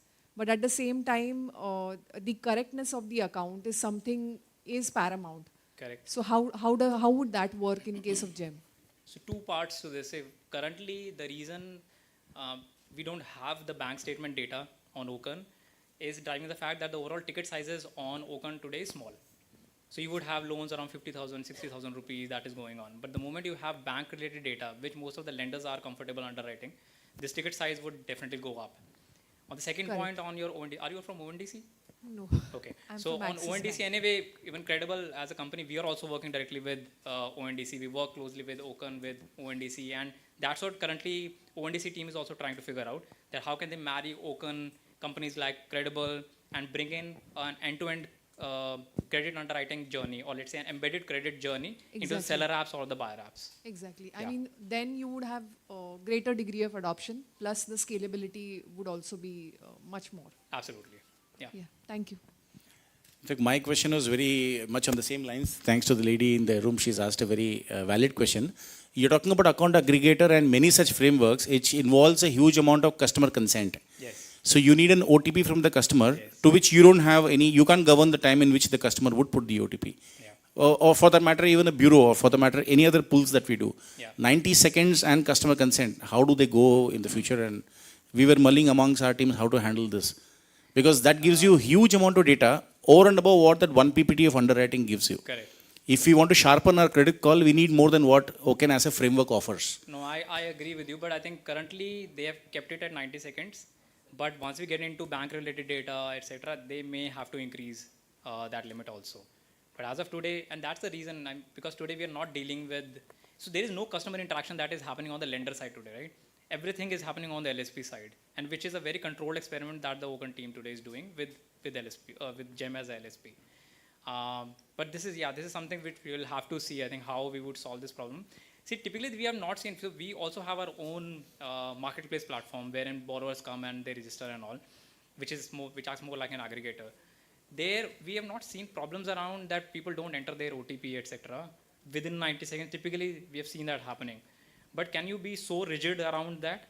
Said if you don't send a response back within 90 seconds, you're out of the transaction. That is something we will have to see, I think, as the ecosystem matures. A second related question, we found when we went through the GEM site, not the GEM Sahai is in the making, a bulk of the purchasers were Indian Railways and other PSU organizations and certain government establishments. So how much of retail do you think will get into this? In fact, we found some tribal artwork and some pottery and all that, some woolen stuff and all. So I'm not able to actually put my point on where would be the marketplace be? Because this seems to be largely government, done by government, sold by government, consumed by government. What about the... As of today, the only LSP is GEM. That's the reason you see everything government. The moment you have, let's say, the next, like I mentioned, if the next app is, let's say, Big Basket, then you'll see a lot of retail coming to it. But today, this is the first experiment that they are doing with the GEM Sahai app. Thanks. Yeah. Hi, just one small question following up to the gentleman's question. To understand the chronology of how the OTP thing happens, followed by the offer, or what's it like? I think you showed it on one of your slides, right? So the person has to put the OTP. Yeah. And then the bank receives the data, followed by the offer. So today, bank statement data is not shared. Right. With any of the lenders. That data is not there. It's mostly validation on whether I'm accepting this particular offer through an OTP. That is primarily being driven there. And the previous consent? Which consent, sorry? The consent that you give for your GEM data to go out. GEM data, that's part of the journey itself. So I think that's primarily what is being driven by the Open team on LSP side, right? So that's where lenders are not concerned. Typically, on the lender side, and here most of the lenders are doing a soft pull on CIBIL. To do that, typically you need a OTP to do that. But for Open, there is a relaxation that without that OTP consent, you can also pull a soft pull. So that's where we are doing some kind of a data pull, but rest everything is happening on the LSP side, which is GEM. And all those consents are already taken as part of the journey or as part of the TNC. Once they begin their journey that I want to get my purchase orders financed. No, so where's the 90-second issue arising? Is just So 90 seconds is, I've shown interest that I want to get my purchase order funded. That gets broadcasted on the Open network. All the lenders have to come back whether they want to fund this person or no within 90 seconds. Oh, okay. That's the first 90-second play. And then post that, today while we are not doing it, but they also want the same thing to happen for disbursements also. That within 90 seconds you do a disbursement. Otherwise they'll allocate the offer to some other lender. Sorry, Thank one you, more sir. follow-up question on that. Yeah. For the credit score, right, you said there is no OTP required. Like, who will be supporting this? Either Experian, Equifax, Civil. Civil has a separate arrangement with Open. Okay. So if you getting onboarded there, they would give you a specific set of credentials, which is only for Open. Sure, thanks. Sir, in the Last question, please. Sir, in the journey you have shown, here the government will eventually make the payment to the lender. Correct. Right. Now, in future, there might be the lender has to collect money from the customer who's taking the loan also. So, in that scenario, like how will the repayments be taken? Will Nash also be integrated into Open journey, and how will that part be sorted out? So today there is nothing like that, but yeah, in future it would be required if you go live with that. Okay, because that will also result into a lot of drop-offs. Like. True. Okay, everybody, we are running short of time. So if you have any more questions, you can ask Mr. Nitin in person. Well, everybody, round of applause for our speaker, Mr. Nitin Sharma. Thank you very much, sir. And I'm really happy because this is the only session till now which was exactly, literally full house. So thanks to you. All right, everybody, be seated as the next one is the Tech Masterclass on infrastructure choices for a resilient and scalable stack. And it's time for me to invite on stage the speaker for the same, Deputy Chief Technology Infrastructure, National Payments Corporation of India. Everybody, welcome with a round of applause on the dais, Mr. Shivakumar RV. Over to you, sir. Thanks, guys. I'll just wait for the room to settle down a bit. Everybody kindly settle down. We are starting with the presentation. Please settle down. Thank you. And again, the same way, we'll have the questions in the end.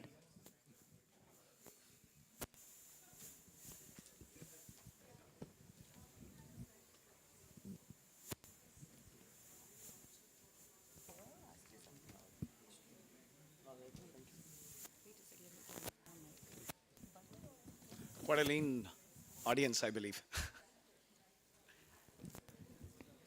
I'm sure they'll be joining at start. Yeah. Okay, everybody, please settle down. We are starting with the presentation. Right, Thank you. evening. Am I audible?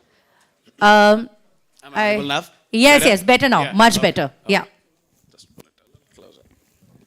All right, good evening, everyone. So, guys, I'll quickly introduce myself. My name is Shiva. My team and me, we are responsible to run the platform of NPCI. Well, NPCI, I don't think we require any other introduction there. One of our prime products being UPI, but of course we are a complete suite. We are running the ecosystem there. So I'll quickly move on. Let's try to define the scale. Now, why scale is important? Because unless we try to understand the scale at which we operate, we'll not be able to move into the infrastructure or let's say platform as such, right? So quickly looking at the August data for UPI precisely. This is not the entire, all our products data, but this is only UPI for a reference point. So in August, we achieved, or say we have processed 6.58 billion transactions. Thanks to everyone here, thanks to the ecosystem, thanks to the banks, we have achieved that scale. But those are transactions, right? Now, these transactions, when we convert them into technical API calls, how many of you are tech here? Okay, so I'll try to break this down a bit more. API, Application Programming Interface. Quite a long name. I'll quickly summarize this. It's just a request response. I ask something, I get a response, right? So one such call is called as an API call, right? Now, for one transaction of UPI, approximately we process 20 to 22 API calls, right? So that, when we do the math, comes down to 144.76 billion API calls on SSL. What is SSL? It is encrypted. So there's an extra work that we have to do further to secure your transactions. So it's 144.76 billion API calls that we have processed on our platform in the month of August 2022. And when we convert that to number of requests per second, like as I'm speaking, maybe we are clocking a number more than that. It is 55,800 API calls every second, which is an average spread out on 24 hours. And if we actually look at the peaks, we are touching approximately 110K API calls per second in the peak times of our load. And the ecosystem, who is looking at who are the consumers are clearly mentioned there. We have our regulators, banks, government, fintechs and startups, and our boards, which are actually helping us to drive this, and the entire ecosystem, of course. Now, I'll try to open up this box a bit more, try to explain how we're able to achieve that scale. But before that, let's try to take a step back and see what is a unit measurement. Now, how do we know that the platform, or say the infrastructure, or say the servers, the network, the architecture, the design, is it fitting the need? Because last year, we saw 100% growth of UPI. And can anyone here try to guess the percentage of capacity planning that we have done? Like, for example, we had 100 servers. How many servers did we try to add to handle the 100% growth of UPI transactions? Anyone would like to take a guess? Even the online viewers, you can put it up in the chat. I can check them out later. We hardly added only 15% of our existing capacity. And 15 as in 15, not 50, only 15%. So let's say we had 100 servers, we added only 15 more servers into the stack, and we were able to handle 100% growth of the transaction. So it's a precise marriage between software and hardware.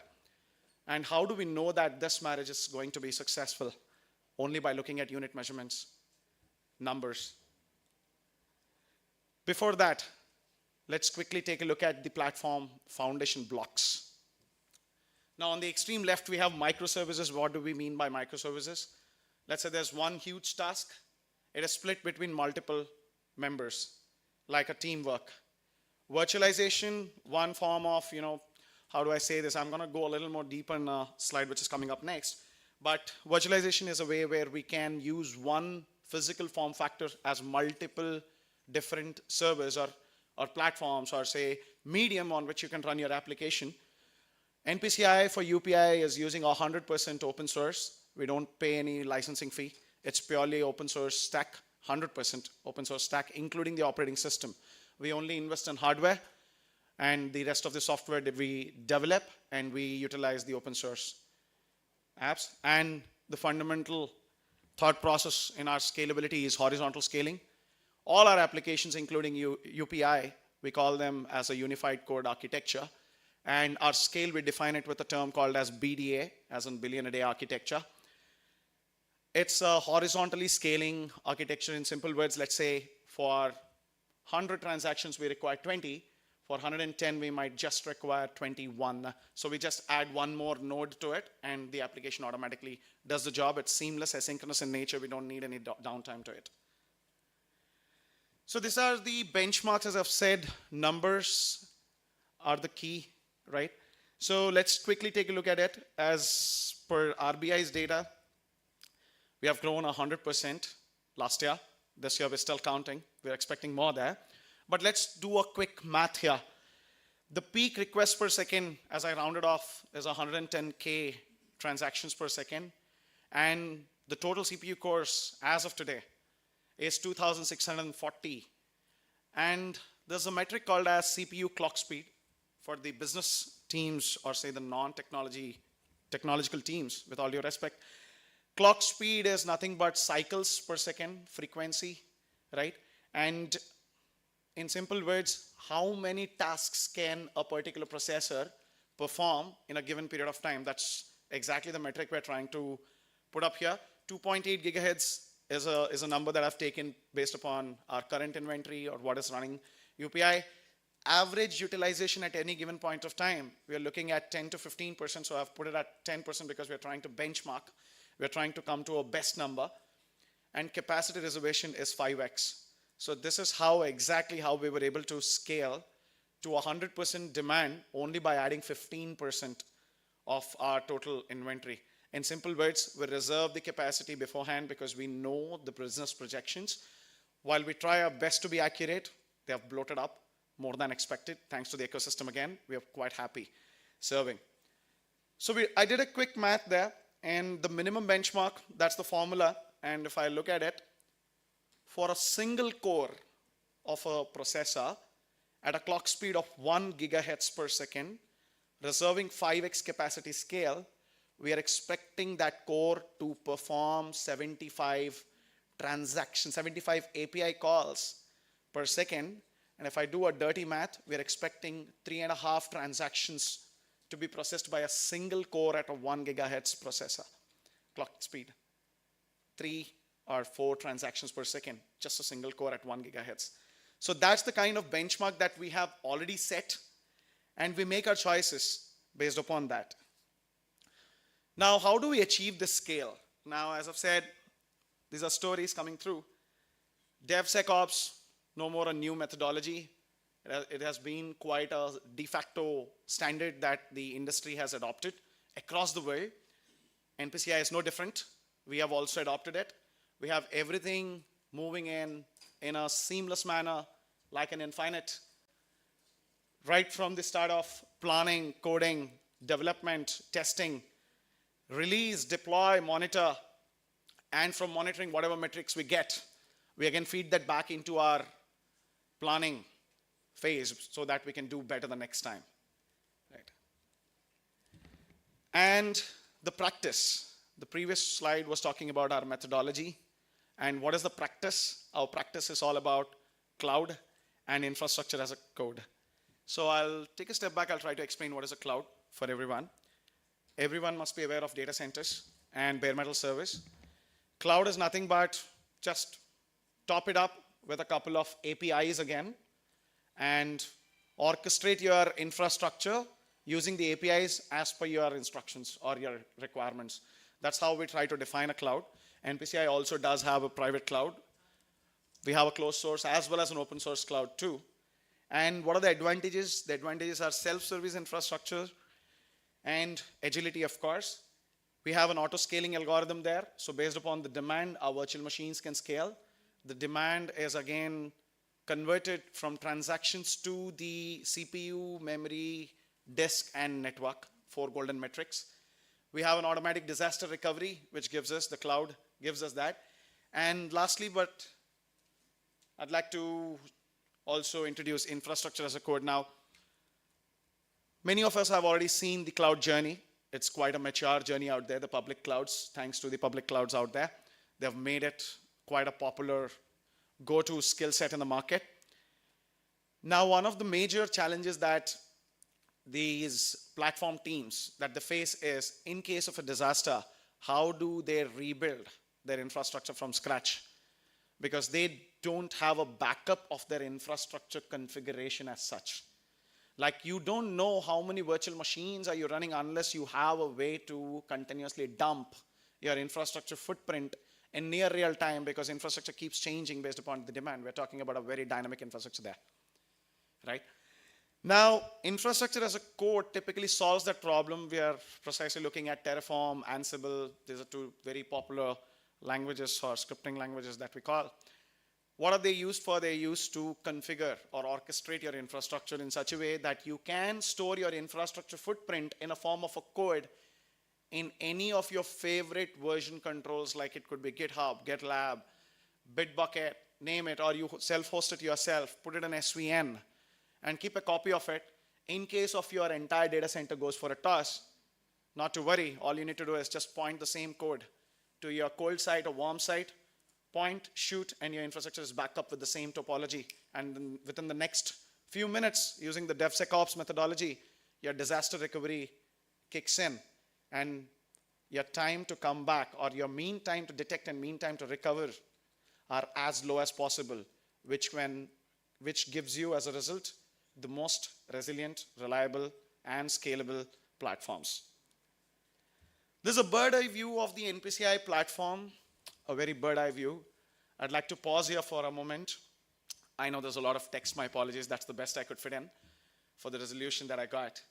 And I'm very happy, a person smiling here looking at it. Yes, it is. That's the best I could. We do? All right, thank you. Thanks. I didn't get your name, sorry. Vignesh. Thanks, Vignesh. So from left to right, I'll try to explain this. I'll try to decode this. Do we have a mic that I can carry onto the screen, please? A handy mic? I'm not a great fan of laser pointers, my apologies. I have shaky hands. Can I get a mic?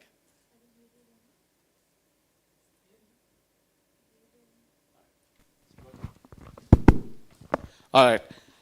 Let's try to decode this extremely complicated diagram. From the left, I'm talking about an MPLS network and an internet network. Internet, precisely, NPCI is a secure network. We don't just call NPCI as a platform. NPCI is actually a network. We connect all the banks, almost all the banks in the country, and they are connected to us through a secure, private network link, and technically it is called as MPLS. That's the MPLS network, which is landing into our data center, where we have OpenStack, which is our open source private cloud. We have a software-defined network. Now, why am I defining software-defined network? Our network is defined by software, and why am I setting that apart from the cloud is because we have another beautiful piece of engineering there called as Kubernetes, invented by Google, now run by the community. CNCF graduated, and then the rest of the environments, which are driven by the DevSecOps methodology. And the DevSecOps methodology is actually bringing in plan, code, build, test, release, deploy, operate, and monitor. Now on the top, we have the software load balancers and web application firewall, security and availability and scalability. As a service, we have DNS, we have HSMs, which gives us the secure keys or cryptography on demand. I'd like to take a pause here. Any questions on this slide?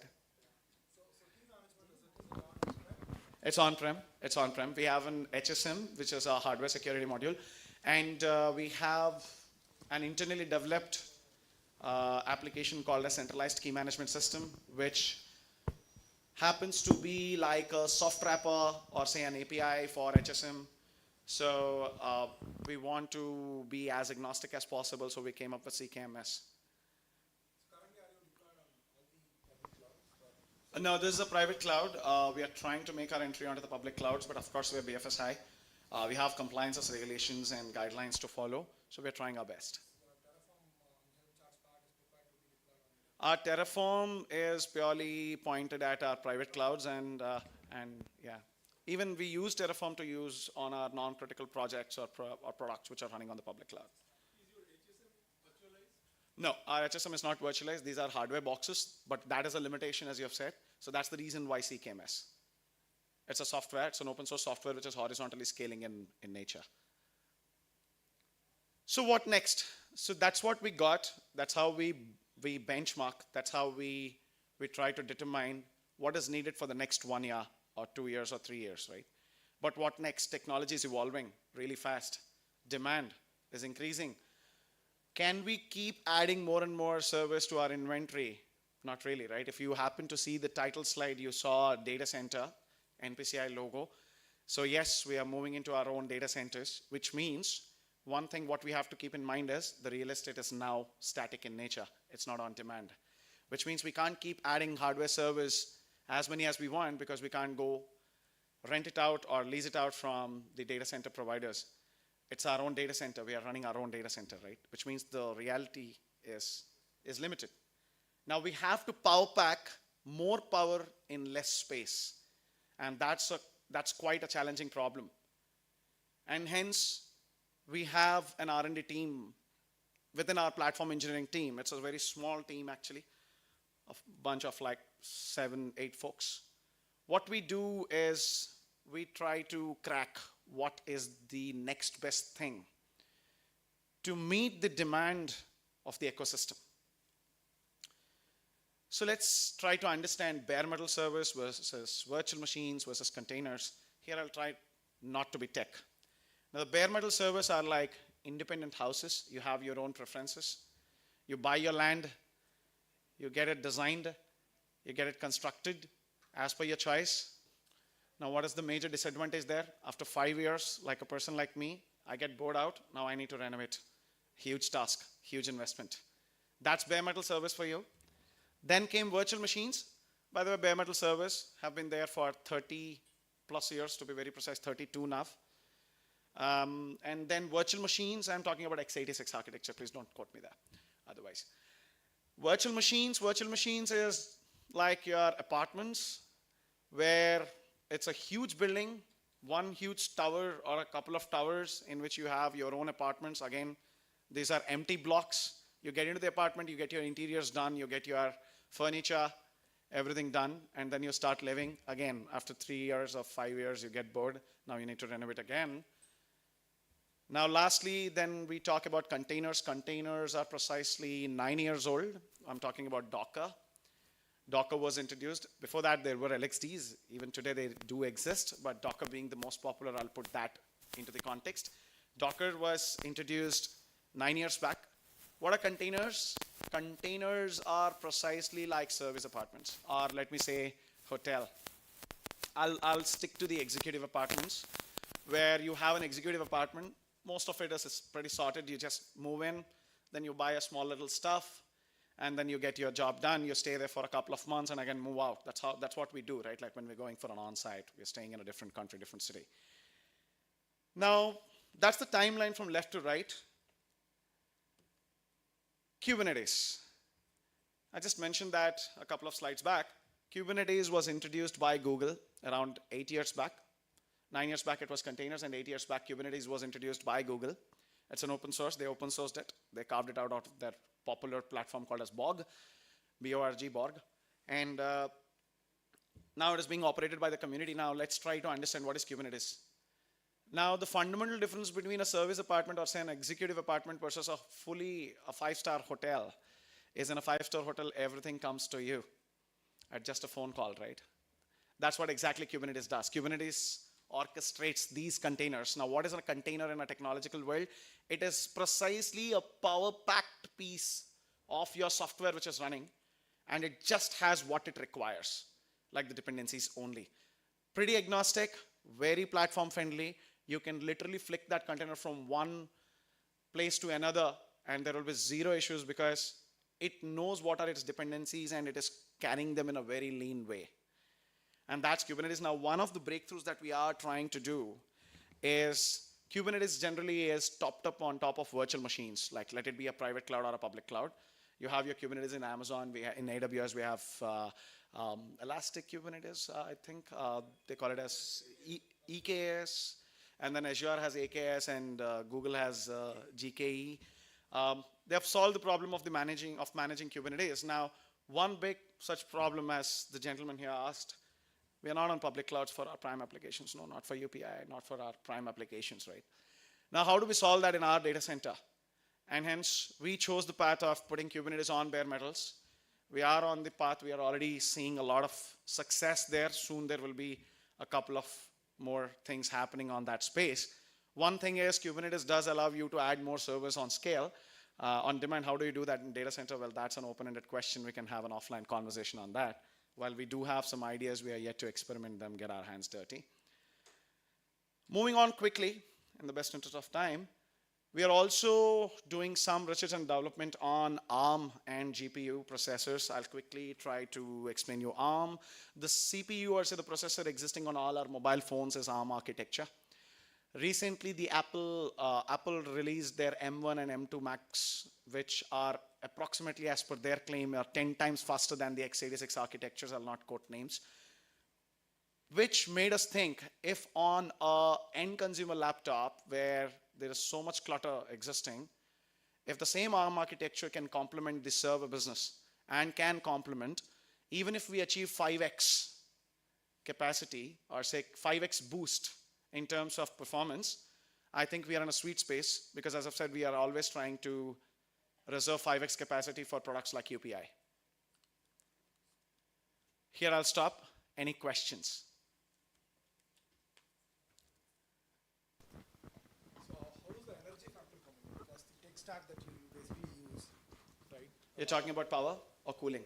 No, the power. Or people's energy? The energy, no. The energy that is consumed in the US. Uh-huh. It's also dependent on what kind of programming language you use. Yes, yes. Unfortunately, the language stack that's out there on the board is probably the bottom list of the energy computation that we chose. Okay. So is there any angle that your R&D team is focusing on? Because you said like you're married to the software, right? Yeah.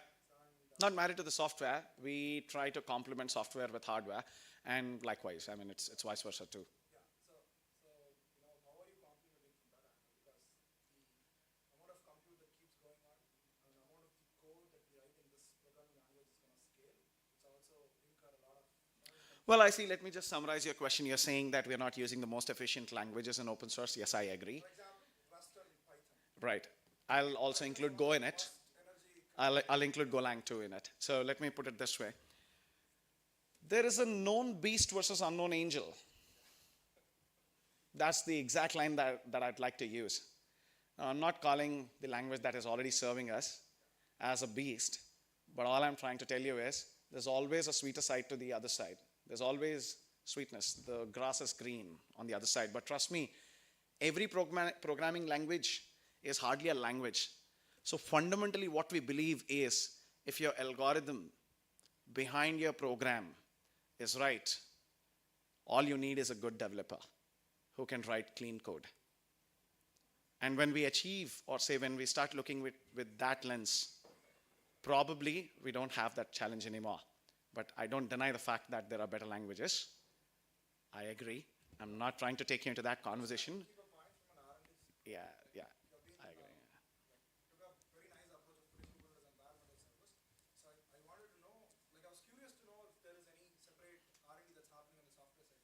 Yes, of course. We are also migrating one of our services, which has a close to like 40,000 APIs.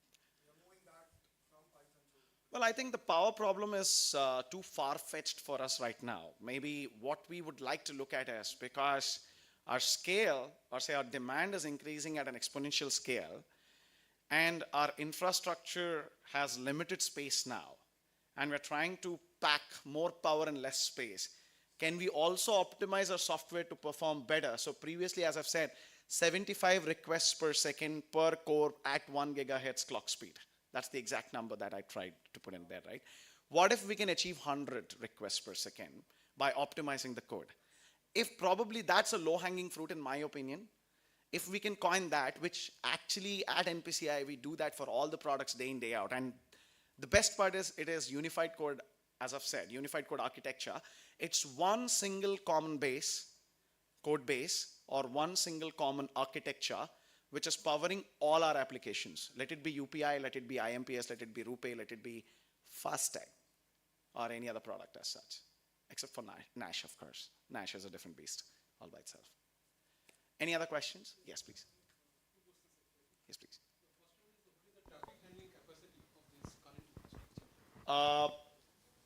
We'll have to go product by product. And when you say traffic, may I know you're talking in terms of bandwidth? Yeah, TPS. TPS, as I've said, in my first slide, I think my apologies. Let me just quickly take you to that particular slide. There you go. We have already achieved 100K SSL RPS at our peak volumes every day in the month of August. Fantastic. Yeah, my second question is, I heard some news item like Government of India is planning to provide this similar UPI platform to other countries who wants to, proliferate their digital economy. So in those cases, like they'll have to replicate this private cloud infra there, like in those particular governments. That is your vision? Well, that's exactly how we tried to coin this particular slide. We are not saying you have to go on a private cloud. We are not saying you have to choose a bare metal. We are not saying you cannot go on a public cloud. We are saying if you can provision, let us say, let's do a reverse math. Let us say your requirement is 1000 TPS. When you're introducing, that's a good number to target, right? Or say 1000 API calls, TLS requests, which is equal to 1000 by 20, let's say, which is 50 transactions per second. If that is the scale that you're looking at, here is the math. You plan your infrastructure yourself. You just need those 5 points to Yeah. size them. Yeah. So that's why we brought it down to a unit metric. And we said, always try to plan for a 5x capacity, and hence, minimum requirement is 15, best is 75 for a single core operating at a 1 gigahertz clock speed, max. This is x86 processors. I'm sorry, sir. How do you do your scale testing now that it's so large? We do benchmarks up to 20x. Yeah. With system that's 10x bigger or what? I just don't understand. So there are times where we have gone to that extent. It's quite a costly setup, but there was no other choice. Because we are speaking of a scale that's talking in billions. Yeah. There's no other way. There's no second way about it. It's tough. It's not so very cost effective, but we don't have any creative ways unless we want to trust our production or say extrapolation skills, which I don't think is the best way for a system which is contributing directly into the GDP of this country. Yes, please. We are a scale out. It's a horizontal scaling architecture. The rightmost column talks about it. It's a 3-tier. We have an application layer, we have a caching layer, and we have a database layer. The beauty of our architecture is we don't care about databases. Yeah, good, you don't have front end, micro front end. We do. So you use micro front end? Not a micro front end. We do have a web and an app layer, middleware web app. Yeah. It's there. It's there. Standard 3-tier. Yes. So microservices only in the back end. Yeah. Any other questions? Any other questions? We still have time. You've got the opportunity. Please go ahead. I'm liking the interactive session that's going on. Yeah, so do face any, based on the current infrastructure that you have, are you facing any technology challenges or business challenges? Every day. Okay. So you basically touch the boundary, it starts and Yeah, so what are those typical ones, which are affecting like subscribers like us? Like sometimes my UPI transaction does not go through. Mm-hmm. So did you do any root cause analysis? Well, we do. Happen outside NPCI or? It happens within us. So we do have a complete operations team, technology operations team. I'll quickly try to explain how we do that at a very high level, right? UPI, why is it so unique? UPI is the only 4-party model, right? It's a 4-party model and it is unique in the world. Otherwise, it was always a tri-party model. 3 parties only getting involved in a transaction for money to move from point A to point B. With one more extra leg getting added, the complication, or say the complexity, is on the higher side. So we do tracing on our applications. We have live monitoring systems. We clearly come to know if there is a dip. We are in the process of embedding a prediction-based algorithm based upon our traffic trend, which is purely heuristic in nature. So we clearly can predict what is our DOD,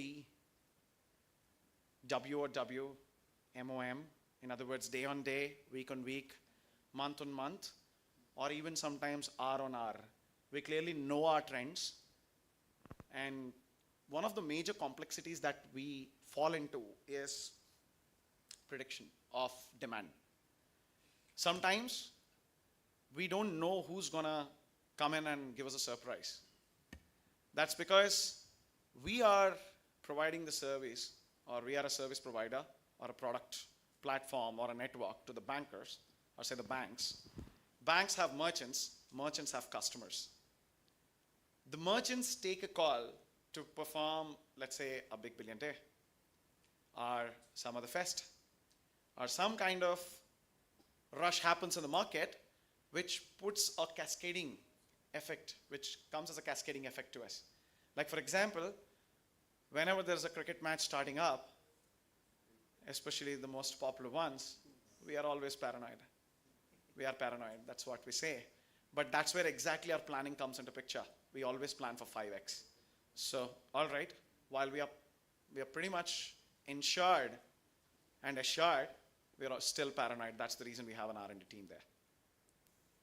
I have one more question. Like, the banks are into this cloud transformation journey. Mhm. Some of the banks, majority of the banks actually. Now you have built a private cloud infrastructure. Now they are basically basing it on public cloud. Okay. Now unless you have a public cloud journey also, how to reduce the latency, because that is the final denominator of service, right? Let's say if you have this application in the AWS or Azure, and corresponding merchant banks also having there, Mhm. that at least those HSM, those pin block translation, and all those account this thing, it doesn't have to travel to the on-premise data center. Right. So have you thought about that part as well? Yes. We are already thinking on those For lines. example, Visa also is doing that, right? Well, yeah, I mean, Visa scale, for a moment, let's keep that aside. Right. I'll try to make it a little more contextual in nature. You're saying that a public cloud connecting to our private cloud will introduce latency. And hence, can we bring our systems a bit closer to the banks if they are on the cloud? Is that how I can decode this question to reduce the latency? All right. We are, in fact, already looking into that. It's been a while that we have already started looking into this journey. For the best reasons, I can't give much information here. But yes, we have identified this as one of the factors that can affect us, because the public cloud transformation is definitely happening, right? And definitely, yes, I hope we'll have some positive news out there. Yes, please.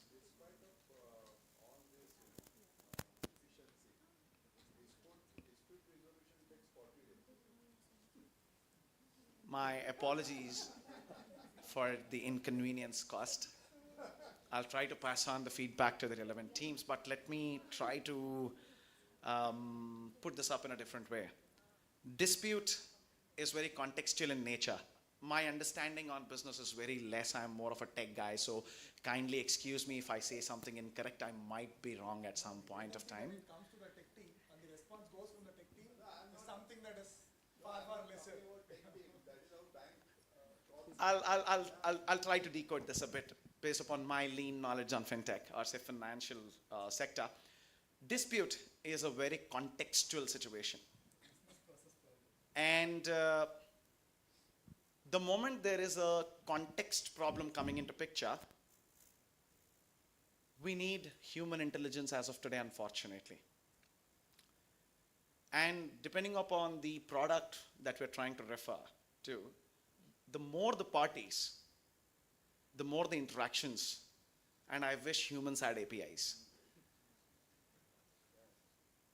which can actually help us to move the dispute resolution system into an AI-driven ecosystem. That's quite a bright idea. Any startup enthusiasts here, try your luck there.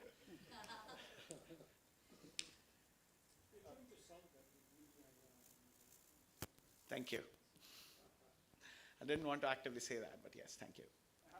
Yes, please. Sorry. 110,000 TPS or RPS. What year or what day? August 2022, last month, just the previous month. I wish this was October first week. I would have given the September numbers. Yes, please. Yeah.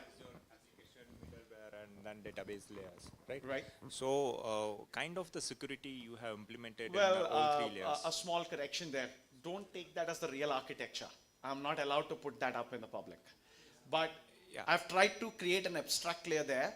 We do have a caching layer, we have a database layer, and we have an application layer. The application layer need not be the way it is looking there. The fundamental thought process of putting up that diagram was to say that all these three different layers are horizontally scaling in nature. Okay, but I'll say 10. My concern was kind of the security implementation you have and I completely agree. I come from an infosec background. I've headed security in the past, platform being my passion. I agree. If you're looking at exactly this way, then yes, it's a huge security breach. But please don't worry. You can use UPI. You're safe. You're safe. You're extremely safe. It goes through almost 4 to 5 different layers of security digitally, and 6 layers of physical security physically at the data center. Yeah. Okay. Yes, please. UPI currently has authentication in terms of OTP. Do you plan to have fingerprint authentication in your future? I think Beam already has it. I use Beam with a Face ID on my iPhone, so I think if you have a biometric, you should actually update the app. You should see the feature. If it isn't there, then maybe I can catch up with you offline. I'll pass on the messages to the respective companies as far as possible. I'll try my best. I'll try my best. Yes, please.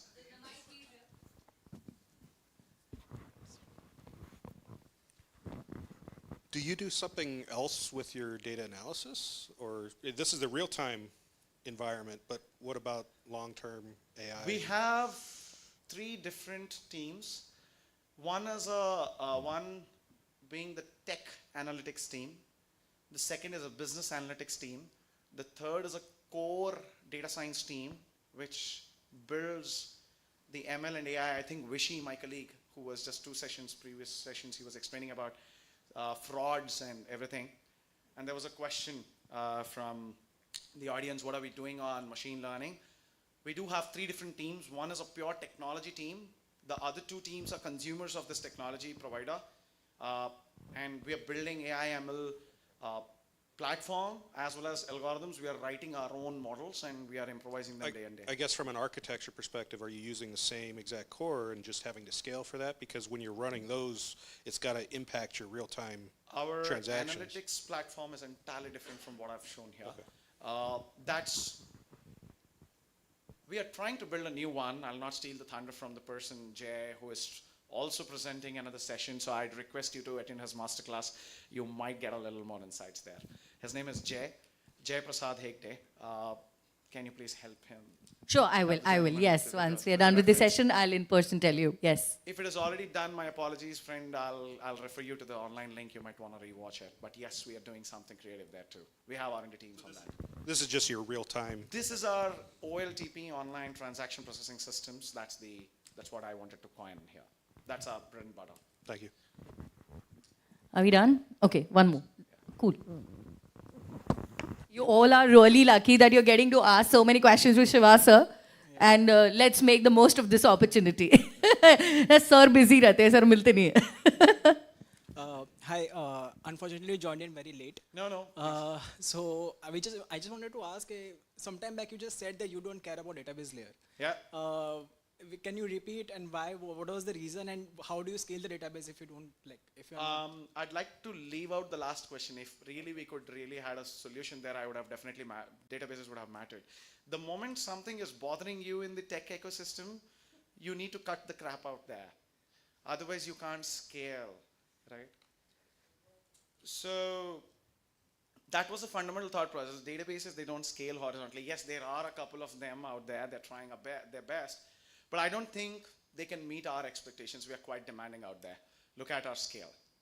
Now, will you be happy if your UPI transaction is slow or declines? No, right? No. Not me. And hence, we wanted to design an architecture. It's kind of intellectual property of NPCI. Our OLTP application has 0 dependency on a database, but it does have a database for insurance layer. Even if the database dies, we don't care. Your transaction will go through. Your transactions are safe. Keep using UPI. Yes, please. Yes, please. Yes. Yes. That's an in-house built tokenization system by NPCI. Yeah. We call it as NTS, National Tokenization System. Yeah. Absolutely. So my question is, how about the UPI transaction, like the one I do, let's say from my mobile?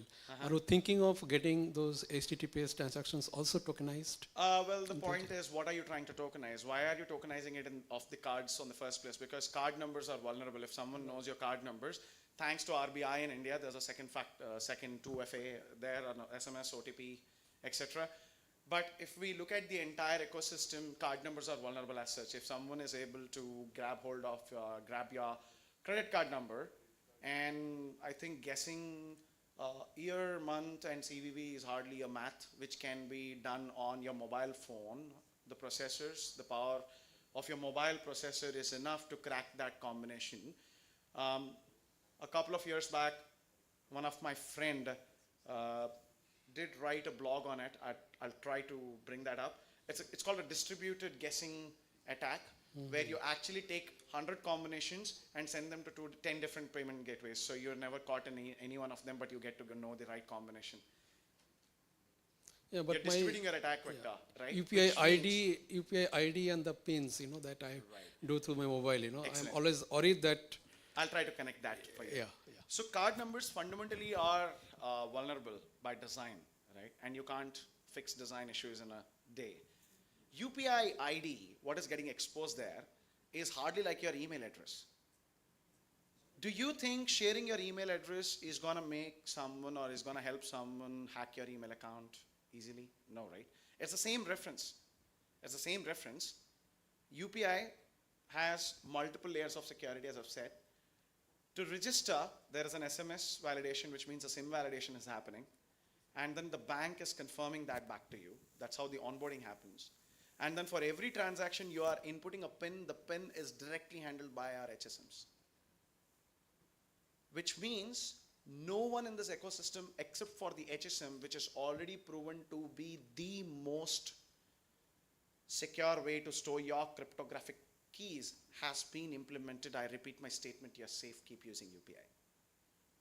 And you don't need tokenization for it. Any other questions? Well, on that note, Shiva sir, many thanks for that strong word of trust. I am not comparing, but still saying the previous session made us all a little worrisome.